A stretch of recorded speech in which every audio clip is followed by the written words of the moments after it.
Được thành lập năm 1983 tại số 1A Phương Mai, Hà Nội, Bệnh viện Lão khoa Trung ương là tuyến cao nhất trong hệ thống khám, chữa bệnh cho người cao tuổi, quy tụ những chuyên gia y tế lão khoa đầu ngành trong cả nước và được trang bị cơ sở vật chất, trang thiết bị hiện đại.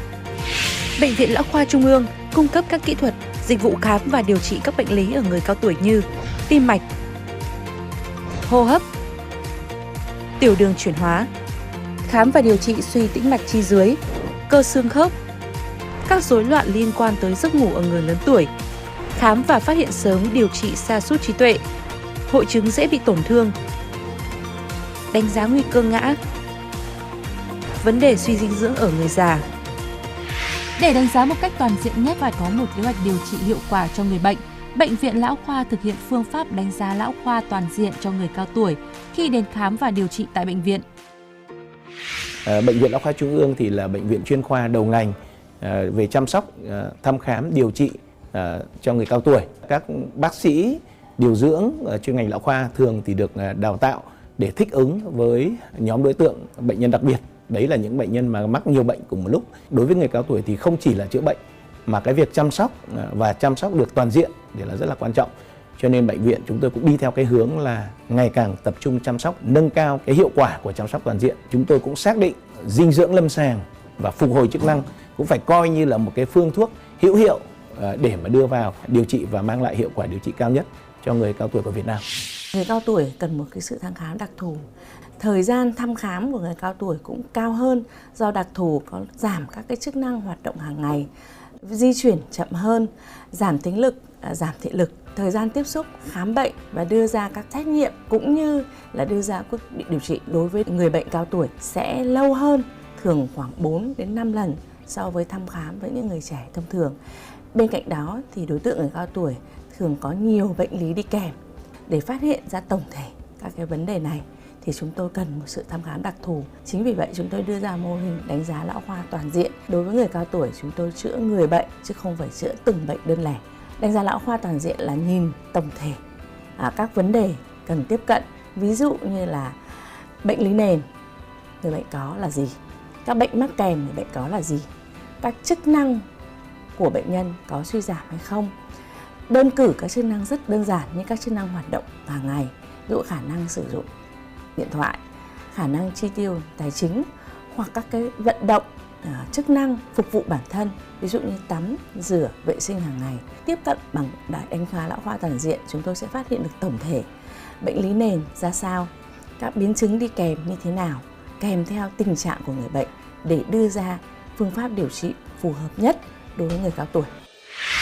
Các thành phần đánh giá lão khoa toàn diện bao gồm tình trạng chung, huyết áp, nhịp tim, cân nặng, chiều cao, đánh giá tình trạng đa bệnh lý, đánh giá tình trạng dùng thuốc, đánh giá hoạt động hàng ngày, đánh giá tình trạng nhận thức, đánh giá tình trạng dinh dưỡng, đánh giá nguy cơ ngã, đánh giá tình trạng tâm thần, đánh giá hội chứng dễ bị tổn thương, đánh giá tình trạng tiểu tiện và đại tiện. Sau khi người cao tuổi được đánh giá toàn diện, các chuyên gia tại Bệnh viện Lão khoa Trung ương sẽ đưa ra một kế hoạch điều trị phù hợp nhất đối với từng người bệnh. Ngoài ra, để nâng cao hiệu quả điều trị, bệnh viện cũng chú trọng đến các hoạt động chăm sóc xã hội khác như tổ chức các buổi giáo dục kiến thức, giúp các cụ tự chăm sóc bản thân, đảm bảo dinh dưỡng, cũng như tổ chức các hoạt động thư giãn thể lực cho người cao tuổi. Đánh giá lão khoa toàn diện trở thành thành tố không thể thiếu trong việc cải thiện chất lượng chăm sóc, giảm thiểu chi phí điều trị thông qua lập kế hoạch chăm sóc dựa trên chi phí, hiệu quả tại Bệnh viện Lão khoa Trung ương, đáp ứng tiêu chí luôn đặt người bệnh làm trung tâm và hướng đến sự hài lòng của người bệnh, khẳng định vị thế là bệnh viện chuyên khoa đầu ngành Việt Nam về khám, điều trị và chăm sóc sức khỏe cho người cao tuổi.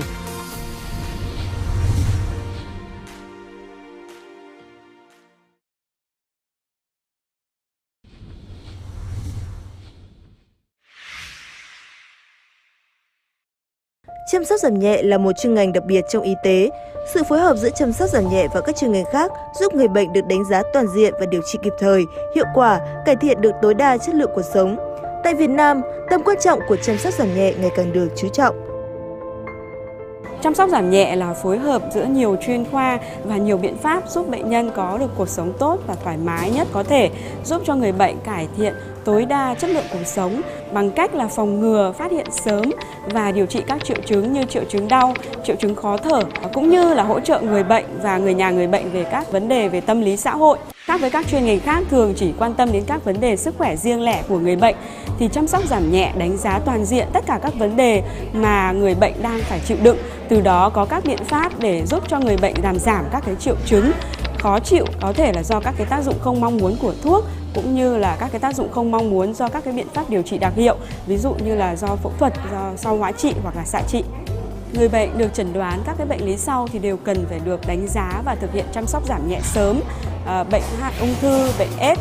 Những người bệnh được chẩn đoán các cái bệnh lý nặng đe dọa tính mạng như là suy tim nặng, tai biến mạch não để lại nhiều di chứng. Những người bệnh có mắc các bệnh lý mãn tính như tăng huyết áp và đái tháo đường, có nhiều các cái biến chứng mãn tính như là biến chứng thần kinh, biến chứng bàn chân, loét, hoại tử. Những người bệnh mà có các cái bệnh lý về khớp như thoái hóa khớp, loãng xương hoặc các cái bệnh lý khớp khác mà gây cho bệnh nhân đau nhiều và hạn chế vận động.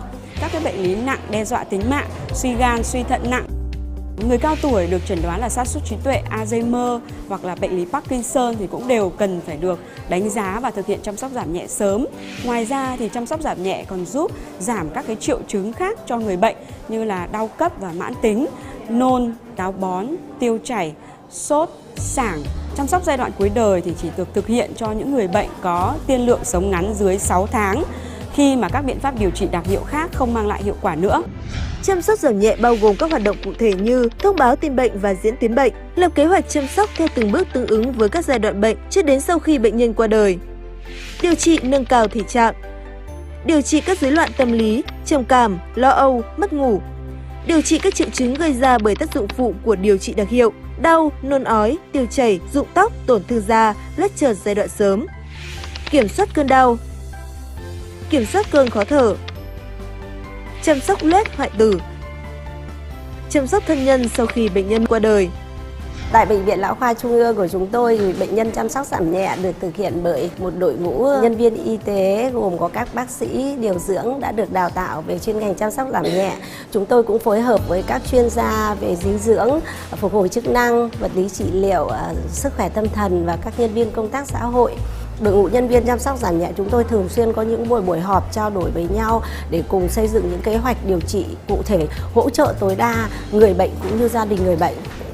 Chăm sóc giảm nhẹ trở thành yếu tố không thể thiếu trong việc cải thiện chất lượng cuộc sống cho người bệnh và gia đình tại Bệnh viện Lão khoa Trung ương, đáp ứng tiêu chí luôn đặt người bệnh làm trung tâm và hướng đến sự hài lòng của người bệnh. Khẳng định vị thế là bệnh viện chuyên khoa đầu ngành Việt Nam về khám, điều trị và chăm sóc sức khỏe cho người cao tuổi.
Kính thưa quý vị đại biểu, Hội nghị Lão khoa Quốc gia lần thứ 3 sẽ được bắt đầu trong ít phút nữa.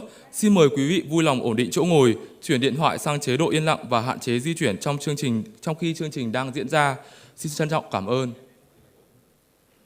Ban tổ chức xin nhắc lại, Hội nghị Lão khoa Quốc gia lần thứ 3 sẽ được bắt đầu trong ít phút nữa. Xin mời quý vị vui lòng ổn định chỗ ngồi, chuyển điện thoại sang chế độ Zoom và hạn chế di chuyển trong khi chương trình đang diễn ra. Trân trọng cảm ơn.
Ban tổ chức xin lưu ý, Hội nghị Lão khoa Quốc gia lần thứ 3 sẽ được bắt đầu trong ít phút. Xin mời quý vị vui lòng ổn định chỗ ngồi, chuyển điện thoại sang chế độ Zoom và hạn chế di chuyển trong khi chương trình đang diễn ra. Trân trọng cảm ơn.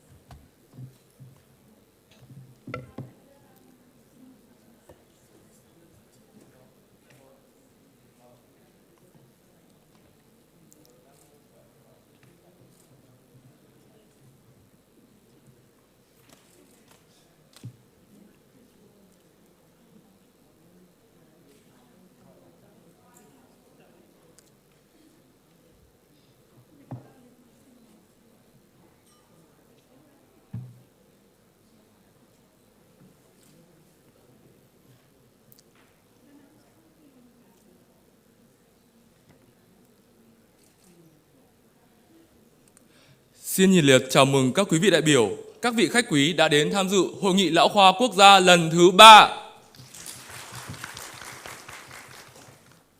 Kính thưa hội nghị, theo kết quả tổng điều tra dân số và nhà ở năm 2019, dân số Việt Nam đang già hóa với tốc độ nhanh chưa từng thấy. Cả nước có 11,4 triệu người từ 60 tuổi trở lên, chiếm gần 12%, và chỉ số già hóa là 48,8% vào năm 2019. Tốc độ già hóa nhanh chóng và sự tác động của đại dịch Covid-19 có thể kéo theo nhu cầu chăm sóc sức khỏe cho người cao tuổi ngày càng tăng và tạo ra thách thức không hề nhỏ đối với hệ thống y tế và toàn xã hội. Trước bối cảnh đó, Đảng, Nhà nước, xã hội và các tổ chức quốc tế đã và đang dành nhiều sự quan tâm, chung tay xây dựng những chính sách, chương trình chiến lược và kế hoạch hành động để nâng cao chất lượng sống cho người cao tuổi, giảm gánh nặng an sinh xã hội. Hội Lão khoa Việt Nam được thành lập với sự tham gia của các giáo sư, bác sĩ, điều dưỡng, kỹ thuật viên, các nhà xã hội học là một bước nền tảng quan trọng nhằm tạo ra sức mạnh tổng hợp để nghiên cứu, đề xuất giải pháp, góp ý và phản biện các chính sách liên quan đến chăm sóc sức khỏe người cao tuổi. Và thực hiện mục tiêu đó, Hội Lão khoa Việt Nam phối hợp với Bệnh viện Lão khoa Trung ương trân trọng tổ chức Hội nghị Lão khoa Quốc gia lần thứ 3 trong 2 ngày 12 tháng 11 và 13 tháng 11 năm 2022.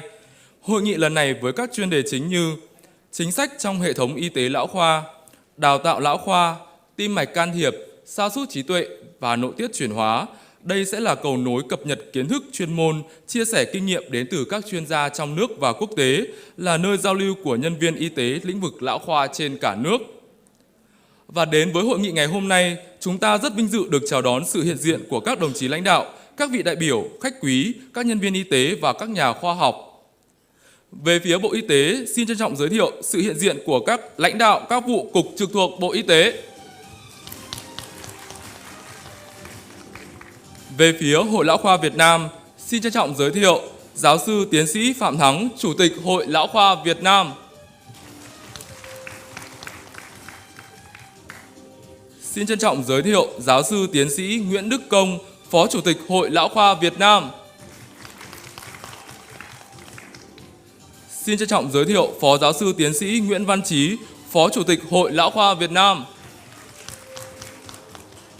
Về phía Bệnh viện Lão khoa Trung ương, xin trân trọng giới thiệu Tiến sĩ bác sĩ Nguyễn Trung Anh, Giám đốc Bệnh viện Lão khoa Trung ương, Phó Chủ tịch Hội Lão khoa Việt Nam, Trưởng Bộ môn Lão khoa Trường Đại học Y Hà Nội.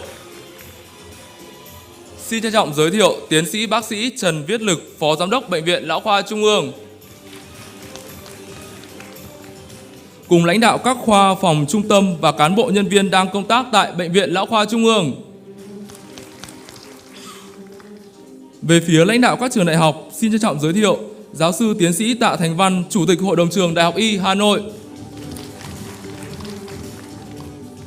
Về phía các bệnh viện, xin trân trọng giới thiệu sự hiện diện của Giám đốc, Phó Giám đốc các bệnh viện Trung ương, bệnh viện trực thuộc Sở Y tế Hà Nội, Sở Y tế Hải Dương, các đại biểu đến từ bệnh viện thuộc bộ ngành, bệnh viện tư nhân trong cả nước. Về phía các đại biểu quốc tế, xin trân trọng giới thiệu Giáo sư Jacob Toller, Hiệu trưởng Trường Y Đại học Minnesota, Hoa Kỳ. Xin trân trọng giới thiệu Phó Giáo sư Tiến sĩ Nguyễn Ngọc Hường, Trường Điều dưỡng Đại học Minnesota, Hoa Kỳ. Xin trân trọng giới thiệu Giáo sư Susan Kern, Trường Y khoa Sydney, Đại học Sydney, Úc. Xin trân trọng giới thiệu Phó Giáo sư Frances Batchelor, đại diện Viện Nghiên cứu Lão khoa Quốc gia Úc, Giám đốc Bộ phận Lão khoa Lâm sàng. Xin trân trọng giới thiệu Giáo sư Bianca Briginat, Giám đốc Bộ phận Lão khoa Xã hội, Viện Nghiên cứu Lão khoa Quốc gia Úc. Xin trân trọng giới thiệu Phó Giáo sư Nguyễn Tuấn Anh, Nghiên cứu viên trưởng Bộ phận Lão khoa Xã hội, Viện Nghiên cứu Lão khoa Quốc gia Úc. Ngoài ra còn có sự tham dự của các đại biểu trực tuyến, Giáo sư Tiến sĩ Jean-Pierre Michel, Giám đốc Liên đoàn Đào tạo Lão khoa của Hội Lão khoa Thế giới. Xin trân trọng giới thiệu Giáo sư Tiến sĩ Vasi Naganathan, Phó Hiệu trưởng Trường Lâm sàng Concord, Đại học Sydney, Úc. Và xin trân trọng giới thiệu Giáo sư Tiến sĩ Larson Hinton, Trường Đại học California Davis, Hoa Kỳ. Về phía Hội Người cao tuổi Việt Nam, xin trân trọng giới thiệu ông Phan Văn Hùng, Phó Chủ tịch Trung ương Hội Người cao tuổi Việt Nam. Về phía các nhà tài trợ, xin trân trọng giới thiệu bà Chu Thị Minh Hà, Phó Giám đốc Ngân hàng Thương mại Cổ phần Đầu tư và Phát triển Việt Nam chi nhánh Thái Hà. Ngoài ra còn có sự tham dự của đại diện các nhà tài trợ bạc, nhà tài trợ đồng, nhà đồng tài trợ cùng các cơ quan truyền thông, các cơ quan báo chí. Và đặc biệt là sự hiện diện của gần 150 đại biểu là nhà khoa học, các chuyên gia và các nhân viên y tế tham dự hội nghị trực tiếp tại hội trường và các đại biểu đang theo dõi tại điểm cầu trên cả nước. Xin đề nghị nhiệt liệt chào mừng.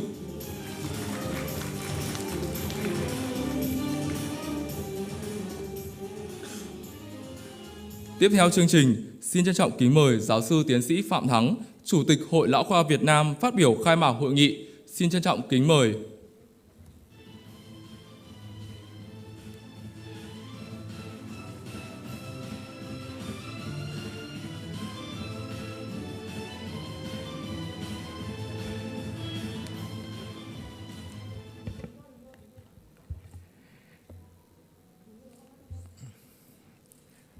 Sorry, quên kính.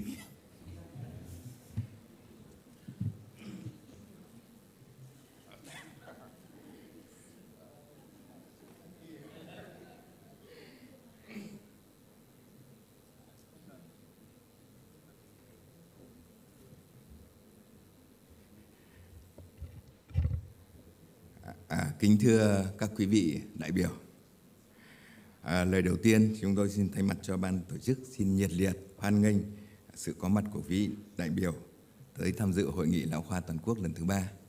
Phải nói thật sự là rất vui và hạnh phúc là sau 2 năm Covid bây giờ mới lại được gặp gỡ lại các thầy, được bắt tay, được nói chuyện với các thầy và được thấy các thầy vẫn khỏe mạnh, bình an. Đó là một cái niềm hạnh phúc lớn của cá nhân tôi. Kính thưa quý vị đại biểu, già hóa dân số là một hiện tượng mang tính toàn cầu và Việt Nam cũng không phải là ngoại lệ. Theo số liệu điều tra biến động dân số và kế hoạch hóa gia đình năm ngoái đấy, tức là năm 2021 đấy, thì Việt Nam chúng ta có 12,58 triệu người cao tuổi. Ở Việt Nam người cao tuổi được coi là từ 60 tuổi trở lên và chiếm 12,8% tổng dân số. Như vậy thì chúng ta thấy Việt Nam đã là một quốc gia già hóa và trong một cái thời gian ngắn nữa thì chúng ta sẽ chính thức trở thành một quốc gia có dân số già. Điều đáng chú ý là trong quá trình già hóa dân số nước ta diễn ra chỉ trong vòng 23 năm. Đúng không? Trong khi đó, các quốc gia khác, ví dụ như Pháp phải mất 115 năm để chuyển dân số từ dân số già hóa sang dân số già. Đúng không? Thụy Điển 85 năm, Úc 73 năm, Mỹ 69 năm và Nhật Bản là 26 năm. Thì như vậy chúng ta thấy tốc độ già hóa của chúng ta là rất nhanh. Và theo cái nhận định của Liên Hợp Quốc thì Việt Nam chúng ta là một trong 10 quốc gia có tốc độ già hóa dân số nhanh nhất trên thế giới. Bệnh lý người cao tuổi có những đặc điểm riêng không giống với các lứa tuổi khác. Khi về già, nhiều cơ quan trong cơ thể bị lão hóa dẫn tới suy giảm chức năng của các mức độ khác nhau, làm giảm sức đề kháng với bệnh tật và khả năng hồi phục sức khỏe. Người cao tuổi thường mắc nhiều bệnh mãn tính và thoái hóa như các bệnh tim mạch, tăng huyết áp, đột quỵ, đái tháo đường, ung thư các loại, thoái khớp, loãng xương, sa sút trí tuệ, v.v. Đa số các bệnh này đều liên quan đến lối sống và nói chung là phải điều trị suốt đời. Hơn nữa, người cao tuổi thường mắc nhiều bệnh cùng một lúc.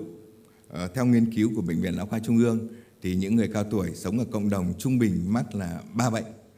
Thế còn những cái bệnh nhân mà vào bệnh viện chúng tôi thì trung bình mắc 6 đến 7 bệnh mãn tính cùng một lúc. Do mắc nhiều bệnh như vậy nên các triệu chứng thường không điển hình, chẩn đoán phức tạp, phải dùng nhiều loại thuốc dẫn đến làm tăng nguy cơ tai biến do điều trị. Do vậy, cách tiếp cận trong chẩn đoán và điều trị cho những bệnh nhân này có nhiều điểm khác so với các nhóm tuổi trẻ. Người cao tuổi, đặc biệt là những người trên 80 tuổi, thường mắc nhiều hội chứng đặc trưng ở lứa tuổi này, như là hội chứng dễ bị tổn thương, hội chứng lu lẫn, suy giảm nhận thức, bệnh Alzheimer, rối loạn, giáng đi, ngã, suy dinh dưỡng, trầm cảm, loét, mất nước, v.v. Và những cái bệnh này thì đòi hỏi phải được chăm sóc một cách đặc biệt.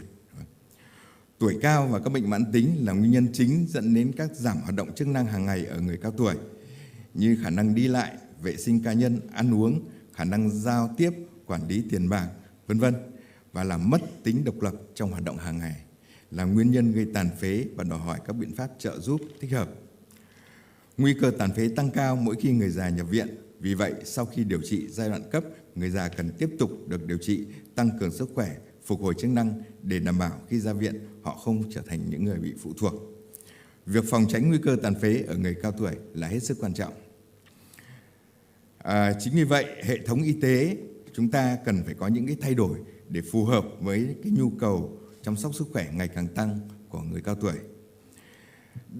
Được sự cho phép của Bộ Y tế, Hội Lão khoa Việt Nam phối hợp với Bệnh viện Lão khoa Trung ương tổ chức Hội nghị Lão khoa Quốc gia lần thứ 3.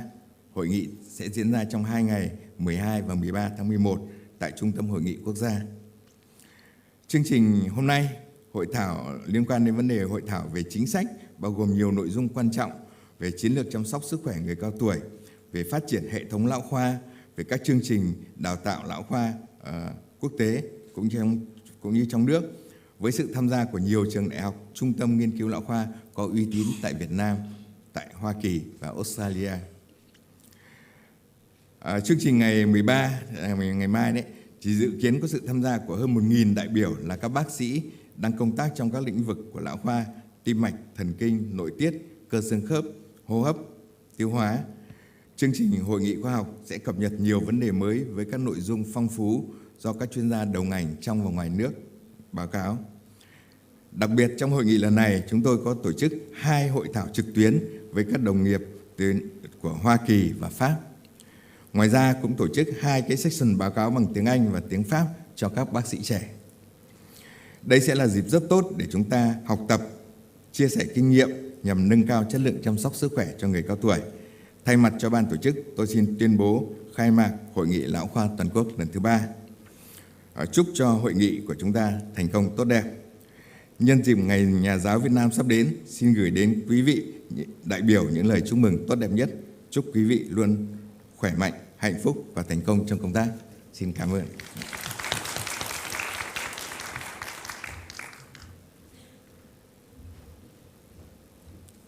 Vâng, xin trân trọng cảm ơn giáo sư tiến sĩ Phạm Thắng với những lời chia sẻ vừa rồi. Và kính thưa hội nghị, đến với tham dự với cả hội nghị chúng ta ngày hôm nay, ban tổ chức cũng xin trân trọng giới thiệu có sự hiện diện của ông Nguyễn Thanh Sơn, Chánh Văn phòng Đảng ủy Ngân hàng Thương mại Cổ phần Đầu tư và Phát triển Việt Nam, đại diện nhà tài trợ vàng. Xin trân trọng kính mời giới thiệu ạ. Và tiếp theo, ban tổ chức xin trân trọng kính mời tiến sĩ bác sĩ Nguyễn Trung Anh, Giám đốc Bệnh viện Lão khoa Trung ương phát biểu chúc mừng hội nghị. Xin trân trọng kính mời.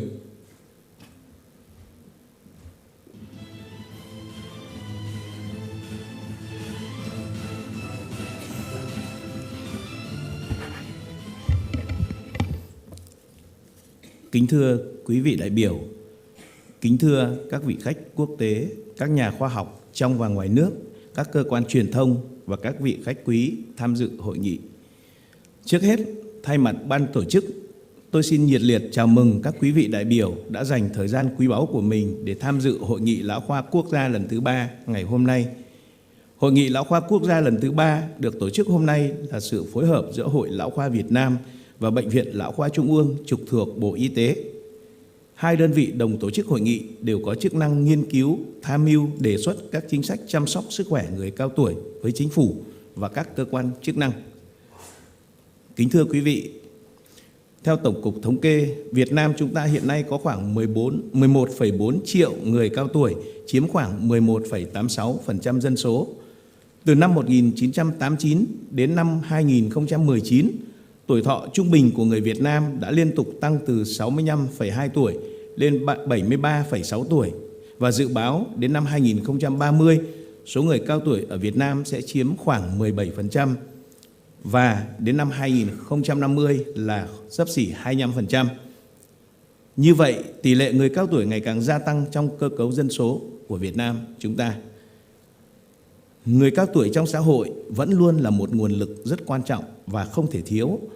Họ là những người có trình độ, kiến thức, kỹ năng về chuyên môn và bề dày kinh nghiệm trong nhiều lĩnh vực khác nhau. Sức khỏe là một điều kiện tiên quyết để người cao tuổi có cuộc sống tích cực, và có thể truyền đạt lại những kinh nghiệm sống quý báu cũng như là chỗ dựa vững chắc về tinh thần cho gia đình, cho con cháu. Những thay đổi về thể chất, trí tuệ và tâm lý ở người cao tuổi đều làm suy giảm chất lượng cuộc sống, thậm chí còn gây nguy hiểm đến sức khỏe và tính mạng. Chính vì vậy, việc chăm sóc sức khỏe cho người cao tuổi là một nhu cầu cấp thiết đặt ra trong khi dịch vụ y tế cho người cao tuổi ở Việt Nam còn những hạn chế như thiếu bác sĩ lão khoa, thiếu điều dưỡng lão khoa, thiếu nhân lực chăm sóc người cao tuổi. Bên cạnh đó, hệ thống nhà dưỡng lão, trung tâm bảo trợ xã hội còn hạn chế cả về số lượng và chất lượng. Và như vậy, làm như thế nào để không ngừng nâng cao năng lực chẩn đoán, quản lý và chăm sóc sức khỏe của người cao tuổi, đồng thời kêu gọi toàn xã hội cùng chung tay để tất cả người cao tuổi Việt Nam có thể được sống vui, sống khỏe là câu hỏi đặt ra với toàn xã hội nói chung và ngành y tế nói riêng. Và đó cũng là mục đích tổ chức của Hội nghị Lão khoa Quốc gia lần thứ 3 này, với các trọng tâm. Thứ nhất là cập nhật những thay đổi mới nhất trong hệ thống chăm sóc sức khỏe người cao tuổi tại các nước phát triển, đồng thời tiếp thu những ý kiến đóng góp của các chuyên gia trong việc xây dựng mô hình chăm sóc sức khỏe người cao tuổi ở Việt Nam. Hội nghị ngày 13 tháng 11 sẽ cung cấp các thông tin y khoa chuyên sâu trong lĩnh vực lão khoa về dự phòng, điều trị và chăm sóc các bệnh lý mãn tính và cấp tính ở người cao tuổi. Kính thưa quý vị, Hội nghị Lão khoa Quốc gia lần thứ 3 với tổng số 23 phiên hội thảo thu hút sự tham gia của trên 50 báo cáo viên và từ gần 1.000 đại biểu đến tham dự trực tiếp và trực tuyến thuộc các bệnh viện tuyến trung ương và địa phương, các viện nghiên cứu, các cơ sở cung cấp dịch vụ cho người cao tuổi và các đối tác phát triển, đặc biệt là sự góp mặt của các giáo sư, chuyên gia đầu ngành tại Mỹ, Pháp và Úc.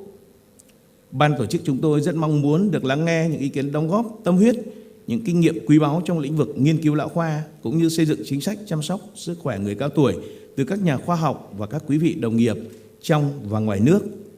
Tôi tin tưởng rằng hội nghị hôm nay là rất cần thiết để thể hiện trách nhiệm của các đơn vị tổ chức trong việc thực hiện chức năng nhiệm vụ của mình, cũng như trách nhiệm của mỗi cá nhân chúng ta với gia đình, xã hội và thế hệ mai sau.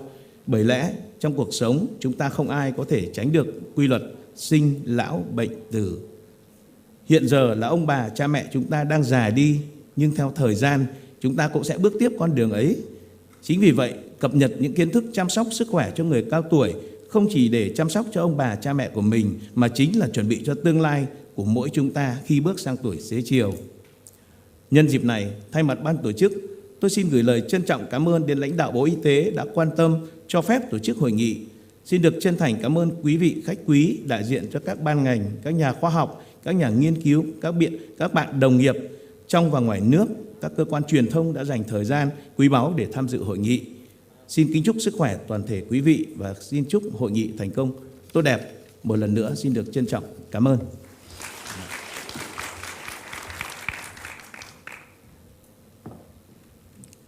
Vâng, xin trân trọng cảm ơn tiến sĩ bác sĩ Nguyễn Trung Anh.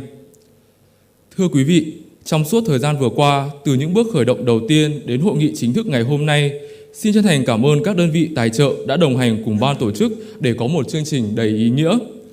Sau đây, xin trân trọng kính mời đại diện nhà tài trợ vàng, bà Chu Thị Minh Hà, Phó Giám đốc Ngân hàng Thương mại Cổ phần Đầu tư và Phát triển Việt Nam, chi nhánh Thái Hà, lên nhận kỷ niệm chương thay cho lời tri ân của ban tổ chức.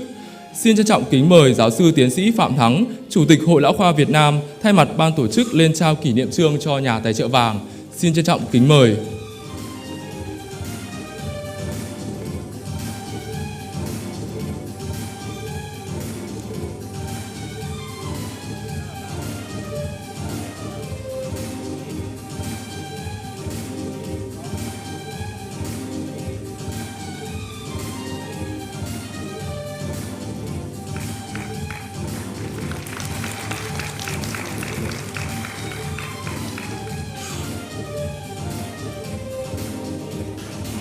Vâng, xin chân thành cảm ơn. Tiếp theo sau đây, xin trân trọng kính mời đại diện nhà tài trợ bạc, ông Đỗ Quang Vinh, Công ty trách nhiệm hữu hạn Sevia Việt Nam và ông Dương Quang Trung, Phó Giám đốc Ngân hàng Thương mại Cổ phần Công thương Việt Nam chi nhánh Hoàng Mai, lên nhận kỷ niệm chương thay cho lời tri ân từ ban tổ chức. Xin trân trọng kính mời giáo sư tiến sĩ Nguyễn Đức Công, Phó Chủ tịch Hội Lão khoa Việt Nam, thay mặt ban tổ chức lên trao kỷ niệm chương cho nhà tài trợ bạc. Xin trân trọng kính mời.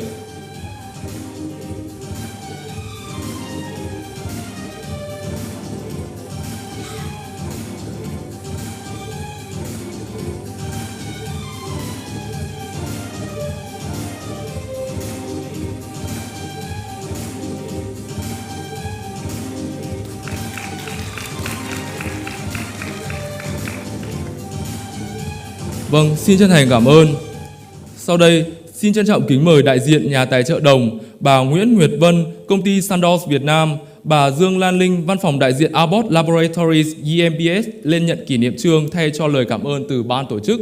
Và xin trân trọng kính mời Phó Giáo sư Tiến sĩ Nguyễn Văn Trí, Phó Chủ tịch Hội Lão khoa Việt Nam thay mặt ban tổ chức lên trao kỷ niệm chương cho nhà tài trợ đồng. Xin trân trọng kính mời.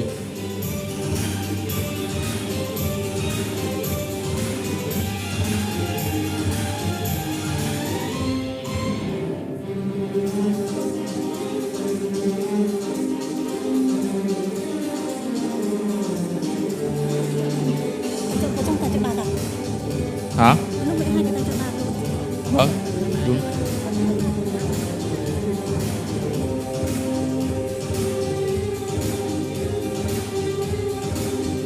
Đây là đồng đúng rồi, xong rồi.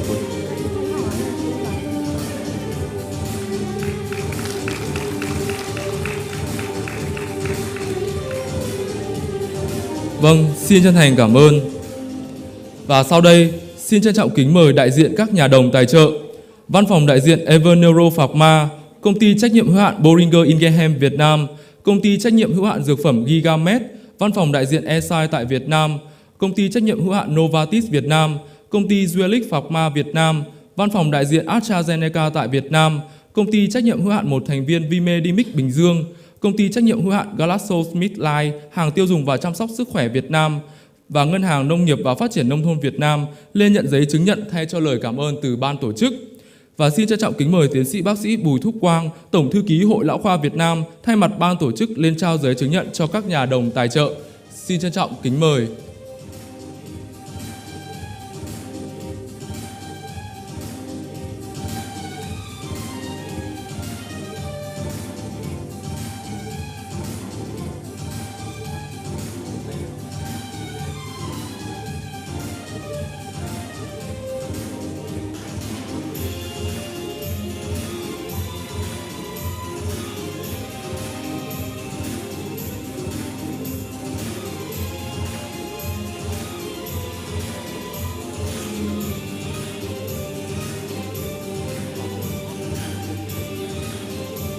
Bảo đứng dịch về phía bên này, xong rồi đứng dịch về phía bên của mình.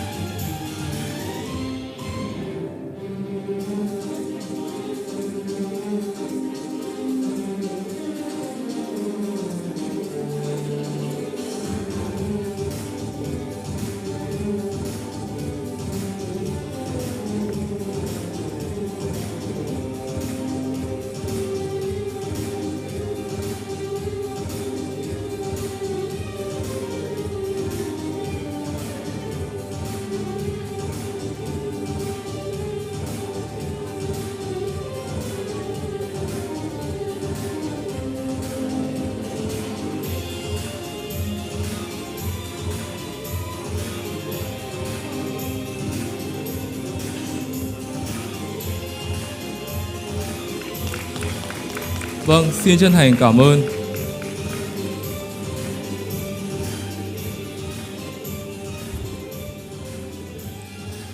Một lần nữa xin cảm ơn sự đồng hành của các nhà tài trợ trong thời gian vừa qua. Kính thưa quý vị đại biểu, trong buổi sáng ngày hôm nay, Hội nghị Lão khoa Quốc gia lần thứ 3 sẽ bao gồm 3 phiên: chính sách trong hệ thống y tế lão khoa, đào tạo lão khoa và sa sút trí tuệ. Sau đây, hội nghị sẽ bắt đầu phiên thứ nhất. Ban tổ chức xin trân trọng giới thiệu chủ tọa đoàn gồm giáo sư tiến sĩ Jacob Toller, hiệu trưởng trường y Đại học Minnesota, Hoa Kỳ; giáo sư tiến sĩ Phạm Thắng, Chủ tịch Hội Lão khoa Việt Nam; giáo sư tiến sĩ Nguyễn Đức Công, Phó Chủ tịch Hội Lão khoa Việt Nam; Phó giáo sư tiến sĩ Nguyễn Văn Trí, Phó Chủ tịch Hội Lão khoa Việt Nam; và tiến sĩ bác sĩ Nguyễn Trung Anh, Giám đốc Bệnh viện Lão khoa Trung ương, Phó Chủ tịch Hội Lão khoa Việt Nam. Sau đây, kính mời quý vị đại biểu cùng theo dõi bài báo cáo đầu tiên về chiến lược nâng cao chất lượng chăm sóc người cao tuổi tại Việt Nam do tiến sĩ bác sĩ Nguyễn Trung Anh trình bày. Xin kính mời tiến sĩ bác sĩ Nguyễn Trung Anh.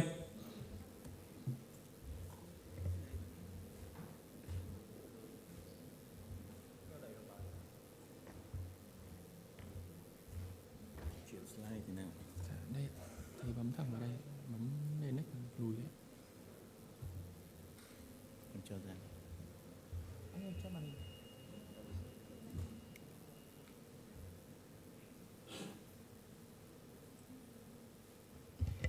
xuống đây nói thẳng.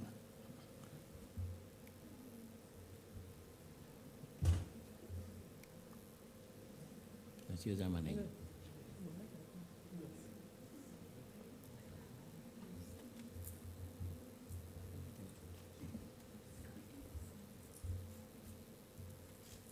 Slideshow. Okay.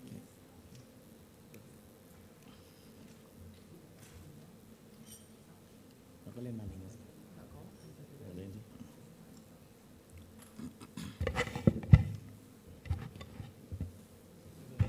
Okay.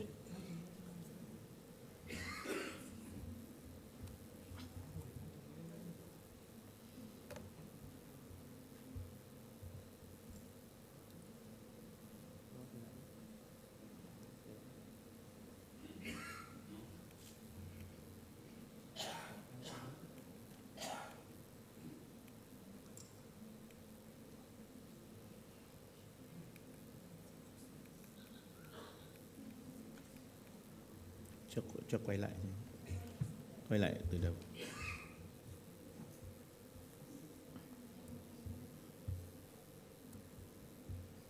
Thì bấm chuyển ở đây đúng không? Vâng ạ, chuyển màu trắng. Ok, vâng. Cho ra một số toàn màn hình. Thì còn bấm bấm đèn. Chỉ thẳng vào đây. Ok. Kính thưa quý vị đại biểu, theo phân công của ban tổ chức, chúng tôi xin được báo cáo về cái nội dung đầu tiên liên quan đến chiến lược nâng cao sức khỏe chăm sóc người cao tuổi tại Việt Nam. Thưa quý vị, chúng ta đều biết rằng là trên thế giới thì cái hiện tượng mà già hóa dân số thì đang là hiện tượng mang tính toàn cầu. Chúng ta thấy là trên đồ thị đấy thì chúng ta thấy ở ngay cả những nước mà phát triển và những nước đang phát triển thì cái dân số già đang rất là tăng lên một cách rất là nhanh chóng, và đặc biệt là vào năm 2010 trở lại đây thì cái dân số già tăng lên một cách rất là nhanh. Thế và ở Việt Nam thì số người trên 60 tuổi trở lên tính theo hàng triệu người đấy thì chúng ta thấy rằng là từ năm 1979 thì chiếm khoảng 3,7 triệu người, nhưng mà đến năm 2012 thì đã lên đến 9,03 triệu, và dự kiến đến năm 2035 thì sẽ là khoảng 21,16 triệu người. Và tỷ lệ người 60 tuổi trở lên trong tổng dân số của chúng ta thì nó tăng dần từ những năm gần đây, từ 1989 là 7,2% cho đến năm 2009 là khoảng 8,7%, và ước tính đến năm 2035 thì sẽ là khoảng 19,3%. Trong số người cao tuổi thì tỷ lệ người trên 80 tuổi tăng rất là nhanh. Từ năm 1989 chỉ là 0,7% thôi, thì đến năm 2009 đã là 1,47%, và dự kiến đến năm 2039 là 2,78%.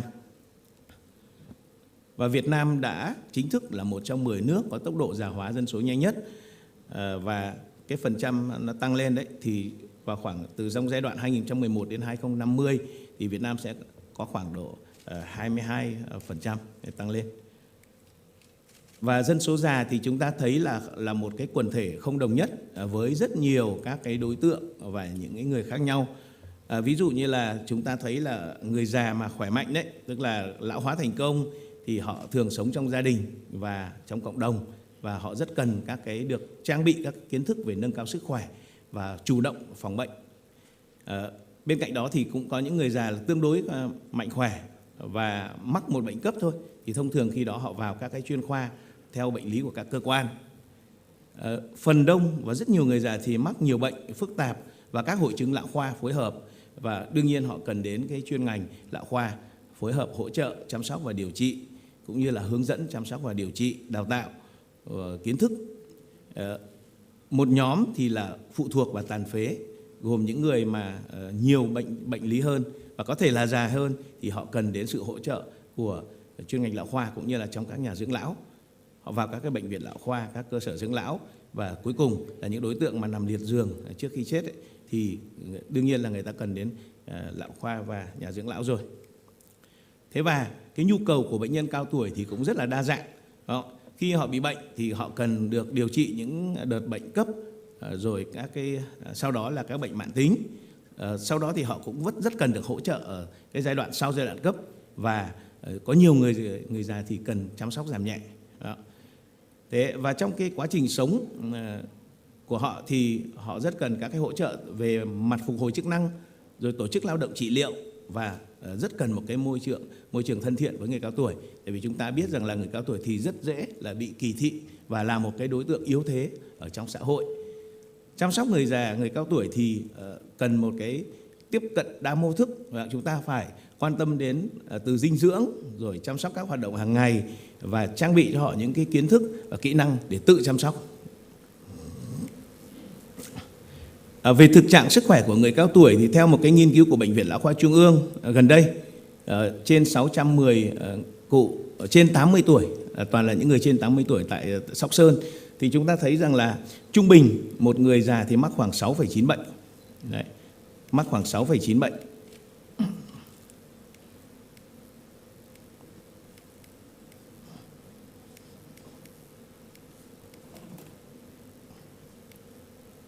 Sorry. Nó có thể kết nối không? Hãy cho lại, quay lại slide này. Cái slide đang nói.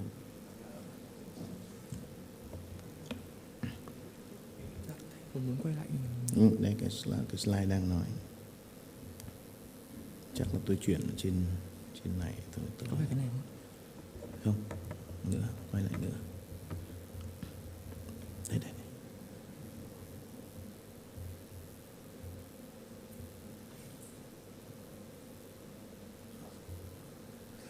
Đây, anh cho to này. Ok. Vâng, xin tiếp sử dụng cái này thôi. Và chúng ta thấy rằng là trung bình một người cao tuổi thì mắc 6,9 bệnh, và các cái bệnh mãn tính như là bệnh về cơ xương khớp, bệnh về tăng huyết áp, rồi sa sút trí tuệ, bệnh hô hấp, đặc biệt là đục thủy tinh thể thì chiếm đa số ở trong các cái bệnh lý ở người cao tuổi. Thế và về nhu cầu chăm sóc ấy, thì chúng ta thấy rằng là người già thì sống quá bụa cũng chiếm một tỷ lệ rất là lớn, chiếm khoảng trên 33%. Sống một mình hoặc là sống với vợ hoặc chồng thì chiếm từ 8 cho đến khoảng 17%. Và cách đây và cái thời điểm nghiên cứu đấy thì cái thu nhập trung bình của họ chỉ có khoảng trên 500.000 đồng một tháng, và chủ yếu từ bảo trợ xã hội hoặc là lương hưu.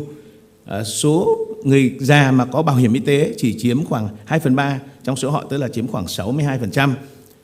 Đấy, và có 27,9% người già thì cần trợ giúp trong các hoạt động cơ bản như là vệ sinh cá nhân, mặc quần áo, đi vệ sinh, di chuyển và đại tiểu tiện không tự chủ, ăn uống. 90% người cao tuổi thì cần trợ giúp trong các hoạt động có sử dụng công cụ, dụng cụ như là sử dụng điện thoại, mua bán, nấu ăn, dọn dẹp nhà cửa, giặt giũ quần áo và sử dụng các phương tiện giao thông. Tóm lại là người cao tuổi và trong cái đối tượng mà nghiên cứu này thì hầu hết là họ phải cần cái sự trợ giúp trong cái sinh hoạt hàng ngày. Với cái dân số già tăng nhanh như vậy thì cái thách thức của già hóa dân số đối với hệ thống y tế sẽ là gì? Thứ nhất là sẽ gia tăng các bệnh mãn tính. Các bệnh mãn tính thường gặp ở người cao tuổi như là bệnh mạch vành, bệnh tăng huyết áp, đột quỵ, đái tháo đường, ung thư, bệnh phổi phế quản tắc nghẽn mãn tính, thoái khớp, loãng xương và sa sút trí tuệ thì thường trực ở người cao tuổi, và tất cả những bệnh này thì đều phải điều trị suốt đời. Đó. Bên cạnh đó thì người già còn có các hội chứng đặc trưng ở người già như là hội chứng Frenty, rồi suy giảm nhận thức, bệnh Alzheimer, rối loạn dáng đi và ngã, tình trạng suy dinh dưỡng, giảm hoạt động chức năng, lú lẫn, trầm cảm, loét, mất nước, vân vân. Và ở người già thì có tính đa bệnh lý rất là điển hình. Họ mắc rất nhiều bệnh nhưng mà triệu chứng thì lại không điển hình và vì mắc nhiều bệnh đâm ra phải dùng rất nhiều thuốc. Do vậy là các cái tai biến do điều trị thì tăng lên. Bên cạnh đó thì tất nhiên là cũng sẽ bị gia tăng về nguy cơ tàn phế. Người già thì giảm các hoạt động chức năng hàng ngày, chủ yếu do các bệnh mãn tính, đặc biệt khi thay đổi môi trường sống. Việc mất tính độc lập trong hoạt động chức năng hàng ngày là một nguyên nhân gây tàn phế và đòi hỏi các biện pháp trợ giúp thích hợp. Thế có những người cao tuổi thì đang sống ở nhà thì rất là bình thường, nhưng mà chỉ sang nhà con cái ở một số hôm thì tất cả những cái đêm ở nhà con thì đều không ngủ được. và dẫn tới là kết quả là gì? Là sức nó bị xuống rất là nhanh, vì họ cần một cái môi trường rất là quen thuộc chứ không phải là xa lạ, mặc dù đấy là nhà con thôi. Đấy. Về chi phí y tế đối với người cao tuổi thì tăng cao. Chúng ta thấy rằng là chi phí y tế cho người già cao gấp 7 đến 10 lần người trẻ. Và người cao tuổi thì sử dụng đến 50% tổng lượng thuốc. Có xu hướng tử vong trong các cơ sở y tế thì tăng lên, cũng làm gia tăng chi phí y tế. Tuy nhiên thì cũng sẽ không cao như dự đoán nếu mà có những cách tiếp cận hợp lý hơn. Mặt khác, dịch vụ chăm sóc người già là một thị trường cũng tiềm năng cho các cái doanh nghiệp mà có quan tâm. Nhu cầu thì như vậy, nhưng mà khả năng cung cấp dịch vụ y tế cho người cao tuổi thì còn rất là hạn chế. Về hệ thống bệnh viện, hiện nay thì mới có một bệnh viện lão khoa trung ương, có các khoa lão tại các bệnh viện tỉnh thì phụ trách điều trị các bệnh cấp, sau giai đoạn cấp và phục hồi chức năng. Một số đơn vị thì có điều trị dài hạn và chăm sóc cuối đời. Hệ thống nhà dưỡng lão thì gồm có nhà dưỡng lão có chăm sóc và không có chăm sóc y tế, nhưng mà còn thiếu rất là nhiều và cũng còn chưa phù hợp về môi trường cũng như là về cái tính đặc trưng. Đấy. Tại cộng đồng thì gần đây thì có hệ thống bác sĩ gia đình và đã phối hợp cùng với cả chuyên ngành lão khoa thì cũng đã triển khai được nhiều cái hoạt động ở tuyến dưới, ở trạm y tế thì cũng đã bắt đầu có hình thành các cái chăm sóc người cao tuổi. Thế và nhân viên xã hội và các trung tâm trợ giúp người cao tuổi phục hồi chức năng. Nhưng mà quan trọng là vấn đề điều phối mạng lưới lão khoa như thế nào để cho nó chạy tốt và nó có hiệu quả, thì đấy cũng là vấn đề thách thức đặt ra.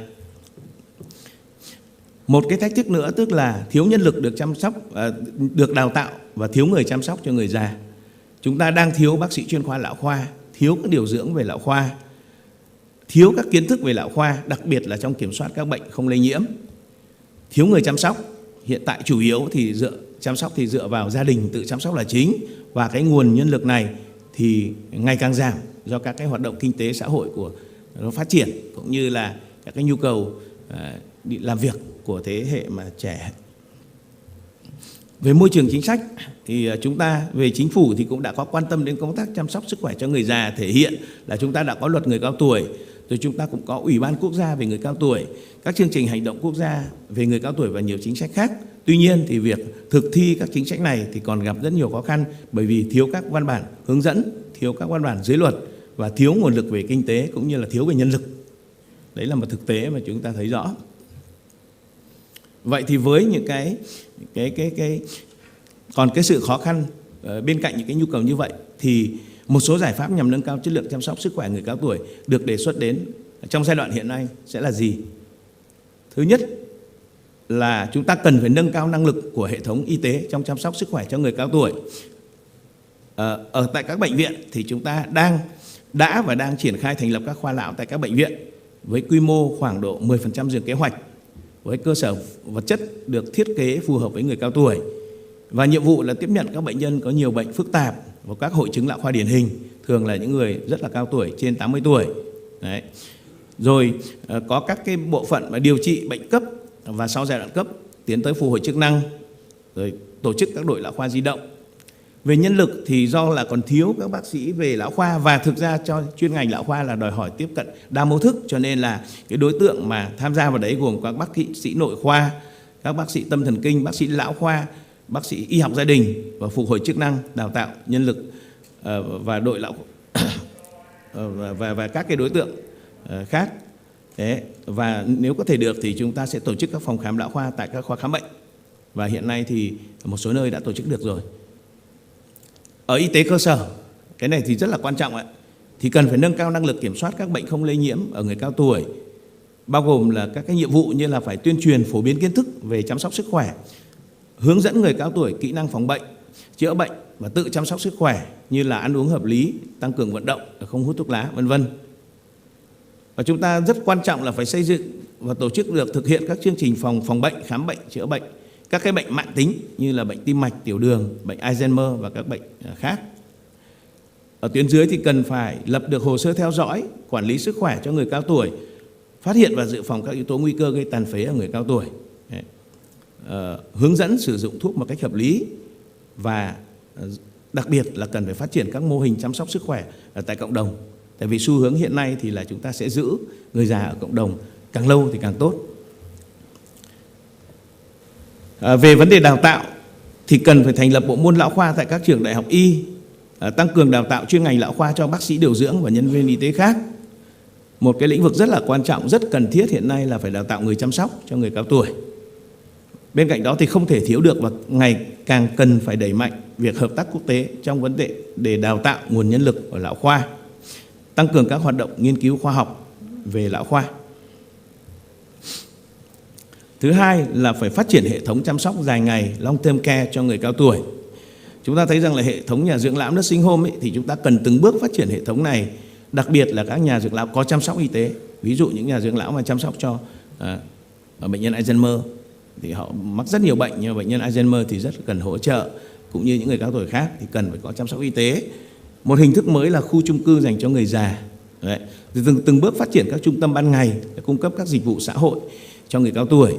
Bên cạnh đó thì vấn đề an sinh xã hội như là bảo hiểm y tế, bảo hiểm xã hội thì cũng cần phải cải thiện để làm sao để hài hòa giữa vấn đề là tự chi trả, cùng chi trả và sự hỗ trợ của các cơ quan bảo hiểm cũng như là nhà nước. Một vấn đề không thể thiếu được cần phải đề cập và hướng tới trong tương lai, đấy là chăm sóc sức khỏe người cao tuổi tại gia đình và cộng đồng. Xu thế hiện nay thì chúng ta thấy rằng là chắc chắn là cần phải giữ người già tại cộng đồng càng lâu thì càng tốt. Muốn vậy thì cần phải đa dạng hóa các dịch vụ hỗ trợ người cao tuổi sống tại nhà, như là dọn nhà, giặt giũ, đi chợ, cung cấp bữa ăn, điều dưỡng đến nhà chăm sóc, được phục hồi chức năng, lao động trị liệu, rồi triển khai các cái dịch vụ gọi là chăm sóc người già theo giờ, trông nom, tư vấn sức khỏe và cung cấp các dụng cụ trợ giúp, các câu lạc bộ vui chơi, giải trí, các cái day center cũng rất là quan trọng. Phát triển mạng lưới y học gia đình và nhân viên xã hội. Bên cạnh đó thì chính phủ cũng cần có những cái chính sách ưu đãi và phối hợp với hệ thống y tế. Đặc biệt cũng xin nhắc lại về vấn đề vai trò điều phối cần phải được thiết kế và điều hành một cách nó thông suốt hơn. Và dưới đây là để kết thúc bài trình bày thì chúng tôi có một số các hình ảnh minh họa tại Bệnh viện Lão khoa Trung ương. Đây là cái khuôn viên sảnh của bệnh viện và cái nơi để đón tiếp bệnh nhân cao tuổi đến khám. Đấy, đây là cái cửa đón bệnh nhân vào. Đấy, và đây là các cái dịch vụ về đón tiếp, hỗ trợ người bệnh, đấy, khai thác bệnh, tiền sử bệnh, rồi thực hiện vấn đề dinh dưỡng cho người già. Đây là bếp ăn. Đấy, đây là cái tư vấn về dinh dưỡng. Đấy, tập phục hồi chức năng tại giường và tại khoa phục hồi chức năng. Đấy, đây là phục hồi chức năng cho các bệnh nhân về bị Alzheimer, về sa sút trí tuệ. Đấy, để tập vận động trị liệu, đấy, hỗ trợ bệnh nhân, đấy, đánh giá phục hồi chức năng tại giường, hỗ trợ trong vấn đề uống thuốc, ăn uống. Đấy. Và trên đây là theo phân công của ban tổ chức thì chúng tôi đã trình bày cái phần báo cáo của mình. Xin trân trọng cảm ơn các quý vị đã theo dõi và lắng nghe. Xin cảm ơn.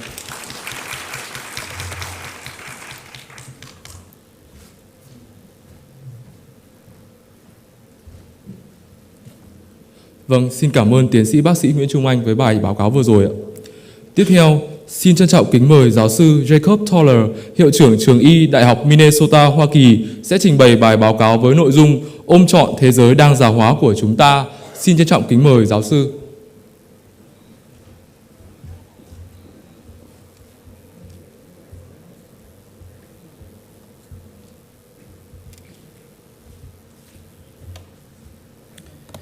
So which one's forward? This one's forward? Yeah. Okay, Good night. this one. Yeah. Good morning, everyone. My name is Jacob Toller. I serve as a Dean of the University of Minnesota Medical School and Vice President for Clinical Affairs. It has been unbelievable. This is my first time in Vietnam, and I have been profoundly grateful and profoundly impressed by what I see. I've learned a lot. I've toured the National Geriatric Hospital. I have been meeting with people at the Hanoi Medical University. I've met with the medical students, and I have always relied on the inspiration and magnanimity of my teachers, Dr. Huang, Professor Tam, and many, many others. So with that humility, I'm here in front of you to propose a slightly different approach to how we can look at aging. Now, it's not a problem. It's an enormous benefit of a medicine, of strength of the society, that we are able to have the opportunity, to have the privilege, to have the honor of taking care of our aged adults. And as that, it is a challenge in a way how challenges are for anything in medicine and anything in society.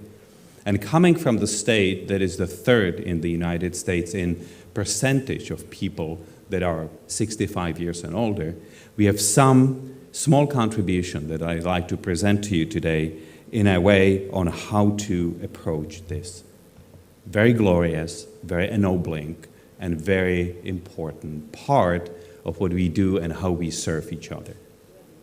The Americans, my adopted homeland, have focused on three things. It's either a part or a place or a pill.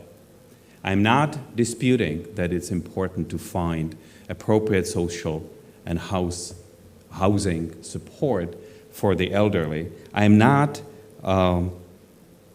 disputing that I started as an orthopedic surgeon. I do understand how important it is to replace a joint here and there. And yes, there are certain medications that are quite appropriate for management of health and well-being, and perhaps conditions that are associated with disorders of aging that do require medications. However, what I'd like to suggest that as we age, it is the burden of the wear and tear that is so common and so physiologic to all living and perhaps non-living entities, but it is also the part that I would like to propose that we can look at this slightly differently. So in that series, I'll talk first about medications called senolytics. Then I will talk about physical activity. And then I will talk about nutrition.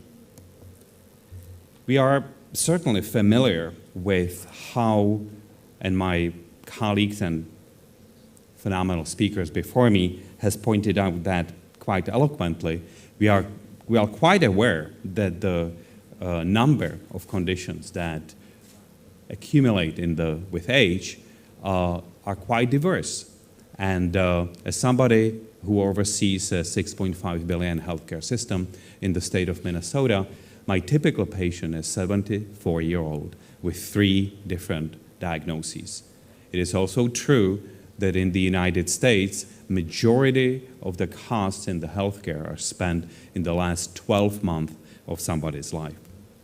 Now, when I look at this, as you would, holistically, as an analytical scientist on one side, but also somebody who tries very hard to step away from the problems and to see the forest, the aspen stand, the redwood forest for the individual trees.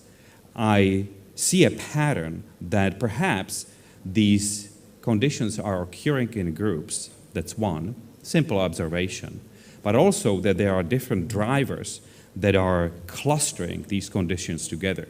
This is going to become very important because what we have learned from very recent actually, discoveries in the basic and clinical science is that it is the immune system, the immune function, or the impaired DNA repair that underlies a groups of these disorders. And that is important because if that is the case, then perhaps we can intervene not just by one condition, but in an intervention and prevention pattern on a group of these conditions. And this would be a fundamental change of perspective and fundamental part of insight. And as somebody who has run for 2 or maybe 3 decades now, basic science lab on DNA repair and gene therapy and genome engineering, and somebody whose clinical practice is bone marrow transplant, which is basically and applied immunology, I'm quite interested in sharing with you some of the insights that are relevant to this discussion. The senescence, which basically is a fancy word for aging, and the senolytics that I'll talk about is a combined word that senescent, the sene means old, and lytics mean breaking up the cell, are truly linked in oxidative stress, which is based on 5 different steps. It is the telomere shortening, that's the end of the chromosomes, DNA damage itself, breakup of the DNA, oncologic signaling, that is what happens in cancer, that there are certain pathways that are inappropriately activated, epigenetics, which is an addition of signals on top of what we have inherited from our parents, which is the DNA itself and how it gets decorated and changed with our lifestyle and other influences of aging, is called epigenetics. And then mitochondrial dysfunction, which is essentially, mitochondrion is this small organelle inside of the cell that is essentially a lung, a breathing lung of the cell itself. Now, important from an oncology standpoint, and I am a trained oncologist, is that senescence itself is a tumor suppressor mechanism. This is really important because the attempt of the body is to eliminate these senescent cells because they can cause cancer, simple as that. What is the challenge is that with the age, this ability to clear these cells is decreased as the function and quality of our immune system decreases in parallel. So the result of that is that you have cells that are somewhat prone to die, but they don't. They are like zombie cells, and they secrete these proteins that activate the immune system and have this pro-inflammatory, tissue-damaging properties. And I'll propose to you that they are the key drivers for the conditions that we see in aging. The senolytics are medications and approaches that are able to eliminate some of these senescent cells. What is important is that if you do that, you allow the tissue, and that being a brain, being lung, being a muscle, skin, doesn't actually matter. You allow the tissue to renew itself as it's programmed to do, and then restore the function, which is beautiful if you think about this, because there is hardly a other preventative measure that I can picture that would be as effective and as elegant as such an approach. Now, we have clinical trials, so this is not some kind of a fairy tale that's on horizon in the distance. This is happening. At the University of Minnesota, we are one of the first places in the world that has several clinical trials of these senolytics. The one is dasatinib, which is a tyrosine kinase inhibitor, known well to the medicine and known well to many of your sponsors over here, and clinical trialists in the audience. I use them to treat some of the chronic leukemias, for example. We have a very good understanding what this medication does. The second one is quercetin, which is a flavonoid. It's a plant pigment. So it's a naturally occurring substance that may be concentrated and optimized in a way that it functions as a senolytic. The third one is fisetin, which is another flavonol from the flavonoid groups of polyphenols. And the last one is navitoclax, which is a fancy name for a medication that acts on one of these pathways that I described to you that are active in cancer. And this one is called BCL2 inhibitor. So in the end, it actually may be that there is a pill that does help in aging. I'm moving to the second part of this, which is the physical activity. I am, as somebody at the dinner kindly reminded me last night, I'm a person that kayaks to work on the Mississippi River. It's about 3 miles up and 3 miles down. It takes me about 45 minutes to get upstream and about 12 to get downstream.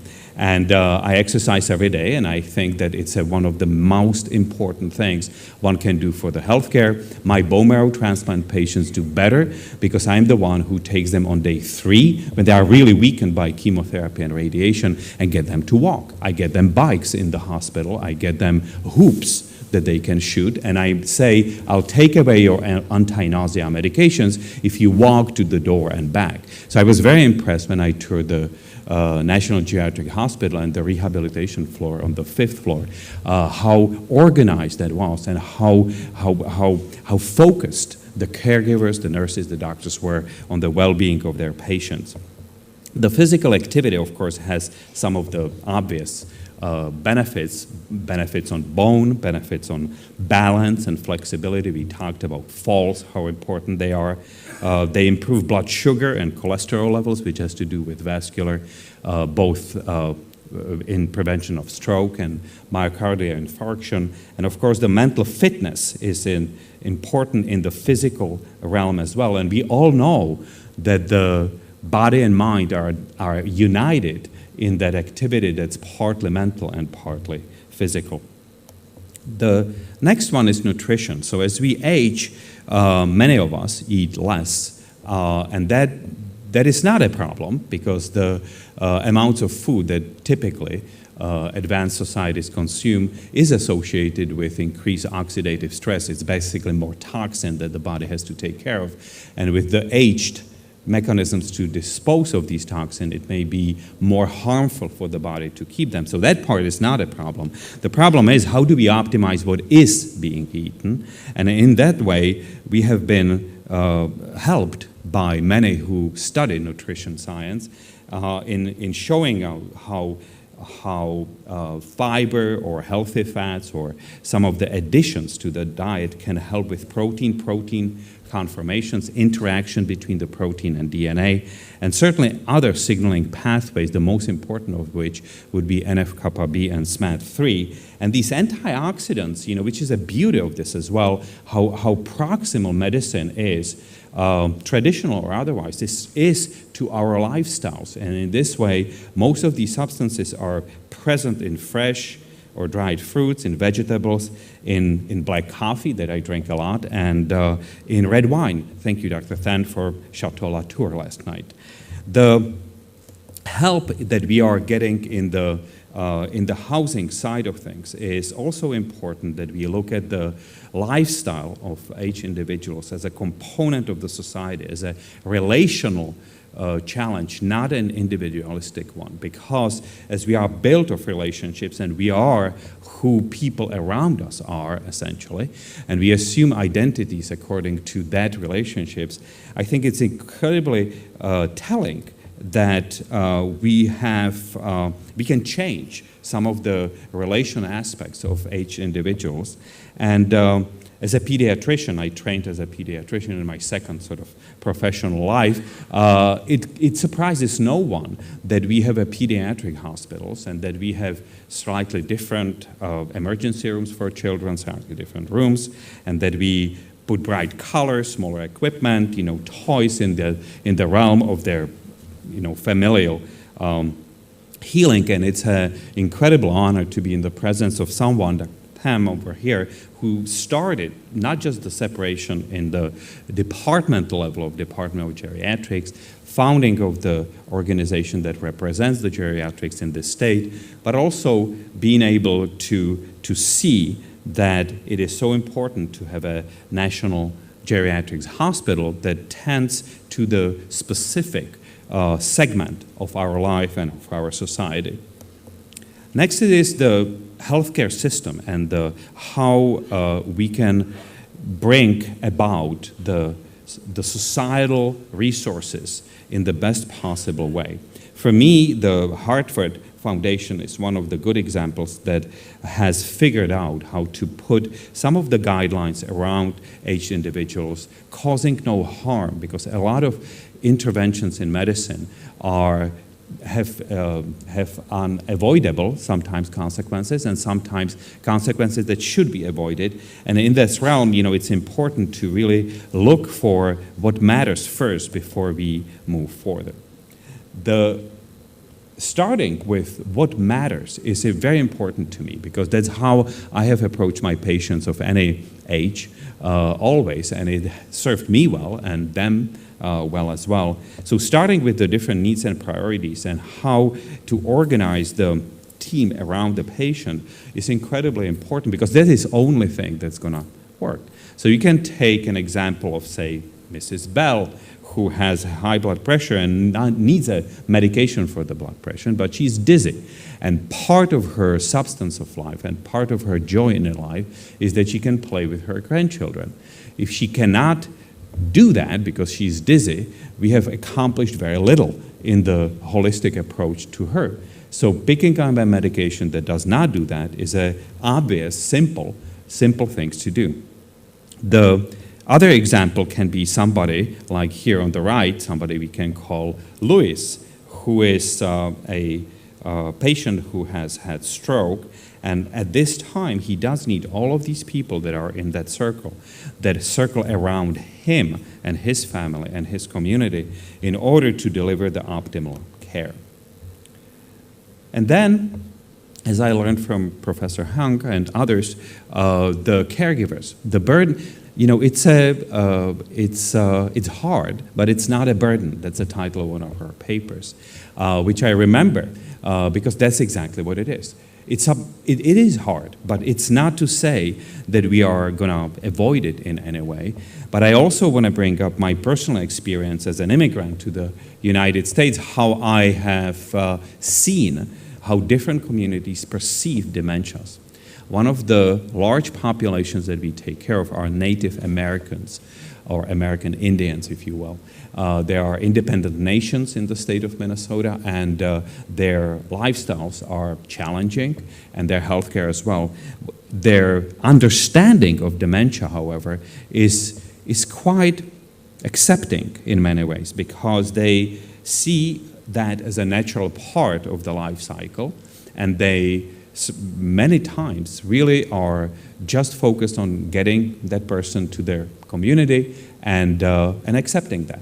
And then I have the largest population of Somalis, people from Somalia, from Africa, outside of Somalia, in the capital, in Minneapolis, where I live, and their perspective on dementia is entirely different. They are almost embarrassed because their elders are respected for their wisdom, and if that's absent, they see it as a mental illness. So I'm not saying this in a way to suggest that one is correct and the other one is not. I'm suggesting this that in a humility and modesty with which I approach the cultural backgrounds of different groups of patients that I treat and serve, and in this way help the caregivers and the patients in the same way.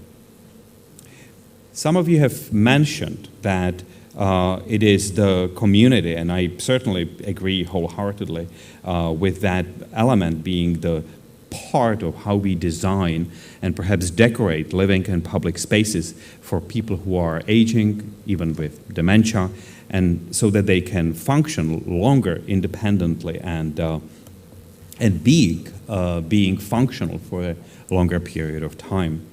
In the US, we find that loneliness, and that has been certainly accentuated, and as we discussed over the last several days, solitude, which is a reflective approach to life, is different than loneliness, which is destructive in many ways because it destructs the relationship, and that's why I'm so glad that I can be here in person and not be one of these little windows on the Zoom. And this has a negative impact on physical health as well as mental health, and we always want to consider these factors as we moving in the intervention for these individual patients and their communities. Aging in place is incredibly important in large countries such as, and small, but the large ones such as the United States is very prominent because 65 million Americans live in what's called Greater America or rural America. And many elders are unwilling or financially unable to leave the familiarity of their home, and even with their support system, the family may not be nearby. In Minnesota, which is, I assume, slightly colder than here and slightly more distant than many places around Vietnam, a 20-kilometer ride, may be a really difficult one for someone, especially if the temperature outside is minus 20 Celsius, and that then is combined, unfortunately, perhaps with an efflux of young people from the rural America to the cities, which combines and compounds the challenge of taking care of the elders. And that's where the systems of social support are so important, so that there are permissive systems for elderly where they can interact not just with each other, but I have learned this for the first time, not in the United States, but in Japan, that the elders were combined with daycares. And I have done this in my own hospital when we have elder Americans coming to the neonatal intensive care unit, and they just hold the babies. You know, they're about this big, so they are not much to hold, but it works very well for both parts of this. And self-worth, substance, and social support, I think, go very well together. And then we have an issue that I don't know how much important it is in Vietnam, but certainly we have a large portion of Americans that are very independent, even into their older age. And then it is the place for technology, as everybody has an iPhone, Apple Watch, and so forth. It is an unobtrusive way to monitor their activity and health and request help when it's needed. And it's quite simple. It is really, is the blood pressure reading on the Apple Watch within normal range or not? Has the pill container been opened or not? These are simple things. Has there been a refrigerator door that has not been touched in 48 hours? All of these things can easily be signaled to a place where somebody can be dispatched to that home, or perhaps a phone call or a Zoom call can alleviate some of these changes. During the pandemic, we all have, and I'm pretty sure that it happened here as well as in the United States, we have changed the video conferencing, which had a lot of these Zoom calls, had a lot of benefit, because I was able to operate, for example, telehealth ICU across the state of Minnesota, and that helped in the acute setting. But what also has worked, even though we didn't like it very much, that the elderly were able to connect with their children and grandchildren, and I was told that sometimes that was actually much more intense and rewarding interaction than the occasional visit around holidays or something that preceded the pandemic. So another tool to stay connected over the distance and offer to each other in the real time, I think that internet, both the cellular and internet service, are going to be a huge part of that intervention. So what I've told you is that there is a group of conditions in aging that can have a common denominator of immune dysfunction and DNA repair. I told you that it is possible to address these underlying principles before you get to dementia, to cancer, to vascular conditions. And I would propose to you that this senolytic clinical trialing in combination with physical exercise and good diet is one of the potential answers that in composite can be offered to our aged colleagues and friends and families. So thank you for listening to this talk, and thank you again for allowing me to learn from you, allowing me to be a part of your lives, even for a short period of time, though I am told that I'm coming back, so I'll be back. And I look forward to questions either after the sessions or in the breaks. Thank you.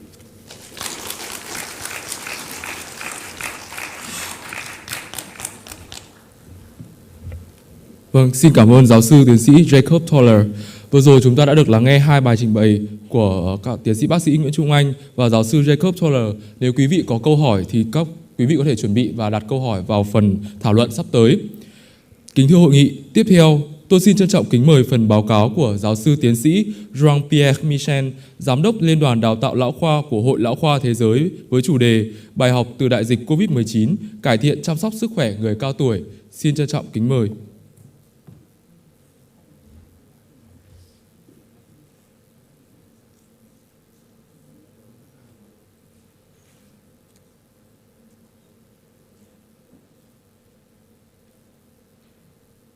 Wang, I am very pleased to be invited by you for participating in your National Congress of Geriatric Medicine.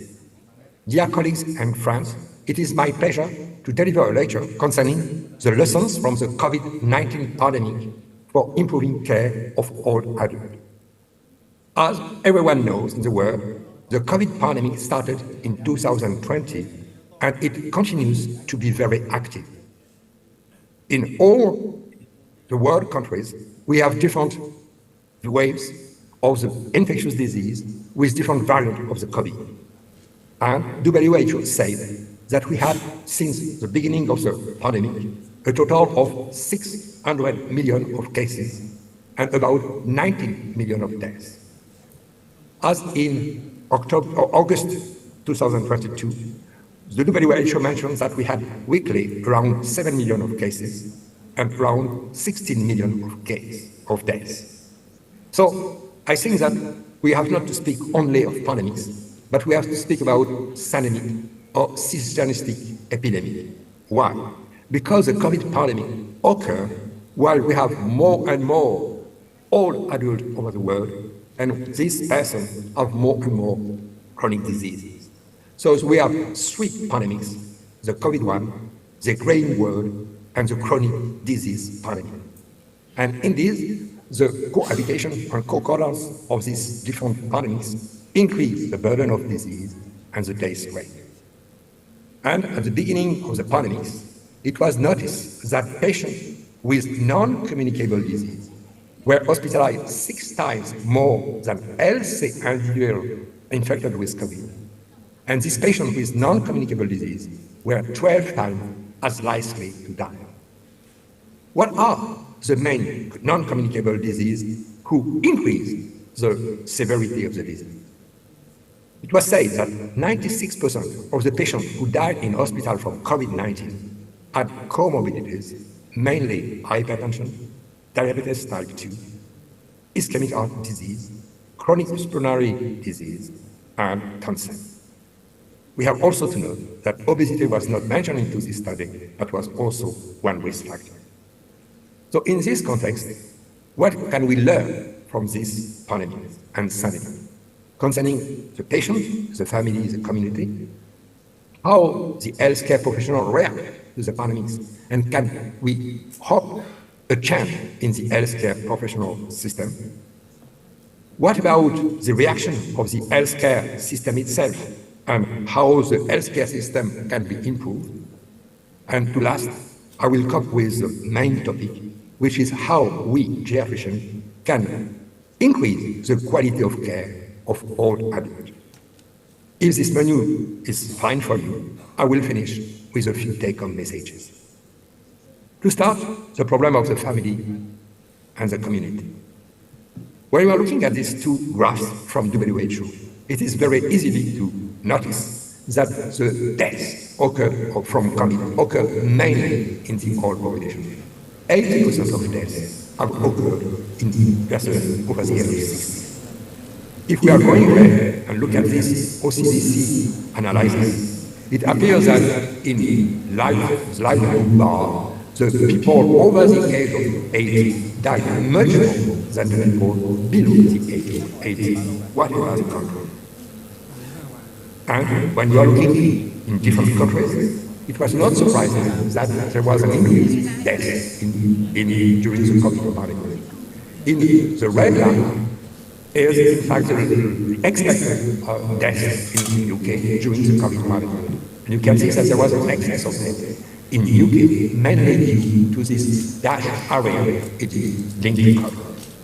When you are looking at this data, you can see that the excess death was mainly due to underlying disease and indeed COVID, but also in 25% of the cases by underlying disease. When we are looking at Peru, it is the main excess of death was linked to underlying disease and not the COVID pandemic. And surprisingly, when we are going to South Africa, you can see that during the first part of the COVID pandemic, there was a decrease in deaths linked to the decrease of traffic accidents, which was very surprising. So, the main consequences of all these actions are in fact a decrease in life expectancy. And in the States, if you are considering all races in the States, you can see that in 2019, the life expectancy was around 79 years, while it decreased to 76 years in 2020. and it is a decrease of 2.7 years of life expectancy at birth. When you are looking at the Indian native, the decrease is much more careful. So, what we can say? The COVID pandemic increased and deteriorated the healthcare outlook and increased mortality. And as I showed you just now, it was in pressure with economy and social status, but also depending on the race, the age, and the living conditions. Another thing which are very important to notice is the disparities in infection rates in different countries. The fact that there was inequal testing and vaccine access in different parts of the world. There was a disruption of chronic disease management, disruption in community-based services, but also a problem with caregivers, family caregivers, and professional caregivers, which are really burden, workload, and they are also mental distress. These different conditions were exacerbated by two other factors. The first one is the fact that during the COVID pandemic, and whatever the location were, there was a decrease in the public trust and in the public health decision. And secondly, there was abundant information, abundant but not trustful information, which was causing anxiety with a lot of anti-vaccine attitude. All this shows that now we have to fight to restore trust, to improve communication, to give information from certain sources, and to translate science into practice. Concerning the healthcare professional, it is necessary to notice that before the pandemic, the situation was not so good. Firstly, there was a lack of healthcare professionals. There was an excessive workload, inadequate time with patients, low quality of care, less control of work, administrative burden, use of technological tools, and unsolved ethical problems. All these experiences explain the increase in turnout of healthcare professionals and also the high burnout, which explains that 20% of the healthcare professionals would like to change the work before the COVID pandemic. With the COVID, other stresses appear, and particularly at the professional level, at the family level, but also at the individual level with the fear of getting the disease. More than that, new techniques appear, which were very unfamiliar for the healthcare professionals. And sometimes they have to speak guarantee, and sometimes, unfortunately, they have to translate important value. So, the problem of the healthcare professional was mainly to face the collapse of the healthcare system. And the first thing that they had to do, or to cope with, was to face an increased number of patients admitted in the emergency room, to have an inadequate number of available beds for the new patients. They had to isolate the patients, and they didn't have the material to good work. So, what they did, and what we have tried to allow them to do, is to develop new clinical guidelines.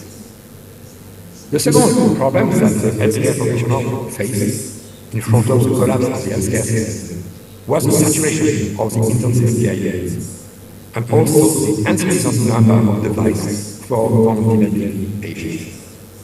And in this way, the healthcare professional has now to help the health system to adapt the care delivery system.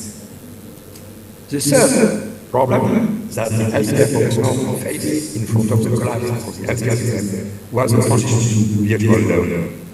And they had to face the shortcomings of existing digital infrastructure.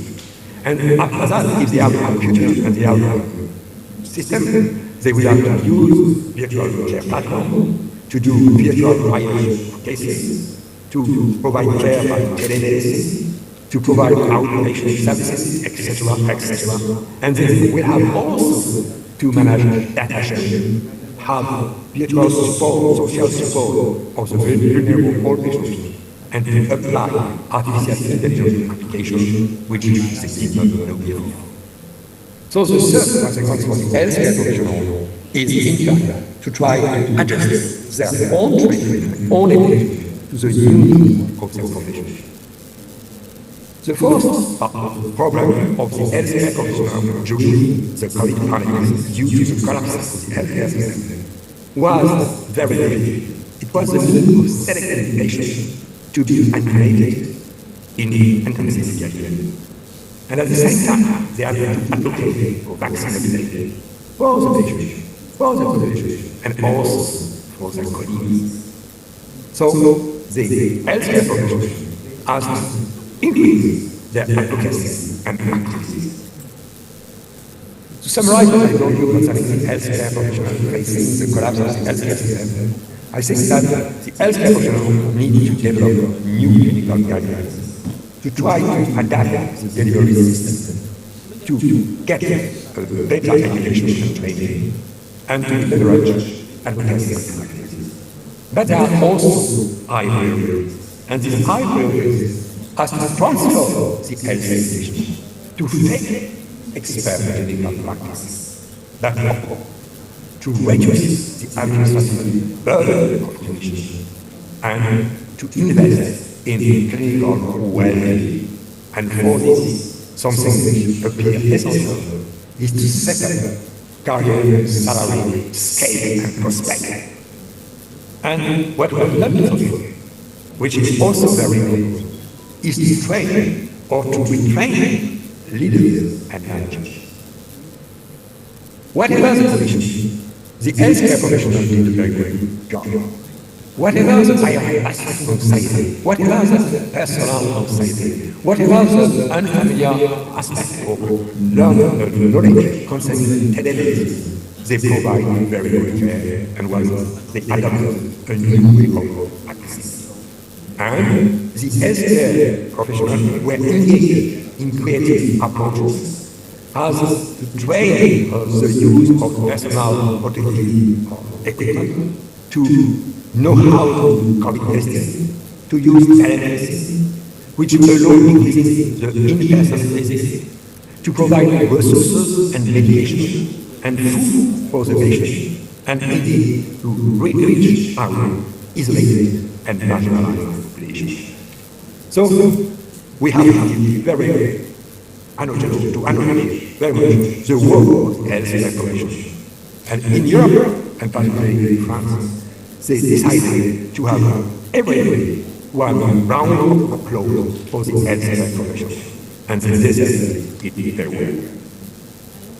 Concerning the third point, which is crucial, it is how the healthcare system works. I told you that all over the world, the healthcare system collapsed. But we know that before the COVID pandemic, things were not so good. There was a shortage of medical products, lack of drugs, lack of devices. But the main problem was the fact that all these drugs and devices were generally manufactured in other countries, particularly offshore China. And the production was justified with no incentive to stockpile drugs and so. It is one problem. The other problem that we saw justified was indeed the problem of the workforce training, particularly shortage. And I will not insist on this problem of healthcare workers because I did it just before. But what was very concerning is that in fact, at the beginning of the COVID pandemic, the politician decisions were not so good. For example, Boris Johnson, the first minister of UK, said all that adults over the age of 70 should self-isolate during 4 months, while all other age groups continue as usual. In Poland, it was said that chronic comorbid patient treatment must be only done by teleconsulting. And we know quite well that the old do not know anything about computers. So how is this possible? In Israel, the former CEO of the Ministry of Health said, for very few people whose expected life expectancy is not very high, you do not win a country. So all these attitudes are age discriminating, and the age-dependent values was identical. But ageism was everywhere, and it was a reality. And it existed a new website which was Boomer Remedy.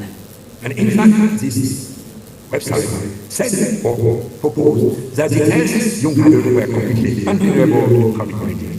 So they do not need to have any vaccination. They do not need to follow any prevention policy. And they, as you saw in this short image, that they were all measured on the village, while all people were quarantined at home, and the young people used to say that the death of very vulnerable adults from COVID was a normal outcome of this pandemic.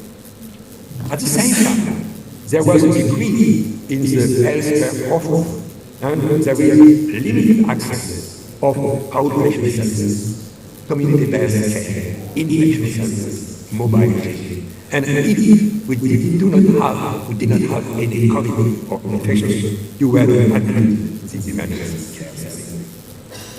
So, what we can learn from this different aspect of the healthcare system? Firstly, that we need the system needs to address emergency preparedness. The system needs to strengthen national and health system supply chains. The healthcare system needs to invest to develop workforce and also to improve the healthcare system capacity for patient care. But more than that, what is very important is, in fact, the health system has to foster linkage between them, the public health department, and the community-based provider. Now, we are concerned by the all adult health care. And what is sure, that we know that from 21 countries, that nearly half of all COVID-19 deaths have occurred among residents of long-term care facilities. And indeed, the emotion was very, very high, and the community, as well as the geriatric community, was completely afraid what happened in these long-term care facilities. And what has to be noticed is the fact that the COVID pandemic revealed, as I showed you before, that a lot of deaths occurred to patients who are already suffering from other underlying diseases. And in fact, undiagnosed COVID was really very important to increase the deaths of dementia patients, dementia with hypertension, asthma, etc., etc. So, what is this number of deaths? Increase the loneliness of the remaining family members, and there was an impossible mourning. What is important to notice for us in this very long study from 12,000 nursing homes, which represent 81% of all the nursing homes in the state, that there was a relationship between the number of cases, number of residents, number of staff cases, in relation with the vaccination of the staff members. And as you can see, for the rest of the cases, the number of cases of cases of resident nursing home residents decreased by 29% if the staff is well vaccinated. If the staff is well vaccinated, the death of residents decreased by 48%. And if the staff is well vaccinated, it also protects them and decreased was 29%. Showing how important was the vaccination of the staff members, not only to protect them and their family, but also to protect the old adults that they are caring.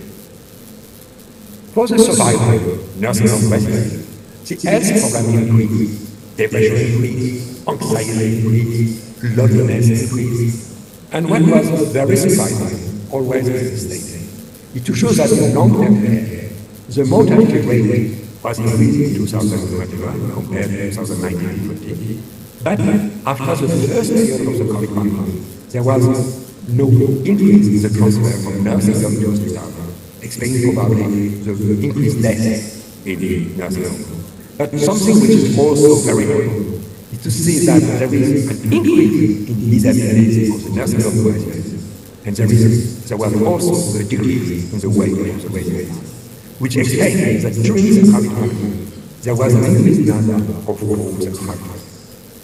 And when we are looking at this very important study concerning 14 countries, including 7,000 patients with hip fractures, you can see that the survival curve of patients without COVID was usual. But if the patient got COVID during surgery, the rate of death increased and the survival decreased. And if the patient with COVID got any fractures, it was catastrophic for him or her, and the death was very, very good. More than that, for the residents who were in quarantine, we can say that, in their nursing home, we showed that there was a modification of their behavior. And the severe dementia patients have a very important alteration of the state, contrary to the non-dementia patients who live quite well and were not disturbed by the fact they were not stimulated and they were not participating in the daily activities of nursing home. But what is more important is to notice that in the severe dementia patients, they have more depression, more anxiety, more apathy. And indeed, a lot of patients, nursing home residents who survived with the COVID have suffered from long COVID. And this long COVID impacted their quality of life. So, how we can think, how we can improve the quality of care, the care of older people. The first thing, which is very, very important, is to affirm the commitment to anti-ageism, anti-racism, and promotion of social justice. All over the world, we have to think how to really manage the management of long-term care. And also, all over the world, we need to discuss the allocated resources for caring for older, and particularly increase the staffing at the bedside. But at the same time, at the level of the nursing home and long-term care and geriatric facilities, we need to regularly control the supply chain of personal protective equipment. We need to adopt protocols to minimize infection to the World Health Services. At the individual level, nursing home residents, we have to continue reverting to well-being. We need to promote advanced care directly. We need to favor routine vaccination. All these actions will enhance the well-being. At the healthcare professional level, we need to impose mandatory vaccination. We need to stimulate the production of standardized procedures. And we need also to increase the number of programs to support the healthcare professionals, and particularly the mental health of the healthcare professionals, to avoid their burnout. But we need also, as said before, to have a better care coordination between the community, the hospital, the geriatric facility. And we need also to think in advance of the possible ethical issues of care and research. I could conclude now that, in fact, I say that we have to be personally engaged at three important levels. At the individual level, at the citizen level, at the professional level. At the individual level, we have to fight against the public communication, depicting all other adults only as vulnerable members of the society. At the citizen level, we need to favor age-friendly cities, and the same priorities are valid all over the world. Increasing security, favoring urban landscaping, favoring public transportation, and favoring the adaptation of technology to the old users.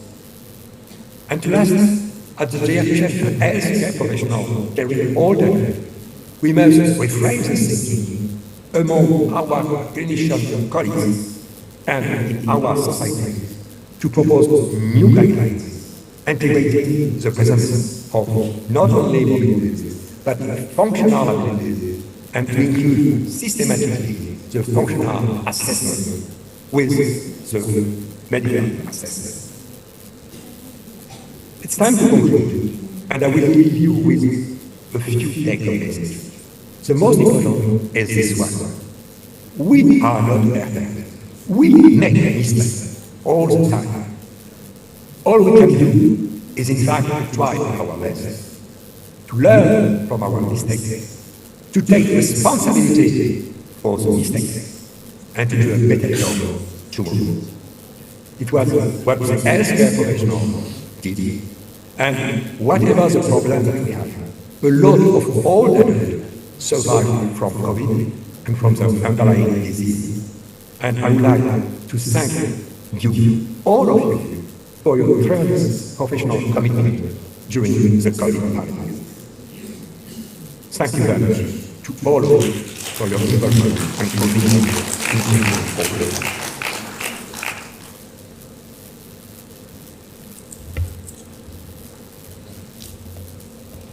Xin cảm ơn bài trình bày của giáo sư tiến sĩ Jean-Pierre Michel.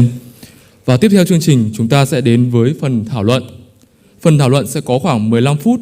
Quý đại biểu có thể đặt câu hỏi hoặc chia sẻ thông tin liên quan tới 3 bài báo cáo trên bằng cách gửi câu hỏi tới ban tổ chức hoặc giơ tay để ban tổ chức gửi mic.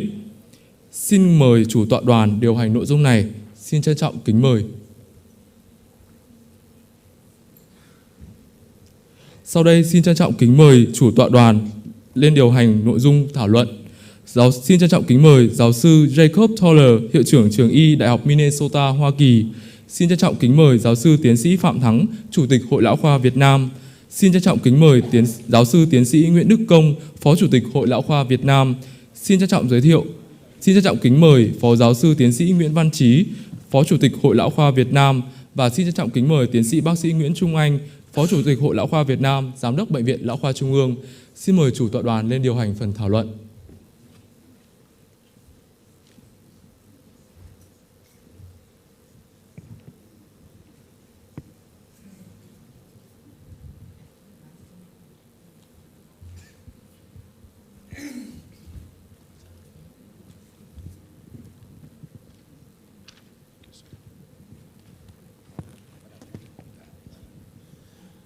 Vâng, chúng ta đã nghe mấy báo cáo rất là hay về vấn đề là mang tính cũng là chiến lược về vấn đề phòng chống các cái bệnh cho người cao tuổi. Thế bây giờ đề nghị chúng ta xem có các ý kiến gì không thì chúng ta sẽ tham luận. Trong khi chờ đợi câu hỏi ở dưới đó thì xin phép được hỏi Professor Jacques.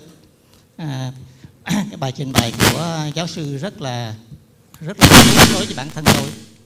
Tại tôi cũng liên quan và rất là quan tâm đến sức khỏe của người cao tuổi. Người cao tuổi thì nó có hai nhóm, một nhóm khỏe mạnh và một nhóm dễ tổn thương hay là suy yếu frailty. Thì mình không có nên chờ bệnh nhân từ nó frailty thì mình mới điều trị, mà phải chăng là mình nên dự phòng trước.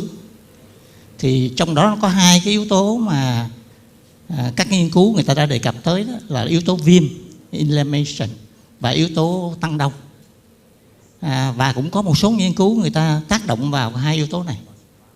Thì xin hỏi giáo sư, thì kinh nghiệm giáo sư là mình có thể tác động vào hai yếu tố này bằng biện pháp không dùng thuốc nào là hiệu quả nhất, và thuốc nào hiện tại phổ thông mà ở các nước nghèo cũng có thể sử dụng được, chẳng hạn như NSAID kháng viêm, chẳng hạn như là thuốc kháng đông NOAC. Xin được hỏi ý kiến của giáo sư.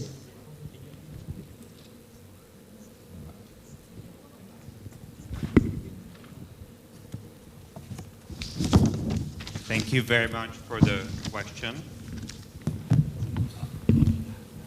I want to make sure that it's clearly understood that the boundary between traditional and non-traditional medicine is very movable.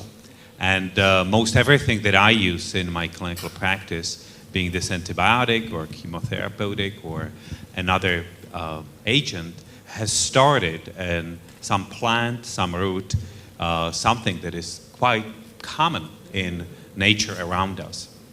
That's one. The second one is there is an increased ability to understand how the natural compounds can interact with their natural counterparts in the human body.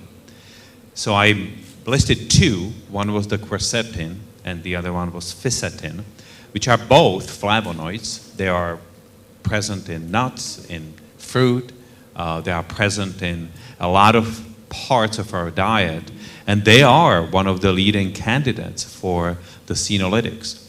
If I combine this, and this was actually very insightful of you to recognize that they are immune modulators, so not senolytics per se, because senolytics are immune modulators in a way that they take away a burden from the immune system so that the immune system can function properly in cancer cell surveillance and other homeostatic mechanisms in the body.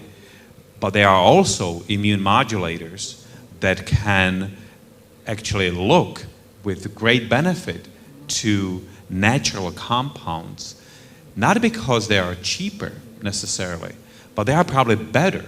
And it may be that some of them need to be optimized in composite pharmacology, like several medications together. And I don't think that this should be a barrier financially or affluent nations versus others, because this is going to be a menu of options in the preventative way of things that will be available to just about anyone without prohibitive costs. Thank you for your question. Tôi cũng xin phép có được hai câu hỏi. Câu hỏi thứ nhất là ở Việt Nam chúng ta bây giờ mới có độ khoảng là 12 triệu rưỡi người, tức là khoảng 12% đi là người cao tuổi.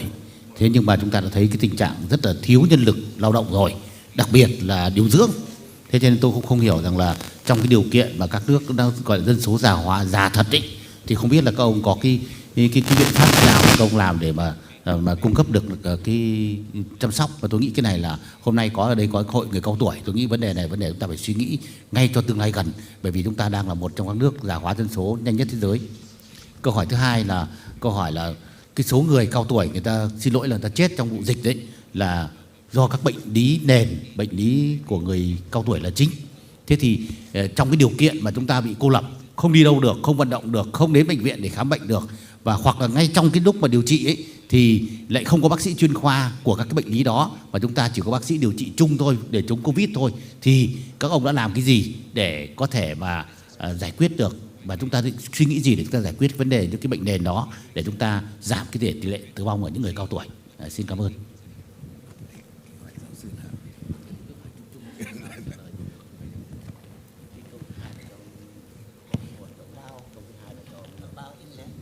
Câu thứ nhất là cho giáo sư đang ngồi đây, còn câu thứ hai là giáo sư Pháp mà đang vừa trình bày cái bài vừa rồi ạ. Dạ.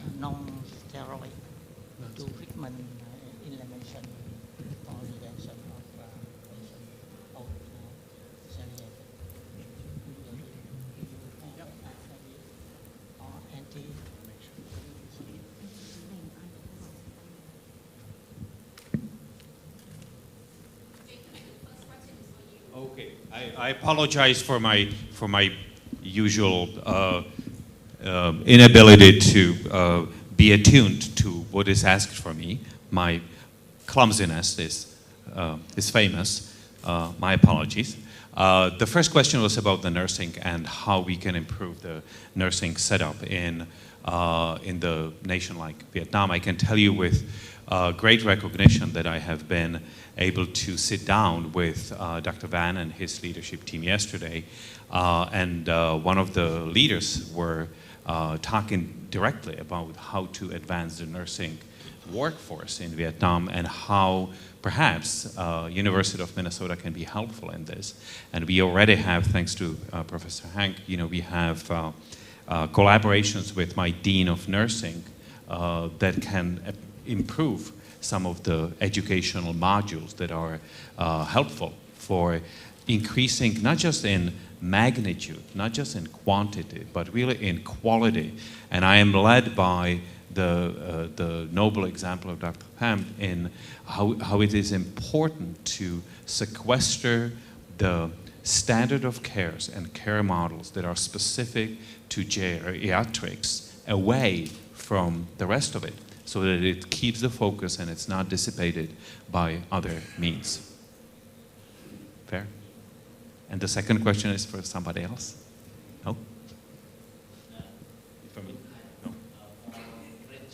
Oh, good.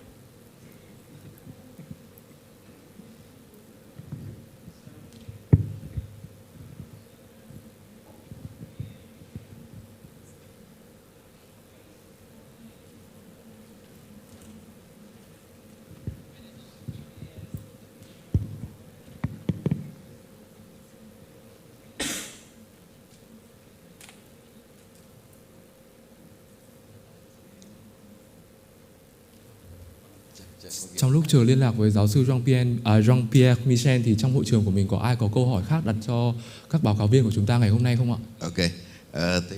Vì chờ đợi thì tôi có một cái câu hỏi cho giáo sư Toller, cho you. Trong các cái thuốc mà senolytic thì tức là các thuốc chống lão hóa mà giáo sư vừa trình bày thì là có những cái thuốc nào mà đã được FDA approve và nó được approve cho điều trị trong trường hợp nào? Nó là thuốc kê đơn hay là thuốc bán rộng rãi ở ngoài siêu thị?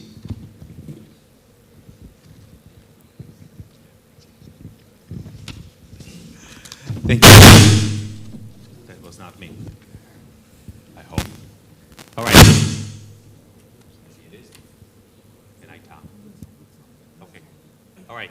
So the question is, what medications have been approved by Food and Drug Administration, which in the United States and its equivalent in Vietnam is a prerequisite for us clinicians able to prescribe these medications in the safe and repeatable manner.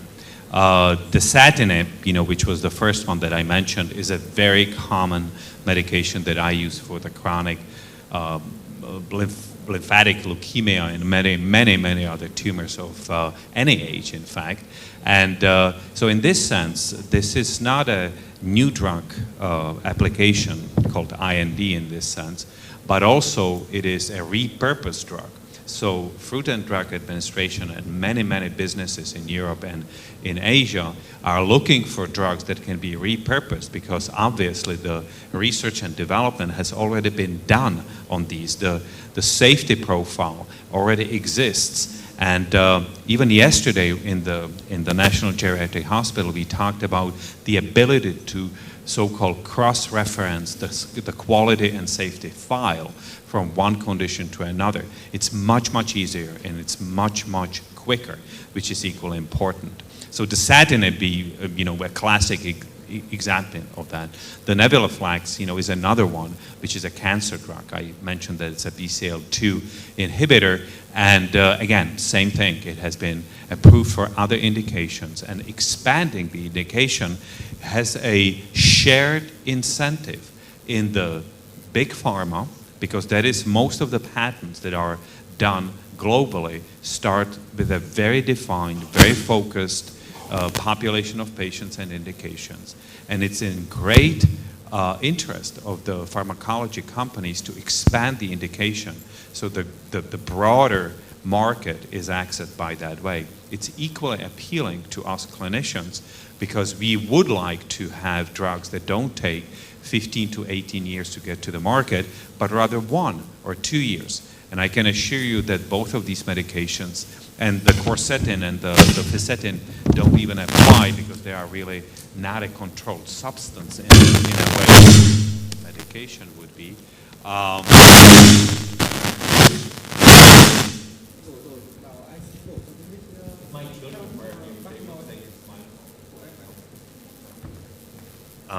All right, thank you, sir.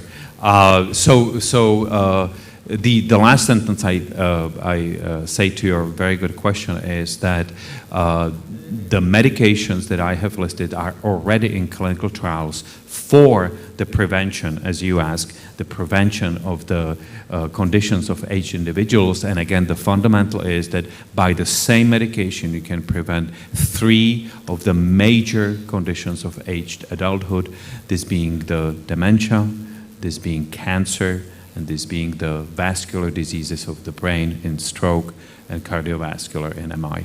Thank you.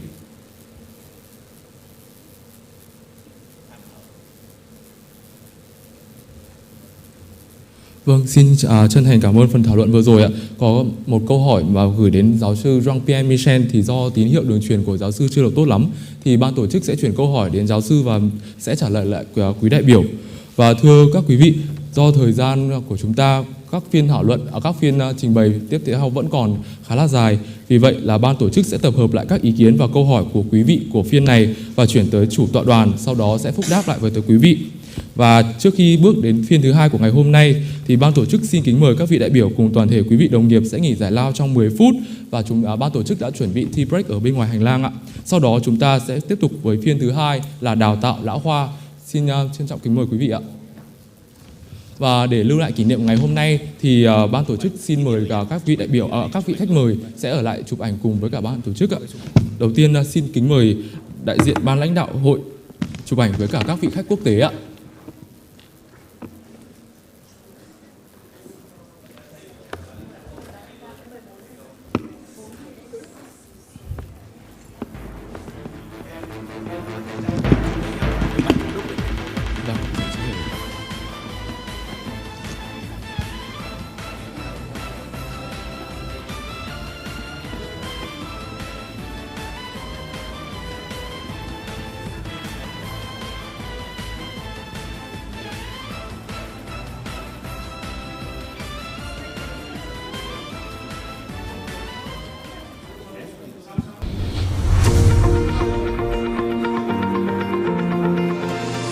Được thành lập năm 1983 tại số 1A Phương Mai, Hà Nội, Bệnh viện Lão khoa Trung ương là tuyến cao nhất trong hệ thống khám, chữa bệnh cho người cao tuổi, quy tụ những chuyên gia y tế lão khoa đầu ngành trong cả nước và được trang bị cơ sở vật chất, trang thiết bị hiện đại.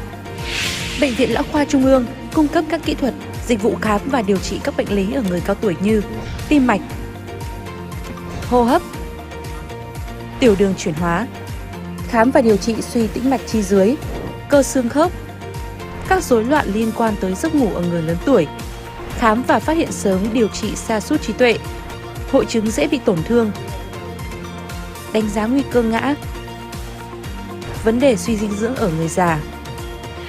Để đánh giá một cách toàn diện nhất và có một kế hoạch điều trị hiệu quả cho người bệnh, Bệnh viện Lão khoa thực hiện phương pháp đánh giá lão khoa. Sau đây xin trân trọng kính mời lãnh đạo các vụ cục trực thuộc Bộ Y tế, lãnh đạo các trường đại học, lãnh đạo các bệnh viện Lão khoa Trung ương và lãnh đạo hội người cao tuổi lên chụp ảnh cùng với ban lãnh đạo hội người cao tuổi, điều trị, ban lãnh đạo hội lão khoa Việt Nam. Xin trân trọng kính mời mời bác sĩ điều dưỡng chuyên ngành lão khoa thường thì được đào tạo để thích ứng với nhóm đối tượng bệnh nhân đặc biệt. Đấy là những bệnh nhân mà mắc nhiều bệnh cùng một lúc. Đối với người cao tuổi thì không chỉ là chữa bệnh mà cái việc chăm sóc và chăm sóc được toàn diện thì là rất là quan trọng. Cho nên bệnh viện chúng tôi cũng đi theo cái hướng là ngày càng tập trung chăm sóc, nâng cao cái hiệu quả của chăm sóc toàn diện. Chúng tôi cũng xác định dinh dưỡng lâm sàng và phục hồi chức năng cũng phải coi như là một cái phương thuốc hữu hiệu để mà đưa vào điều trị và mang lại hiệu quả điều trị cao nhất cho người cao tuổi của Việt Nam. Người cao tuổi cần một cái sự thăm khám đặc thù. Thời gian thăm khám của người cao tuổi cũng cao hơn do đặc thù có giảm các cái chức năng hoạt động hàng ngày, di chuyển chậm hơn, giảm thính lực, giảm thị lực, thời gian tiếp xúc, khám bệnh và đưa ra các trách nhiệm cũng như là đưa ra quyết định điều trị đối với người bệnh cao tuổi sẽ lâu hơn, thường khoảng 4 đến 5 lần so với thăm khám với những người trẻ thông thường. Bên cạnh đó thì đối tượng người cao tuổi thường có nhiều bệnh lý đi kèm. Để phát hiện ra tổng thể các cái vấn đề này thì chúng tôi cần một sự thăm khám đặc thù. Chính vì vậy chúng tôi đưa ra mô hình đánh giá lão khoa toàn diện. Đối với người cao tuổi chúng tôi chữa người bệnh chứ không phải chữa từng bệnh đơn lẻ.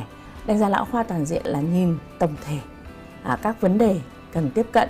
Ví dụ như là bệnh lý nền người bệnh có là gì, các bệnh mắc kèm người bệnh có là gì, các chức năng của bệnh nhân có suy giảm hay không.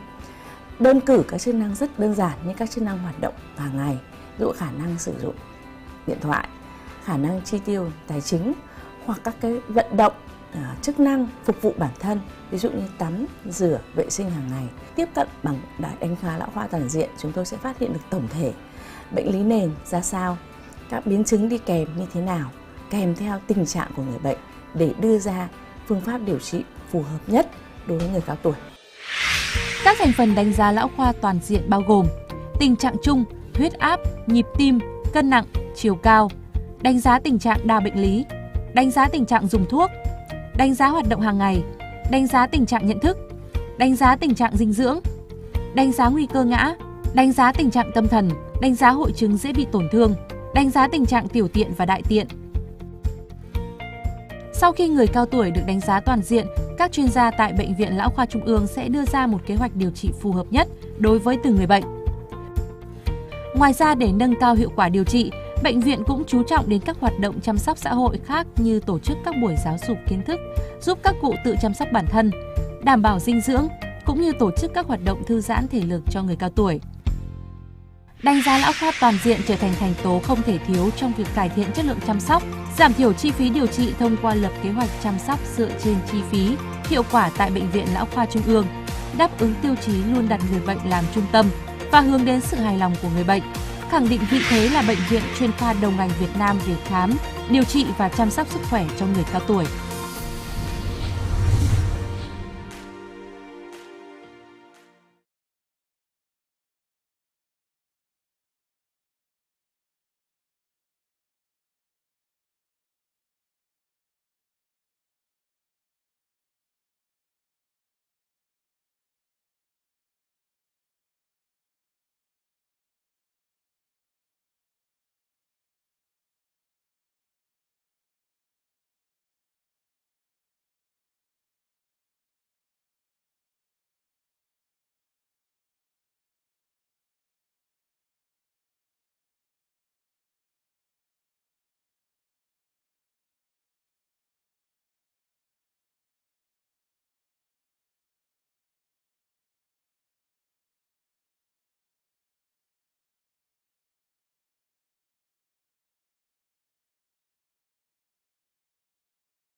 ra ngoài nó nghe được không?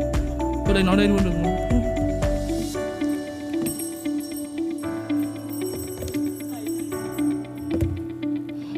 Ban tổ chức xin lưu ý, phiên thứ 2 sẽ diễn ra trong vòng ít phút nữa. Sau đây xin kính mời tất cả các quý vị đại biểu quay trở lại hội trường để tham dự phiên thứ 2.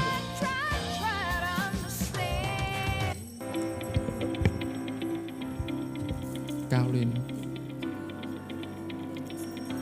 Không nghe. Ban tổ chức xin lưu ý, chỉ còn ít phút nữa thôi thì phiên thứ 2 của chúng ta sẽ bắt đầu. Vì vậy, xin kính mời tất cả các quý vị đại biểu quay trở lại hội trường để theo dõi phiên tiếp theo.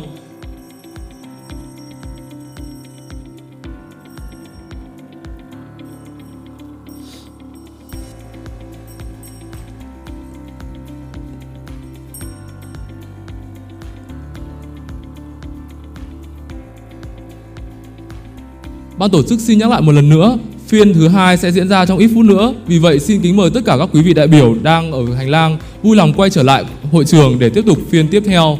Xin trân trọng kính mời ạ.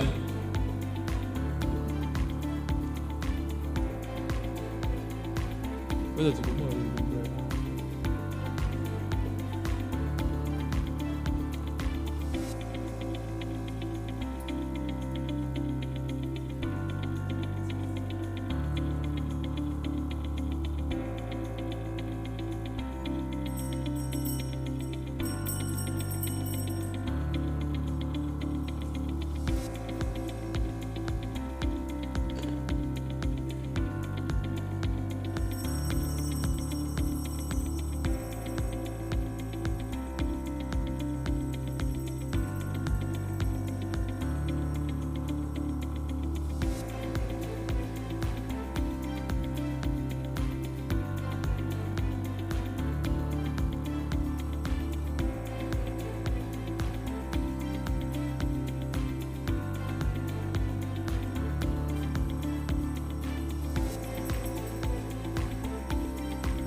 Ban tổ chức xin lưu ý một lần nữa, phiên thứ 2 của chúng ta sẽ bắt đầu trong ít phút.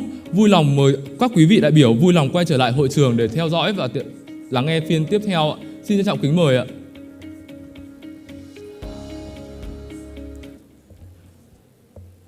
Ban tổ chức xin lưu ý, phiên thứ 2 đào tạo lão khoa sẽ diễn ra trong vòng ít phút nữa. Vì vậy, xin mời quý vị đại biểu vui lòng quay trở lại hội trường để theo dõi các phiên tiếp theo. Xin trân trọng kính mời ạ.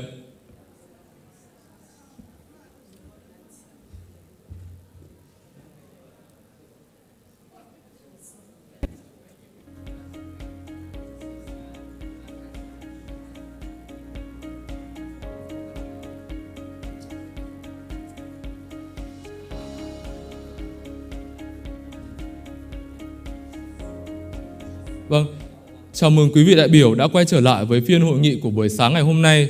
Tiếp theo chúng ta sẽ đến với phiên thứ 2 về đào tạo lão khoa. Ban tổ chức xin trân trọng giới thiệu chủ tọa đoàn gồm Giáo sư tiến sĩ Phạm Thắng, Chủ tịch Hội Lão khoa Việt Nam, giáo sư tiến sĩ Nguyễn Đức Công, Phó Chủ tịch Hội Lão khoa Việt Nam, Phó giáo sư tiến sĩ Nguyễn Văn Trí, Phó Chủ tịch Hội Lão khoa Việt Nam và tiến sĩ bác sĩ Nguyễn Trung Anh, Giám đốc Bệnh viện Lão khoa Trung ương, Phó Chủ tịch Hội Lão khoa Việt Nam. Và sau đây, xin trân trọng kính mời giáo sư tiến sĩ Larson Hinton, Trường Đại học California Davis, Hoa Kỳ, trình bày bài báo cáo Chương trình quốc gia tăng cường năng lực nghiên cứu sa sút trí tuệ tại Việt Nam. Xin trân trọng kính mời.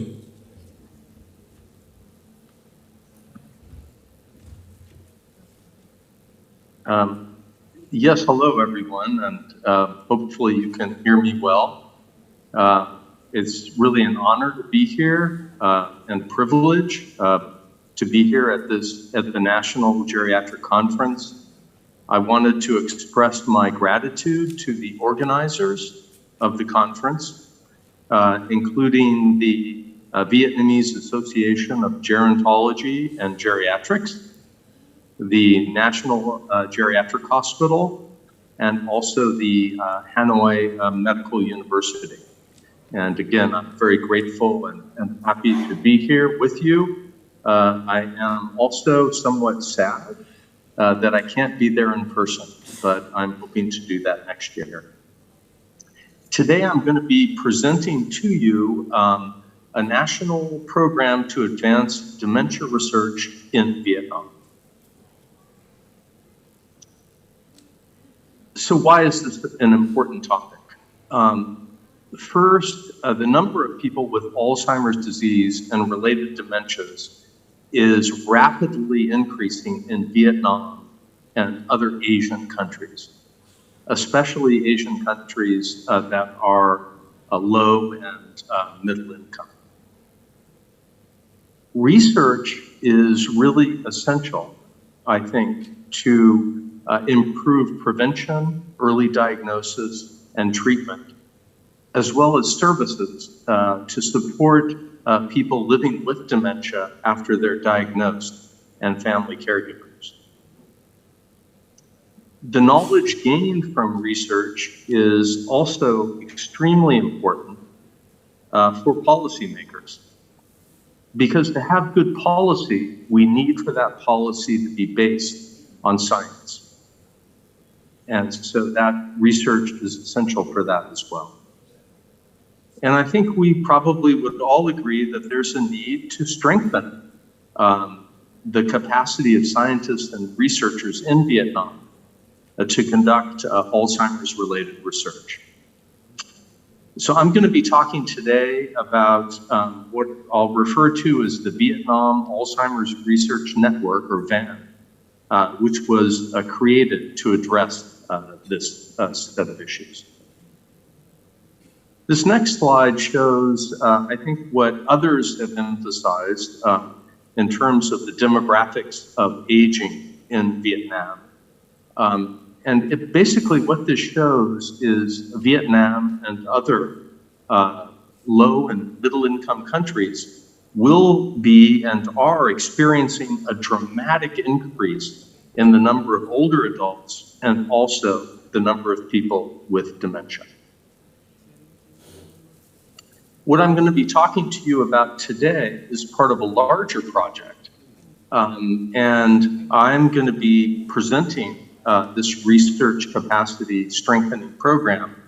But this is really a product and a result of the efforts of multiple people. All of my colleagues at the National Geriatric Hospital and at other institutions as well.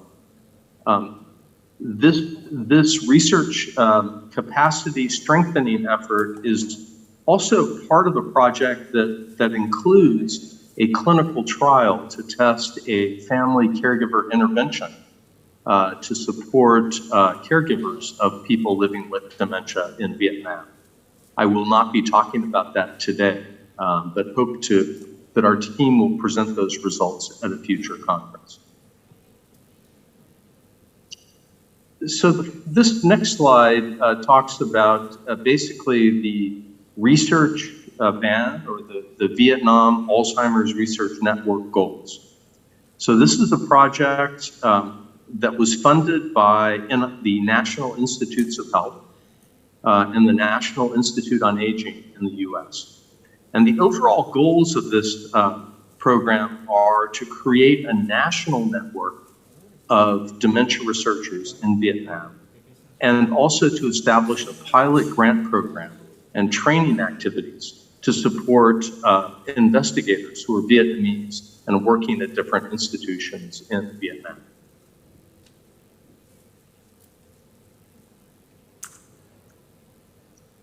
This is a global partnership, and so in addition to our partners in Vietnam, we also have in the US collaborators at the University of Minnesota, UC Davis, and also in Australia at NARI, or the National Aging Research Institute. This network, which we formed, comprises the Vietnam academic institutions and research groups, participation from the Ministry of Health, the Vietnam Association of Gerontology and Geriatrics. So this network is created across multiple different institutions in Vietnam. These are just a list of some of the different institutions that are part of this network.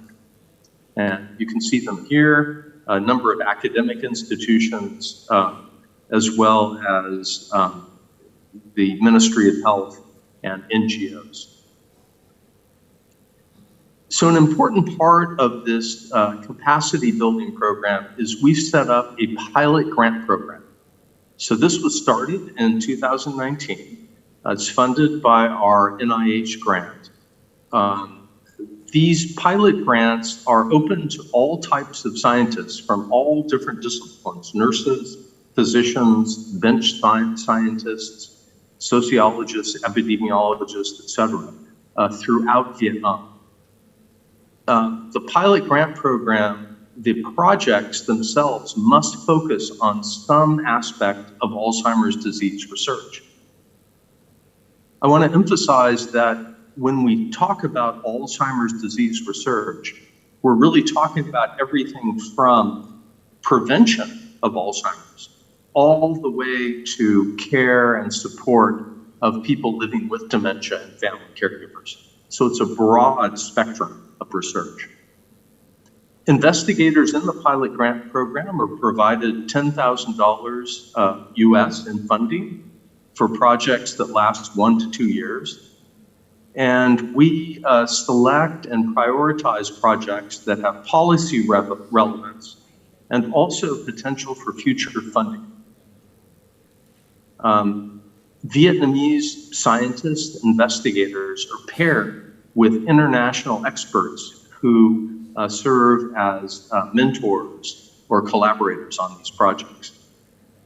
And we have had 3 rounds of projects funded, and the final round of applications will actually be funded in 2023. And I think those applications are actually due in December of this year. So these are the results of our pilot grant program. So we disseminated this opportunity and have done this now for 3 years. We've received 48 applications, and of those 48, we've funded 17 investigators from Vietnam. And we're very pleased with the quality and breadth of interdisciplinary breadth of the applications that we've received. The applications are, the majority have been from northern Vietnam, especially from Hanoi, but we've also received some from southern Vietnam as well, in Ho Chi Minh City. The research that we're funding through this pilot grant program is very broad. And this is actually an overview of research supported by the National Institute on Aging in Alzheimer's disease research. And this, I think, reflects the kind of projects and the diversity of projects we are funding through this pilot grant program. So this can be everything from biomarker research and studies of the factors that predispose or put people at risk for the development of cognitive decline and dementia in Vietnam, all the way to early diagnosis and treatment, to care and support of people who are living with dementia and family caregivers. I'm not going to go through this list in detail, but this lists a number of the pilot projects that were funded during the first several rounds of our pilot grant program. And what you can see is they really range from more larger scale, sort of epidemiologic studies, all the way to clinical research to test novel interventions. This slide shows some of the high income country mentors or experts who've been paired with investigators in Vietnam. And they have actually included investigators from the United States, from the United Kingdom, and also from Australia. In addition to the pilot grant program, our research capacity building efforts also include a training component.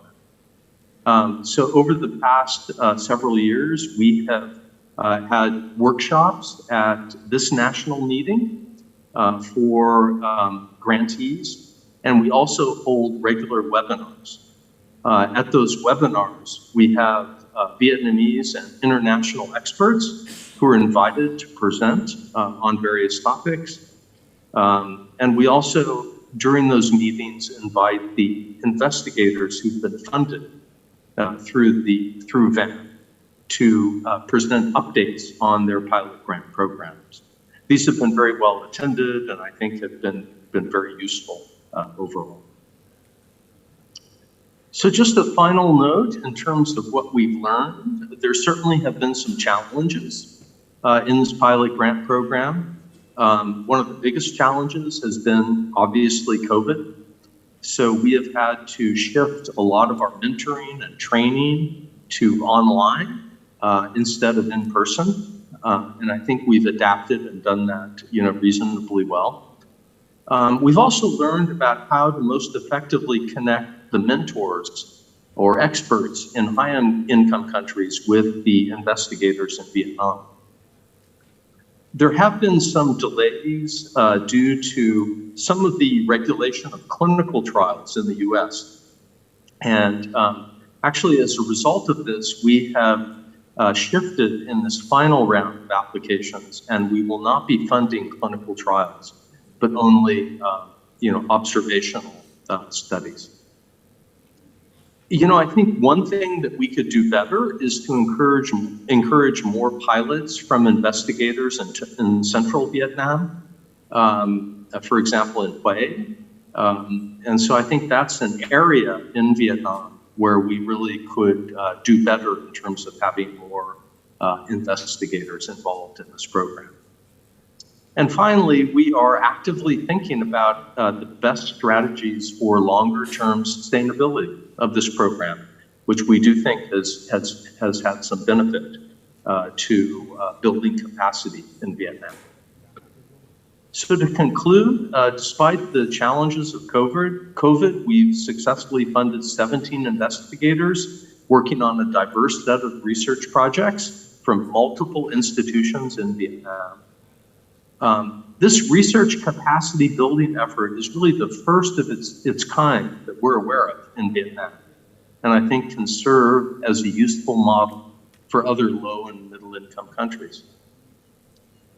It also, I think, could be potentially a useful model for developing research, geriatric research in other areas outside of the dementia field. So the model that we, I think, have implemented could potentially be of benefit. And finally, we're continuing to learn and improve our research capacity building model. This is a work in progress, and we always have much to learn and are, I think, very humble in our efforts in trying to improve.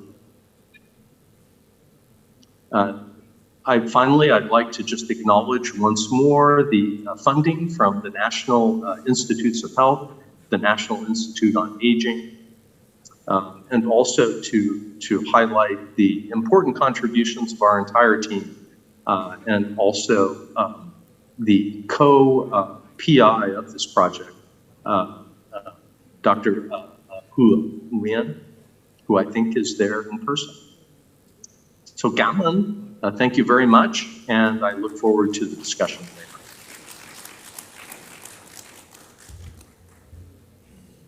Vâng, xin cảm ơn bài báo cáo của giáo sư tiến sĩ Larson Hinton. Để tiếp nối chương trình, xin mời quý vị cùng theo dõi bài báo cáo về IAGG e-Trigger hướng tới thúc đẩy đào tạo chuyên sâu về lão khoa. Xin trân trọng kính mời giáo sư Jean-Pierre Michel, Giám đốc Liên đoàn Đào tạo Lão khoa của Hội Lão khoa Thế giới trình bày. Xin trân trọng kính mời.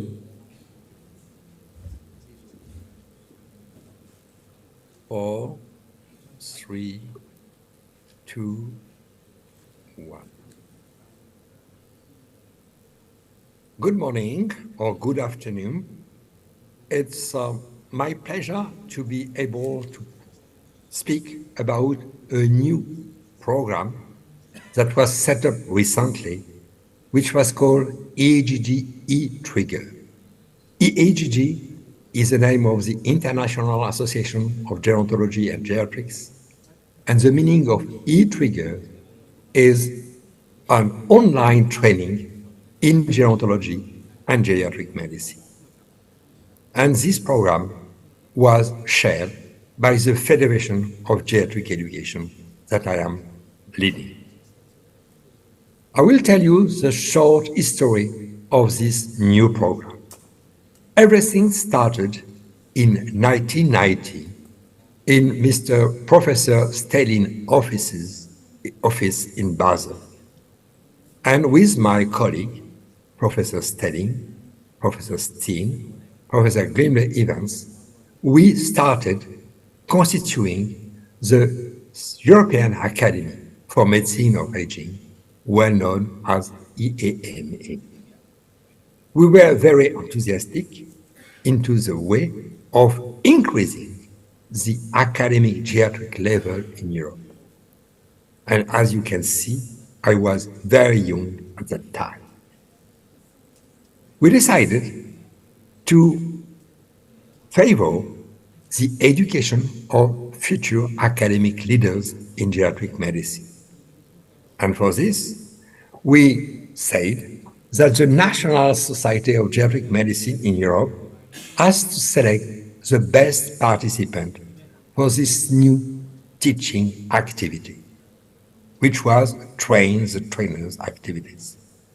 And we established one scale to be geriatrician, to have another medical specialty, to have master degree, PhD, undergraduate teaching activities, postgraduate teaching activities, work in research, etc., etc. And we select the best new geriatrician. And we try to have a program which was culturally adapted of the problem in Europe. And then we work on a voluntary basis with our colleagues from the States, from Asia, from the world, to give the better teaching activities that we can. In fact, we knew quite well that in 1992, there was already one teaching activities which was done at the gerontological level by the UN International Institute of Aging, INIA, in Malta. But we said, with the creation of the Middle East Academy for Medicine of Aging, we will focus on the medical doctors and on the medical profession. During years and years, we welcome students from all over the world, from Latin America, from Asia, from the Middle East, and these students came back to their home and start developing the same kind of teaching activities on the same model. It was the case in 2002 for the ALMA, or Academia Latinoamérica de Medicina de Adulto Mayor. And then in 2004, the Middle East Academy for Medicine of Aging.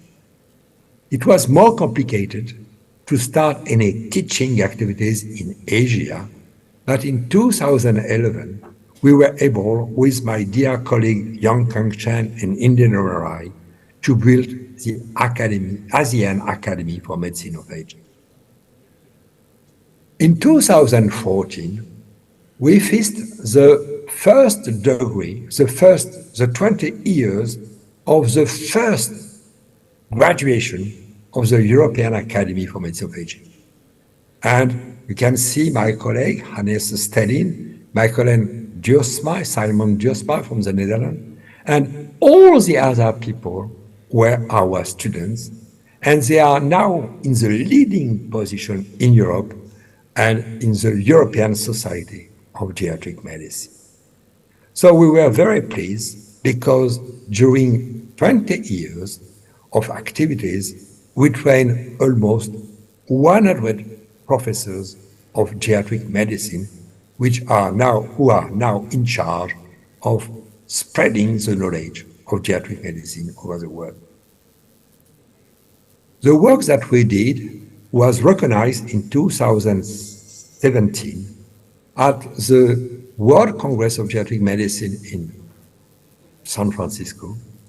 And at that time, Professor John Rowe set up and financed an EAGG Federation of Geriatric Education. And we could, with the money given by the EAGG world, to continue our work, and we create, with Prasad Achandrachai in 2019, the Southeast Academy for Geriatric Medicine, or HAMA. And we had this kind of teaching activities in 2018, gathering indeed the different professors that you know quite well, Yang Kang-chen, Professor Wu, Professor Arai, Professor Poi, Professor Achandrachai, Professor Wang. We gathered all these persons, and we had participants from China, Hong Kong, India, Korea, Japan, Malaysia, Taiwan, and Thailand. But no Vietnamese doctor.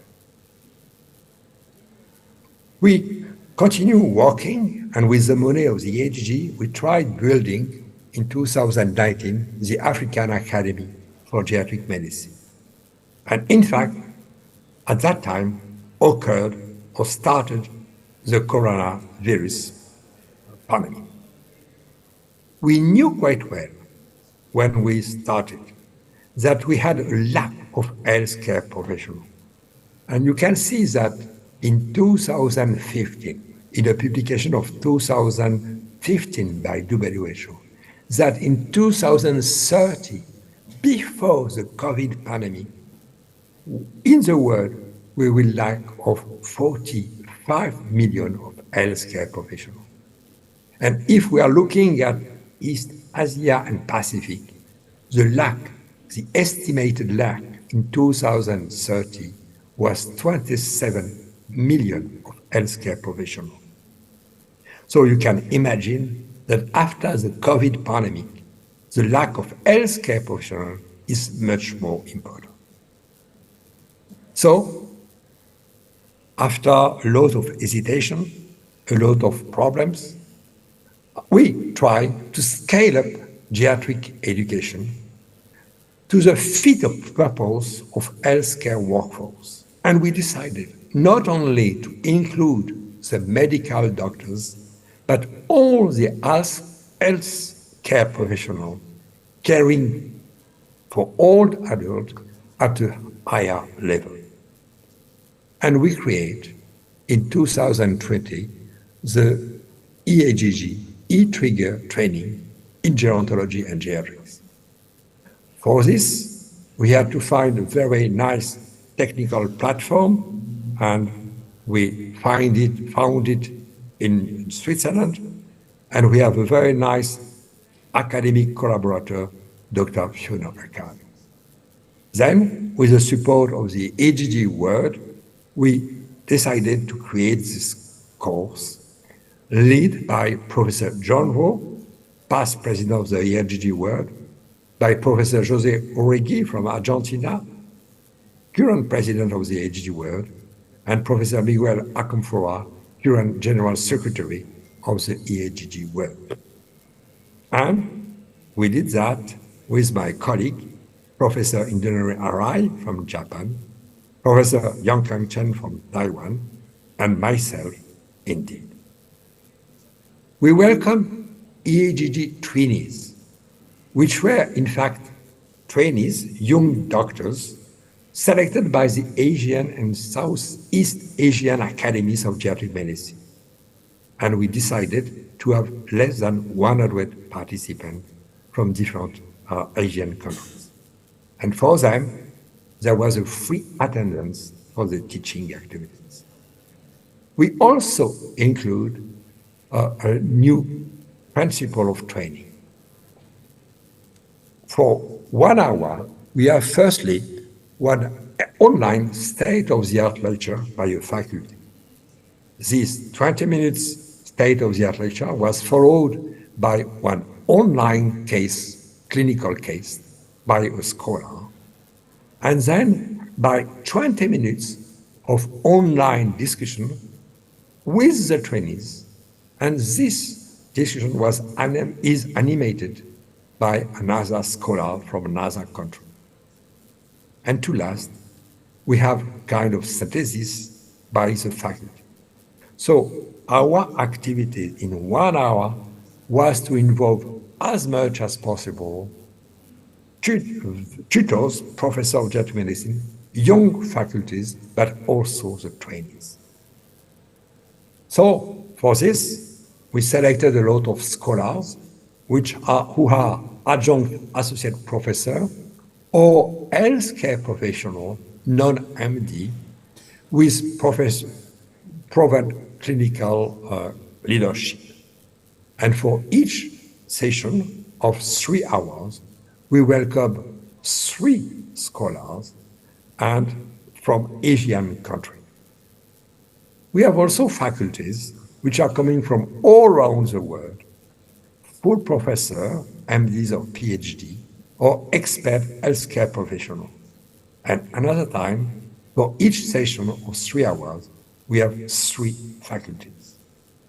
And all these activities, scholars and faculty members, contribute really to this kind of activities. And then we can welcome a lot of attendees which on the voluntary basis can participate in this teaching activity. We established a first program, which was a 12-month program. And I know that it is not easy to read, but we had a program concerning healthy aging, nutrition, sarcopenia, frailty, dementia, falls and fractures, mental health, gerotechnology, specific healthcare model, adult vaccination, for the old adult, and end-of-life care. And we will finish our first years of teaching activities on November 12th. And what was very surprising is that we got teachers from Asian countries, but also teachers from other parts of the world. And the medical doctor used to give 2 medical lectures on the 3-hour session. And we also welcome systematically PhD professors or tutors who are also involved in this teaching activity. So it is really a teaching activities for MDs and for the other healthcare professionals. And as you can see, we balance the gender level, but also the country level within our tutors. This teaching activities was very good, and the teachers were very pleased. It was a great pleasure to participate. I really appreciated the case discussion. Another tutors from Israel said, I enjoyed the great discussion yesterday.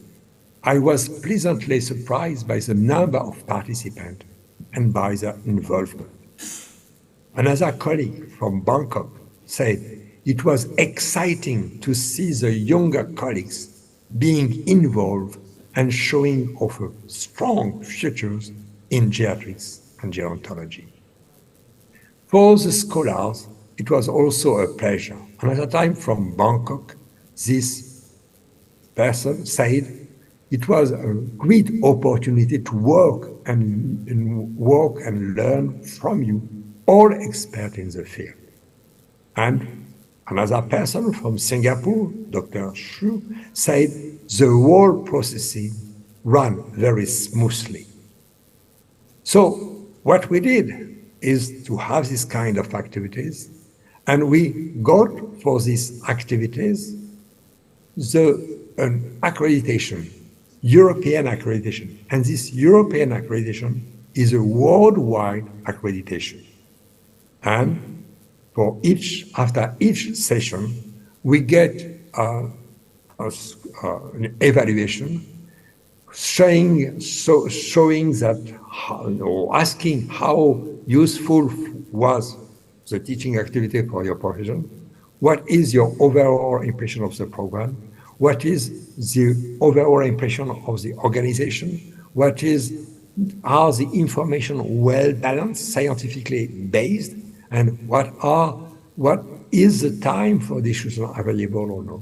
And you can see the first responses that we got were very, very attractive, showing that the participants were pleased to have this kind of teaching.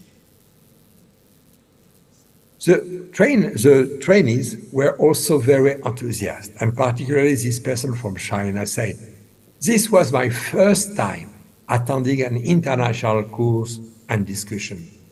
And you do open the door to international advances in the field of geriatrics and gerontology. I believe the EAGG trigger will influence more and more geriatricians and I hope healthcare professionals."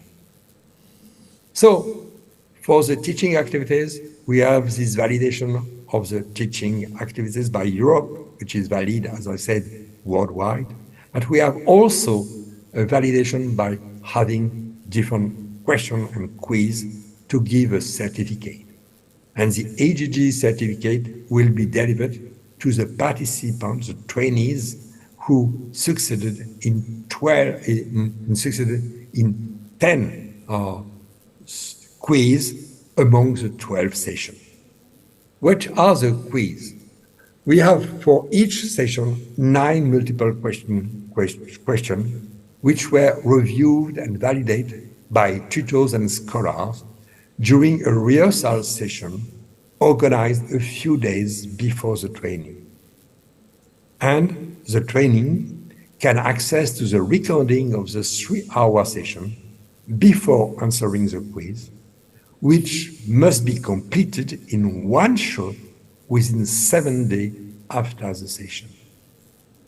I will show you a few examples of questions, for example, concerning the frailty session. Which 3 of the following items are including into the definition of frailty?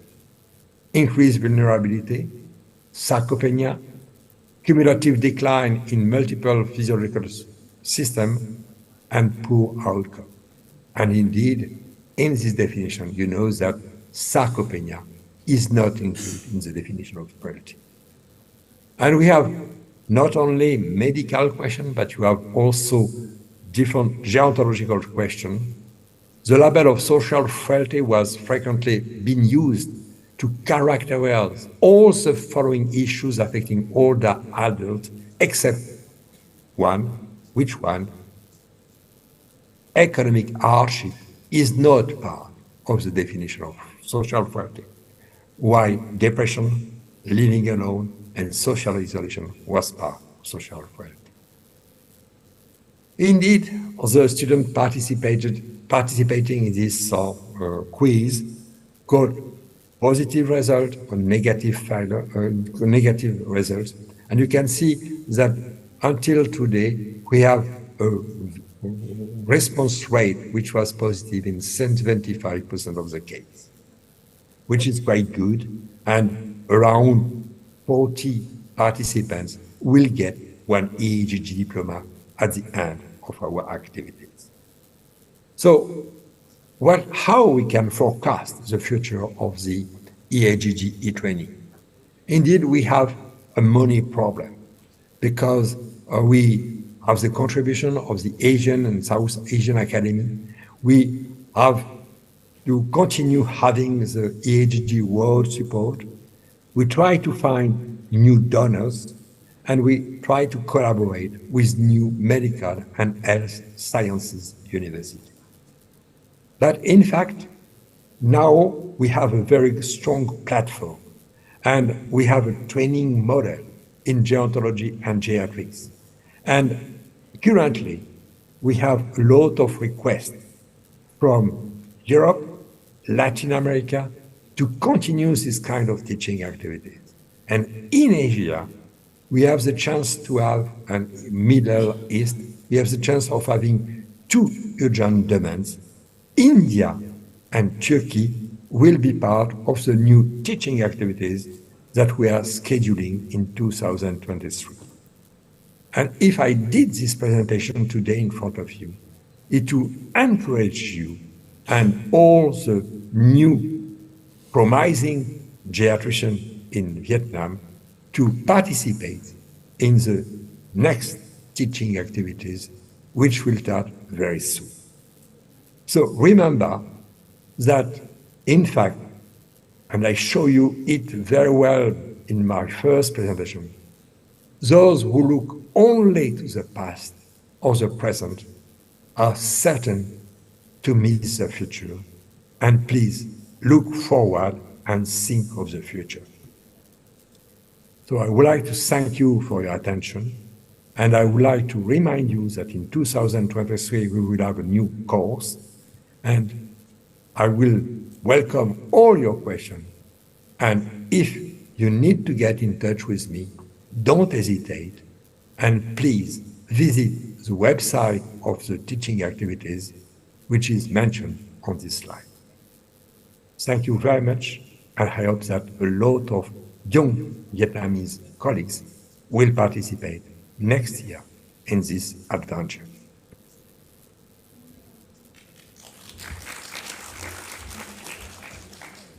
Xin cảm ơn phần chia sẻ của giáo sư Jean-Pierre Michel.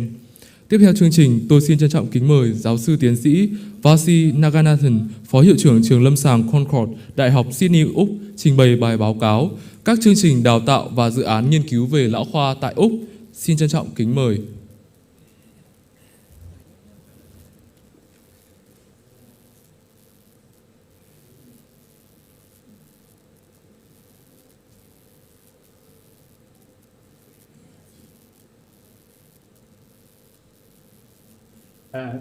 Thank you. Professor Tan, Dr. An, Associate Professor Huyen, members of the Vietnamese Association of Geriatrics and Gerontology, thank you very much for the opportunity to tell you about the Geriatric Medicine Training Program and Geriatric Medicine Research Networks in Australia. I will take you through a journey of how geriatric medicine research is supported in Australia and done at various stages of people's careers. We don't yet have a national program of research or a formal geriatric medicine research network, but as president of the Australian and New Zealand Society of Geriatric Medicine, this is certainly something that we are thinking about. Let's start with medical students and junior doctors. I think it would be fair to say that our medical students and junior doctors have better training and research methods than ever before. Many of our junior doctors do formal research training courses, such as the Masters of Clinical Epidemiology course offered by the university I work at. Many of our junior doctors get involved in research projects, as having a track record in research is seen as important to get accepted into specialist training programs. After medical school, most doctors do 2 years of hospital work, rotating through various terms. If they want to do internal medicine, i.e. become a physician, they do basic training in internal medicine before doing advanced training in an internal medicine discipline like geriatric medicine. So geriatric medicine is one of about 22 choices for the advanced training program. And this advanced training program is for 3 years. During this advanced training program, so during this 3 years of training, our trainees must complete one research project. And most of our trainees will tell you that this is the most difficult part of their training. We think it is important for them to develop research skills. And I tell many of the trainees that the main point of doing the research project is to develop their research skills and their scientific writing skills. And the study they do, while important, isn't the most important thing. The challenge for our trainees is to find the time to do research when they are busy with their clinical work. So the research projects during this time have to be realistic within the time and resources that they have. For an example, they don't have the time to be able to do a clinical trial in general. In the next few slides, I'd like to give you an idea of the projects that our trainees can do. So one group of projects the trainees might do is that they may be given data that someone else has collected, and their task is to analyze the data.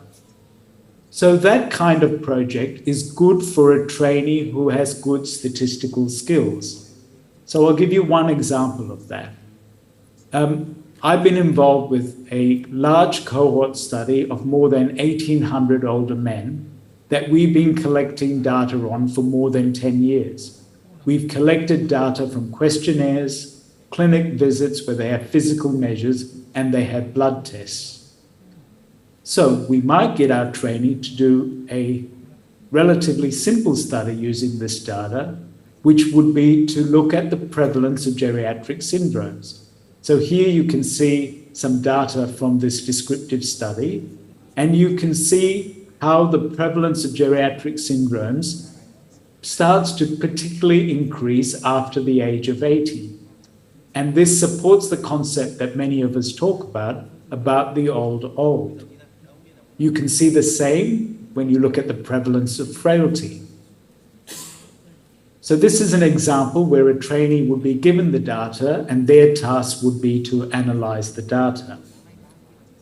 Many of our trainees choose to do systematic reviews, as this is the kind of research project that they can have control over and less reliant on external factors. Here is an example of a landmark systematic review that one of our trainees conducted. This was the first systematic review ever conducted to look at the evidence from clinical trials for what us geriatricians have been doing for years. So it looked at what's the evidence for stopping specific medications in older people. The lack of good quality evidence that we showed in this systematic review helped provide the rationale for some of the landmark deprescribing trials that have been conducted since. Here is another example of a high-quality systematic review done by one of our trainees in Queensland, looking at the relationship or the evidence for frailty to predict post-operative outcomes in older surgical patients. I mention this particular systematic review because it is one of the most cited articles in geriatric medicine. Descriptive studies is another common type of project that our trainees do. So here they collect data from medical records. It's hard work, but it has become easier now as many of our hospitals are now using electronic medical records. So to give you an example, when troponins became widely available, cardiac troponin, we noticed that most patients admitted under our care from the emergency department were having troponin levels, and many of them were elevated.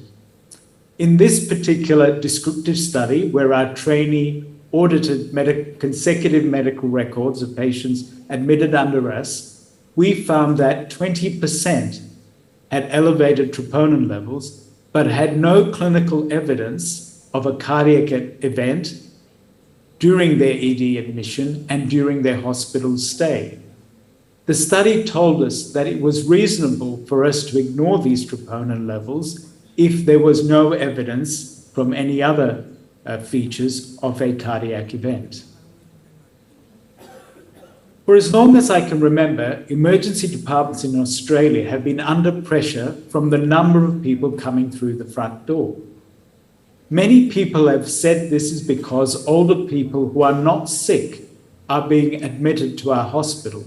So we thought we should look at this. So in this methodology, one of our trainees took 3 weeks off their clinical duties and spent their time in the emergency department and collected data directly from patients and their carers, as well as from the electronic records. So this trainee looked at the characteristics of all patients aged over 80, admitted under any team, to see how sick they really were. And what you can see in our hospital, that when you looked at patients over 80 admitted from the emergency department, most patients were admitted under the Department of Geriatric Medicine, followed by cardiology.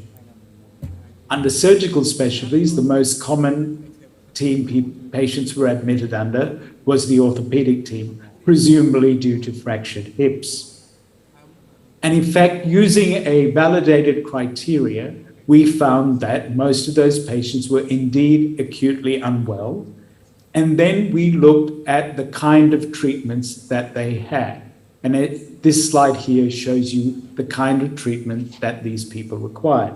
And so we were able to use this study to tell our hospital administrators and the Ministry of Health that, in fact, older people requiring admission to hospital in general are acutely unwell. Another methodology that we've been using more recently in our training projects is surveys.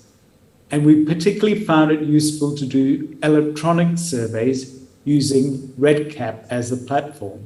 So in this particular example, one of our trainees did a survey of the 18 universities that had medical programs in Australia. And the main question we asked was, how many of them have a compulsory rotation in geriatric medicine?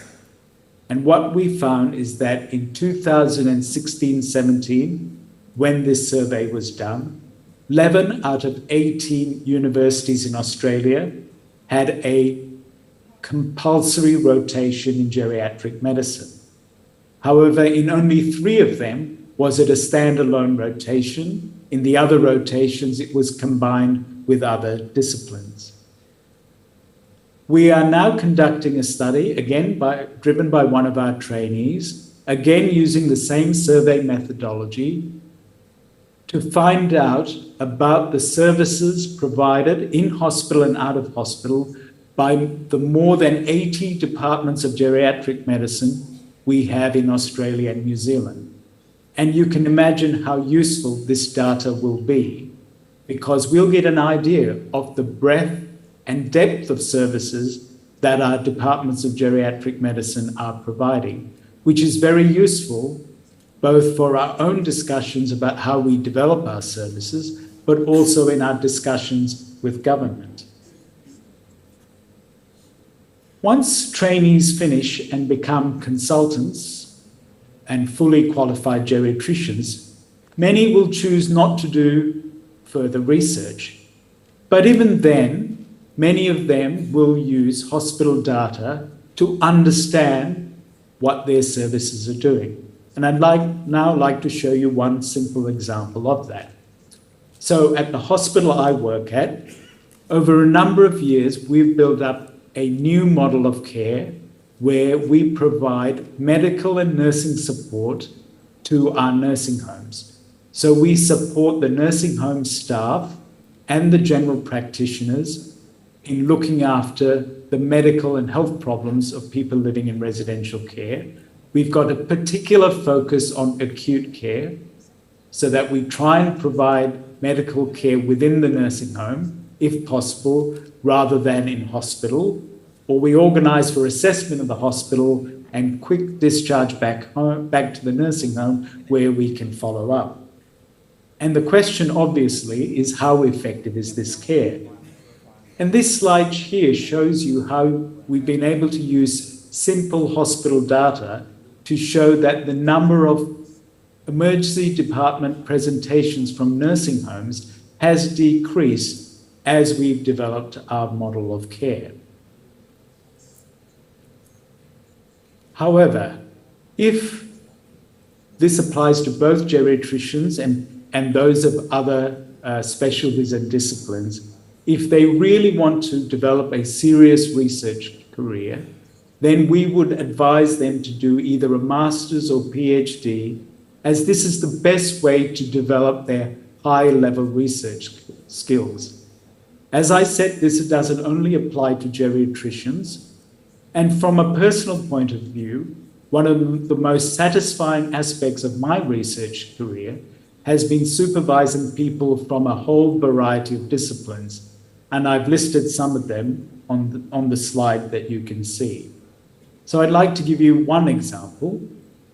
So this is my colleague, Janani, who works in our department. So after Janani finished her training in geriatric medicine, she took 3.5 years off to do a full-time PhD. And the area she looked at was a shared model of care for vascular surgery. So to explain this, for a long time, our trainees have told us that the patients under vascular surgery are older, frailer, and have many medical problems, and they would benefit from the input of geriatricians. So what we did was a shared model of care where Janani would round with the junior staff twice a week and attend their multidisciplinary meetings and be available for discussion during the week. And she would see all patients aged above 65 admitted under the vascular surgeons. Now, it helped that we had a vascular department who were very keen on our involvement. And in fact, I had supervised the PhD of one of the vascular surgeons, so that certainly helped. And the methodology we used was a before and after methodology. So we collected data before the service started, and then we collected data once the shared model of care had started. And here are some results for your interest. So we showed that this shared model of care resulted in a significant decrease in hospital-acquired geriatric syndromes and a significant decrease in delirium. But again, this was a large project and there were a number of projects associated with this, but this spanned the length of this person's PhD. Most large research projects in Australia are funded through project grants, usually from government funding and sometimes from other sources. In terms of studies led by geriatricians, they tend to be led by geriatricians who are university academic appointments, and most of the teams that have been put together for these project grants include academics with other skills and backgrounds. Sometimes the government has called for specific grants in specific areas such as dementia and frailty, and my colleague, Professor Sue Curl, will talk about that when she speaks today and tomorrow. Here is one example of a project grant that we obtained funding for. So this was an interesting study that was a double-blind randomized trial looking at de-prescribing medications in people living in nursing homes. So it was a unique design where we actually encapsulated the medications so that people didn't know whether they were taking active medications or placebo tablets. And we are currently analyzing the results. This study and other similar studies led to the development of the Australian De-Prescribing Network. And I suggest you have a look at this on the website, which is a group of researchers where we discuss deprescribing research and implementation of deprescribing. Another source of funding in Australia, which allows us to train PhD students and early career researchers, is Centres of Research Excellence Grant. So this is funding for a specific program of research. And so in this particular example, Professor Ruth Hubbard and some other colleagues have obtained funding for a Centre of Research Excellence grant focusing on frailty, but not frailty by geriatricians, but to teach and encourage other specialists and general practitioners to understand frailty. That's why it's called Frail Patients Under the Care of Different Disciplines. And so Professor Hubbard also got another grant to also create an Australian frailty network. And the important point about mentioning these two schemes and the frailty network is that the funding is not just for projects, but it is funding for PhD students and early career researchers. So that's an important goal of this funding. My colleague, Professor Vishwanathan in Adelaide, got funding for such a research grant a number of years ago, and through this funding, they have funded a number of PhD students from different disciplines. I'm an investigator on this Centre of Research Excellence grant, which focus on falls injuries. And once again, the funding was for some specific projects, but also to fund early career researchers and PhD students. One of the other useful research avenues we found in Australia is clinical registries. And this has been another way that geriatricians have found a way to work together. In Australia and New Zealand, most geriatric medicine units and some general medical units provide support to orthopedic surgeons to help them look after patients who've had hip fractures, because as you know, most of them are aged above 80, are frail and have comorbidity. Many of these units have agreed to enter their data into this registry, and the data is about a number of processes and outcomes that are thought to be important in the care of these patients. So what you can see in the data with the registry is how your hospital compares to other hospitals. So if I can take the example from our hospital, in our hospital, we found that our use of local nerve blocks when people came to the emergency department after hip fracture was low compared to most other hospitals. And after surgery, the proportion of people on osteoporosis medications was also low. So our orthogeriatrician who led our service was able to use that data and then work with the anesthetic department, the emergency department, the surgeons and the endocrinologists to then improve the situation in our hospital. But this wouldn't have been possible without the data from the registry and the comparison with similar hospitals in Australia and New Zealand. In Australia, we've also just started a dementia registry, and you can have a look at that on the website. So the idea at the moment, I think, is 40 centres are entering data about people they are seeing in their clinics on the question of dementia or assessment of cognition. One of the challenges in Australia, and I'm sure in most parts of the world, is how do you connect clinical services, that is what happens in hospital and primary care, with researchers at universities and medical research institutes. So in Australia, they have funded a number of centres to try and bring these people together. So at the health services and hospital and universities that I'm involved with, we formed a geriatric medicine clinical academic group, and I'll just show you some of the members of that group. And the point about this slide is to tell you that it is a multidisciplinary group, which includes geriatricians, pharmacists, a public health specialist, and a consumer representative.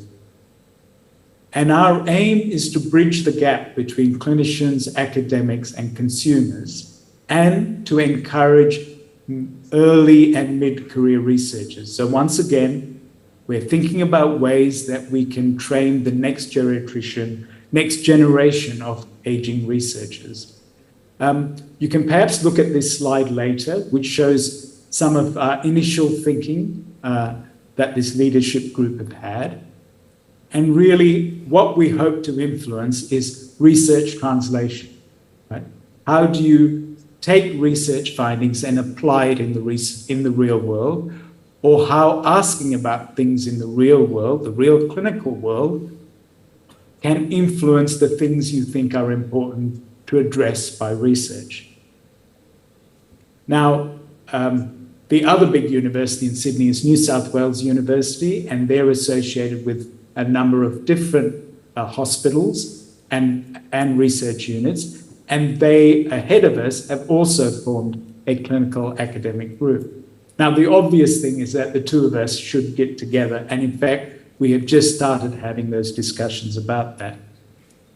But we're a long way for what, for example, our palliative care colleagues have achieved in Australia.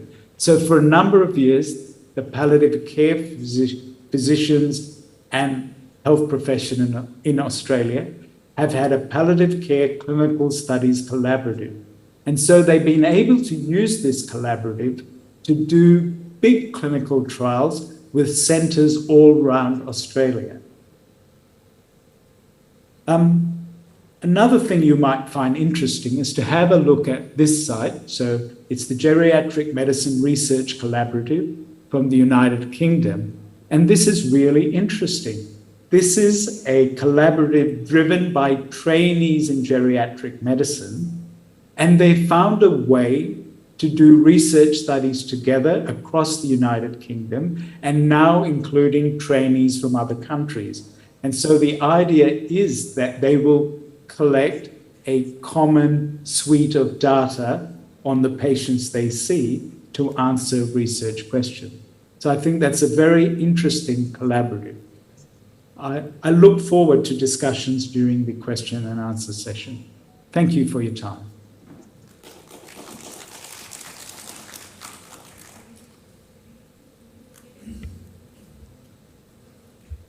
Xin trân trọng cảm ơn giáo sư Vasin Naganathan.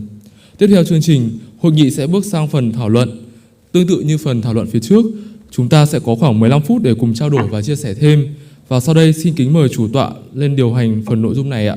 Xin trân trọng kính mời giáo sư tiến sĩ Phạm Thắng, xin trân trọng kính mời giáo sư tiến sĩ Nguyễn Đức Công, xin trân trọng kính mời phó giáo sư tiến sĩ Nguyễn Văn Trí và xin trân trọng kính mời tiến sĩ bác sĩ Nguyễn Trung Anh. Xin kính mời đoàn chủ tọa lên làm việc ạ.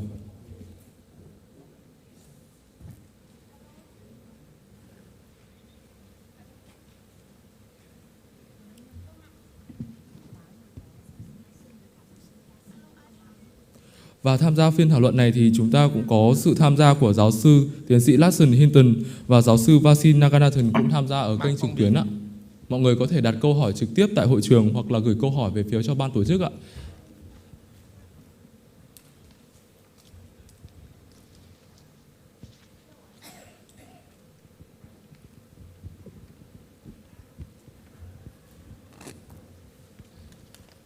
Vâng. Xin cảm ơn chủ tọa đoàn, xin cảm ơn các giáo sư đã có các cái báo cáo rất là hay. Sau đây thì tôi xin có cái câu hỏi đối với cả giáo sư Savanagan đến từ Úc. Tôi có hai câu hỏi xin hỏi. Và thứ nhất là tôi nghe thì thấy rất ấn tượng về các cái chương trình đào tạo lão khoa của Úc.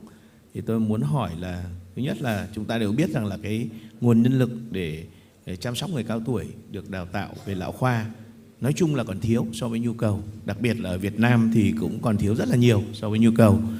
Chúng ta thiếu cả bác sĩ chuyên khoa lão khoa, điều dưỡng lão khoa và người chăm sóc.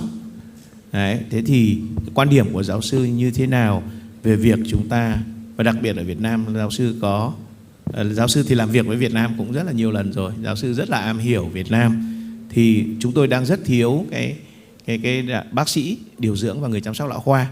Vậy thì xin giáo sư cho ý kiến là liệu là chúng ta có nên tiếp tục đào tạo các cái nhân lực lão khoa, chuyên ngành lão khoa không, hay chúng ta nên lồng ghép cái đào tạo lão khoa trong các cái chuyên khoa khác, hoặc là chúng ta song song chúng ta triển khai cả hai cái hình thức đào tạo đó để mà có thể tăng cường một cách hiệu quả nguồn nhân lực chăm sóc lão khoa.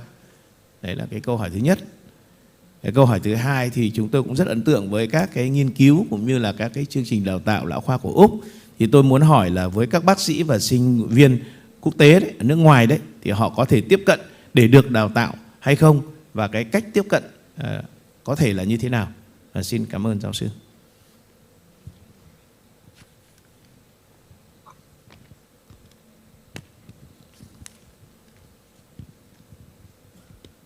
I might answer the second question first. So your question was, it's a good question, how can international people access the training program? Well, it used to be easier. It's not so easy now to get people from outside Australia to do advanced training through our physicians training program. I think we need to set up separate fellowships with dedicated funding so that we can help in the training of geriatricians from other countries. I think we need a separate funding and a separate training scheme. I think this would probably be easier. The first question was, and I've thought a lot about this because I've been traveling around the country and talking to how we've increased geriatric medicine in particular parts of Australia. So, if you speak to the people who started geriatric medicine in Australia, they will say you need to align with internal medicine. And you first need to have strong basic training in internal medicine and then become one of the training specialties, advanced training within internal medicine.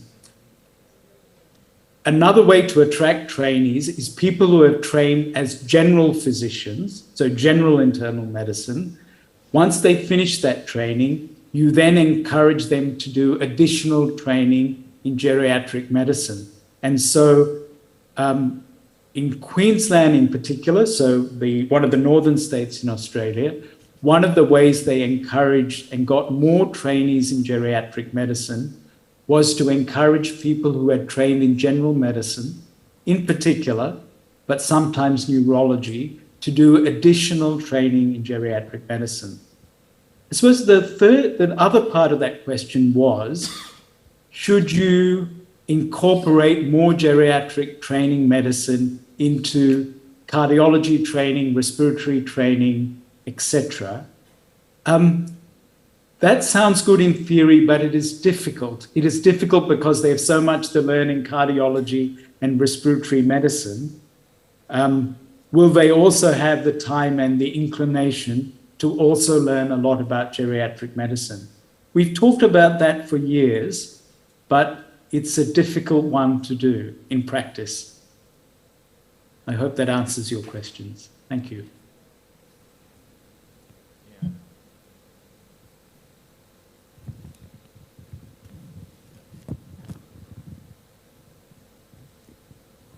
Xin được cảm ơn giáo sư rất là nhiều.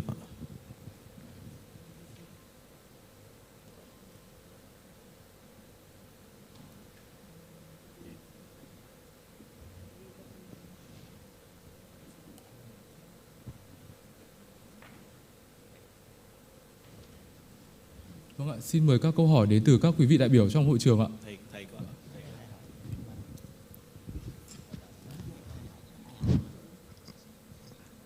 Vâng, xin mời giáo sư Văn ạ.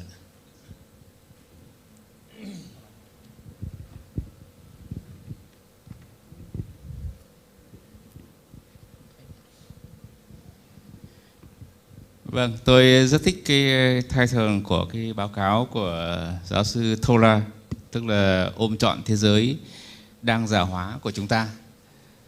Và sau đấy thì sẽ là cái phản ứng của hệ thống đào tạo đối với cái nhu cầu thay đổi của cái thực tiễn xã hội trong vấn đề chăm sóc sức khỏe y tế. Thế thì chúng ta nghe được hai cái mô hình của hai nước là của UC Davis, của Mỹ, trong đó có trường Minnesota cho giáo sư Thora, và cái mô hình tiếp nữa về đào tạo của Úc. Và từ đó thì chúng ta soi lại cái mô hình đào tạo của mình.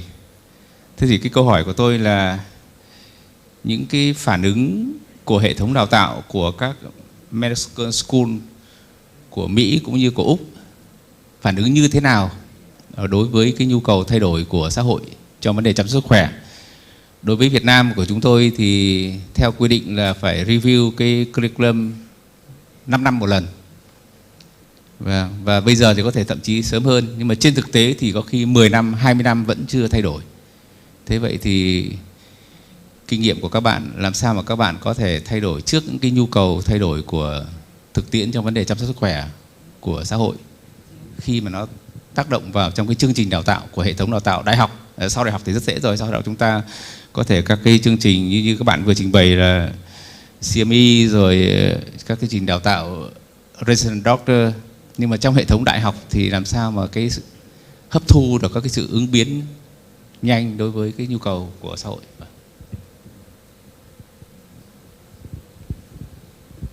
Và có lẽ dành cho giáo sư Thora, sau đấy thì xin ý kiến của chương trình của Úc của giáo sư Vasi.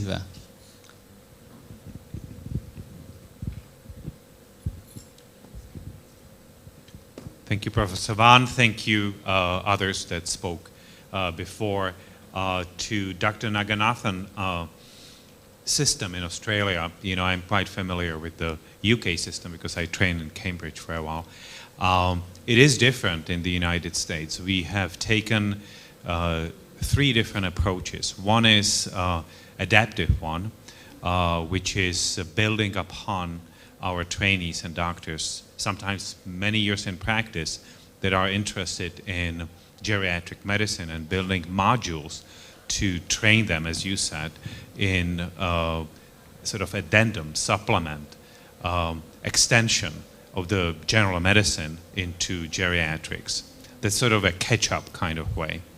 The middle ground is that we have opened a number of graduate medical education programs called fellowships in the United States in geriatrics specifically. So these are funded by, co-funded I should say, by the federal government, state government, and the private non-profit sources from the healthcare systems. This works very well because the business, the market is certainly increasing and present, and as other speakers have pointed out, this helps quite a bit to fill in the rural settings as well as the metro positions. The third one, which is the future-oriented one, is the module, something that Dr. Van and I discussed in Minnesota and then yesterday, which is how we can layer the knowledge and the evidence-based approaches and care models in geriatric medicine into the modules that are taught in the medical school. I think that this is the most progressive part. It's going to take the longest to realize, and I certainly appreciate what Dr. Naganathan said about the challenges of learning EKG and other parts of cardiology. And on top of this, I would propose that alternative methodology is to take in to the module of cardiology everything that happens from the congenital heart disease through the lifestyle acquired ones to geriatrics, and present it from the imprinting phase of the studies in this modular session.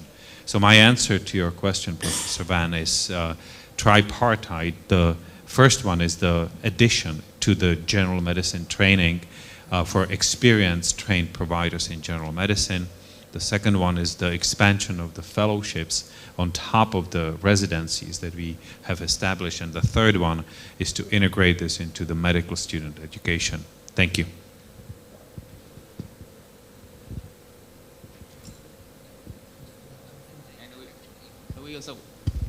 So we also would like to, the comment from Dr. Nagatharan. I mean the model of Australia. Yeah.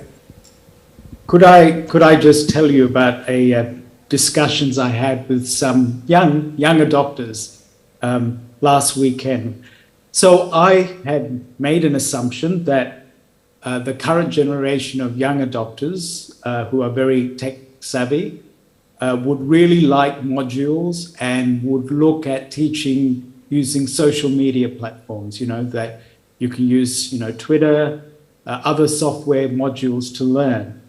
And it's interesting, the discussions with them, they all said to me, modules, social media, modern technology is a good way of giving people information, giving us information. But what we really also crave for is in-depth discussions and arguments and discussions and bedside teaching. So really interactive teaching. And so I take in particular, I'm connecting what they told me with what Jean-Pierre told us about the IAGG teaching, which you can clearly see is not just about modules and just imparting information, but the opportunity to really interact. And I think that is valued as much as it ever has. And maybe older people like me have made an assumption that this generation of young doctors want everything through technology. But in the end, they want the ability to interact and have real discussions and in-depth discussions about why we do the things that we do, which then applies to why you can't just train cardiologists about how to look after older people by simply giving them information. There has to be a way to teach in an interactive fashion. Thank you. Thank you.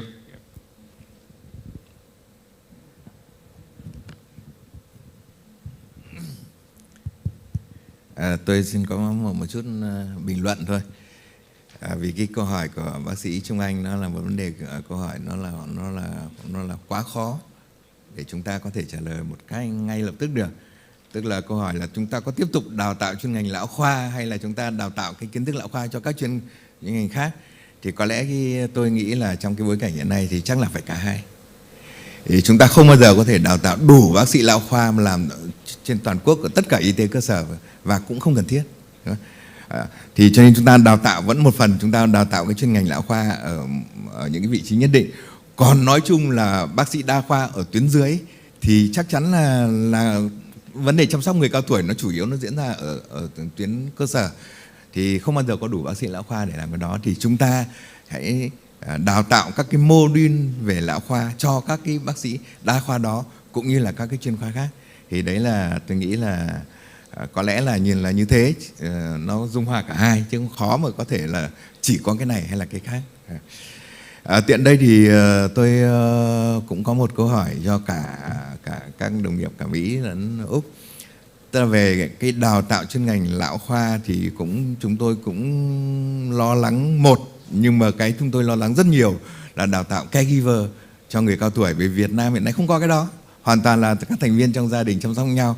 Thì chúng tôi muốn hỏi kinh nghiệm của các quốc gia trước là chúng ta đào tạo người chăm sóc cho người già thì nó như thế nào, cái hình thức mà bao nhiêu, tức là có cấp chứng chỉ hay không, và các chứng chỉ đó, nói chung các cái hình thức chuyên nghiệp cũng như là bán chuyên nghiệp. Đấy thì chúng tôi muốn hỏi là đào tạo caregiver cho người già thì ở các quốc gia khác thì kinh nghiệm các bạn như thế nào?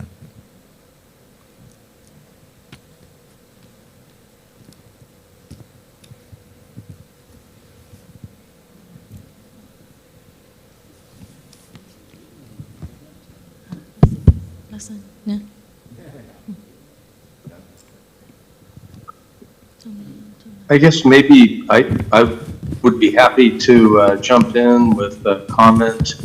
I think Dr. Tan, this is the issue of caregiver training, I think is incredibly important, that within the healthcare system, we do a lot. But if you look at what caregivers do at home, that's actually as much or more. And I think that we can work together much better as a team if we do more to actually support caregivers in the home of older adults with dementia or other kinds of problems. So I think this is an incredibly important, area for research and support.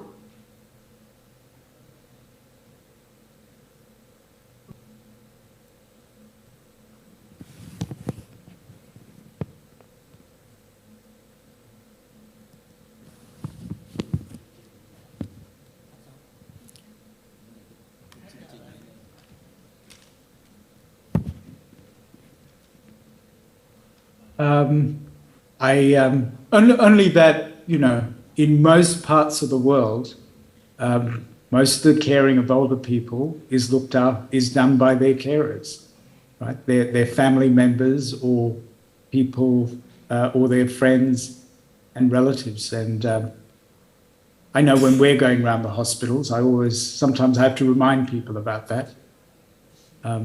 So I think, it's a very important point that you've made.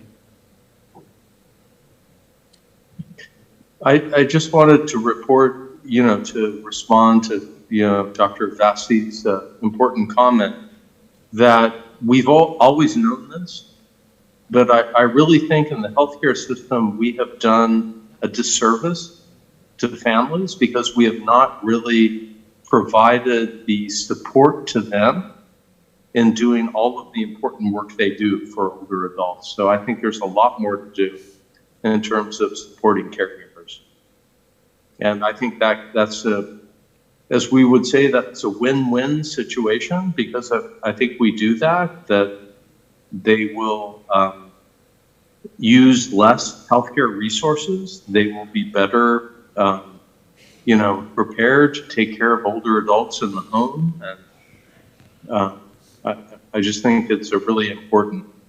I think, quite frankly, it's an area in which, in the United States, we've not done enough, and I think that Vietnam can learn from the mistakes in the U.S. of not actually providing enough support to family caregivers at home. If I could add to that, I have a view, not based on much data, that we still don't know enough about what are the things that carers would really value. In dementia and looking after people with other medical illnesses. We often mean well and we give them and try and support them, but I often think it's the things that we think are important as opposed to what they really value. Vâng, tôi có một cái đề nghị thế này. Cái mô hình đào tạo y khoa của Việt Nam thì nó gần với lại mô hình của Anh và Úc hơn là mô hình của Mỹ. Thế thì như các bạn vừa nói, tức là nó có mấy cái giải pháp là chúng ta integrate cái chương trình kiến thức về lão khoa vào trong cái chương trình giảng dạy của nội khoa trong chương trình đại học. Đấy là cái thứ nhất. Cái thứ hai là chúng ta đào tạo các cái fellowship cho các cái đằng sau đại học, cho các bác sĩ nội trú và các cái fellow. Thế thì nếu được thì tôi muốn là giáo sư Nagarathan có thể chia sẻ với lại chúng tôi, có thể sau này thôi, không phải tại đây, trong cái kiến thức lão khoa mà các bạn dạy trong chương trình 6 năm của đại học thì dạy cho năm thứ mấy và gồm những cái gì? Tại vì chúng tôi đang trong cái quá trình xây dựng hoàn toàn mới lại cái curriculum của hệ đào tạo 6 năm. Thế thì cái này sẽ giúp ích rất lớn cho bộ môn lão khoa của trường Đại học Y Hà Nội kết hợp với bộ môn nội để đưa những kiến thức nào vào trong chương trình 6 năm và vào những năm nào. Vâng, thì cái này là rất là cần thiết trong thời điểm hiện nay và 1-2 năm tới bộ lão khoa chắc chắn là phải làm việc này. Vâng.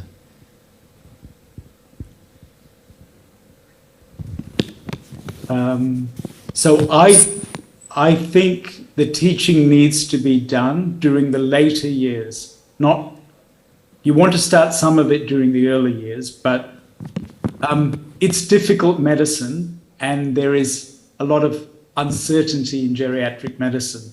So you have to be a mature medical student in some ways before you can grasp geriatric medicine teaching. So I think it has to be during the later clinical years when they understand and have seen the fact that in hospitals there are a lot of older people with multiple medical problems that are complicated.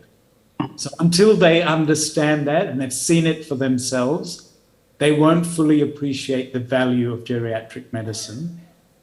And then I think the question was about where you teach it. I think you teach it wherever you teach about internal medicine, probably.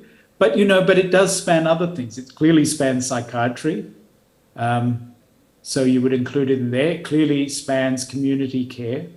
So I don't think you want to limit yourself to one particular part of the medical program. But in answer to your question, during the later years. I just wanted to add on top of Professor Vassi's very important comments, that I think where we've really failed, and if I look at, here in the US, training, we really have not done a good job of educating, trainees, medical students, about how to effectively collaborate with family members to support the care of older adults in the community. And I think there's a lot more to be learned about how we can do that effectively. And so I just wanted to add that.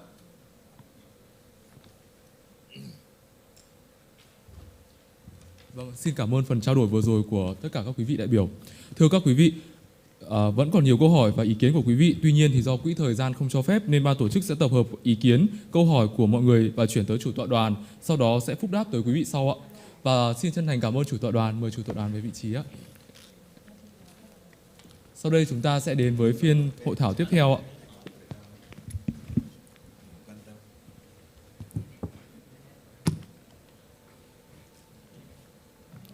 Tiếp nối chương trình, tôi xin trân trọng kính mời quý hội trường chuyển tới phiên thứ 3 về sa sút trí tuệ.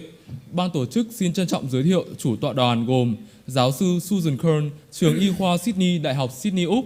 Xin trân trọng giới thiệu giáo sư tiến sĩ Phạm Thắng, Chủ tịch Hội Lão khoa Việt Nam. Xin trân trọng giới thiệu giáo sư tiến sĩ Nguyễn Đức Công, Phó Chủ tịch Hội Lão khoa Việt Nam. Xin trân trọng giới thiệu Phó giáo sư tiến sĩ Nguyễn Văn Trí, Phó Chủ tịch Hội Lão khoa Việt Nam. Và xin trân trọng giới thiệu tiến sĩ bác sĩ Nguyễn Trung Anh, Giám đốc Bệnh viện Lão khoa Trung ương, Phó Chủ tịch Hội Lão khoa Việt Nam. Và mở đầu phiên thứ 3, xin trân trọng kính mời giáo sư tiến sĩ Phạm Thắng, Chủ tịch Hội Lão khoa Việt Nam trình bày bài báo cáo sa sút trí tuệ tại Việt Nam. Xin trân trọng kính mời.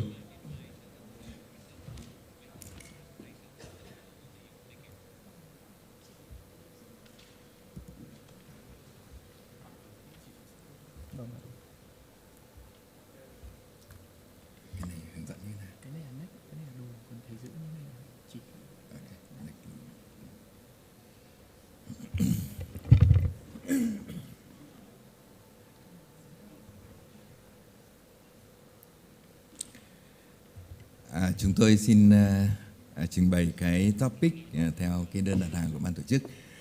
Bài trình bày của tôi là liên quan đến vấn đề các cái thách thức trong vấn đề chẩn đoán và điều trị sa sút trí tuệ ở Việt Nam. Đây không đơn thuần chỉ là góc độ về chuyên môn, và tôi sẽ khai thác cái khía cạnh về vấn đề chính sách. Già hóa dân số ở Việt Nam thì chúng ta đã biết rồi. Việt Nam là một trong 10 nước có tốc độ già hóa dân số nhanh nhất trên thế giới.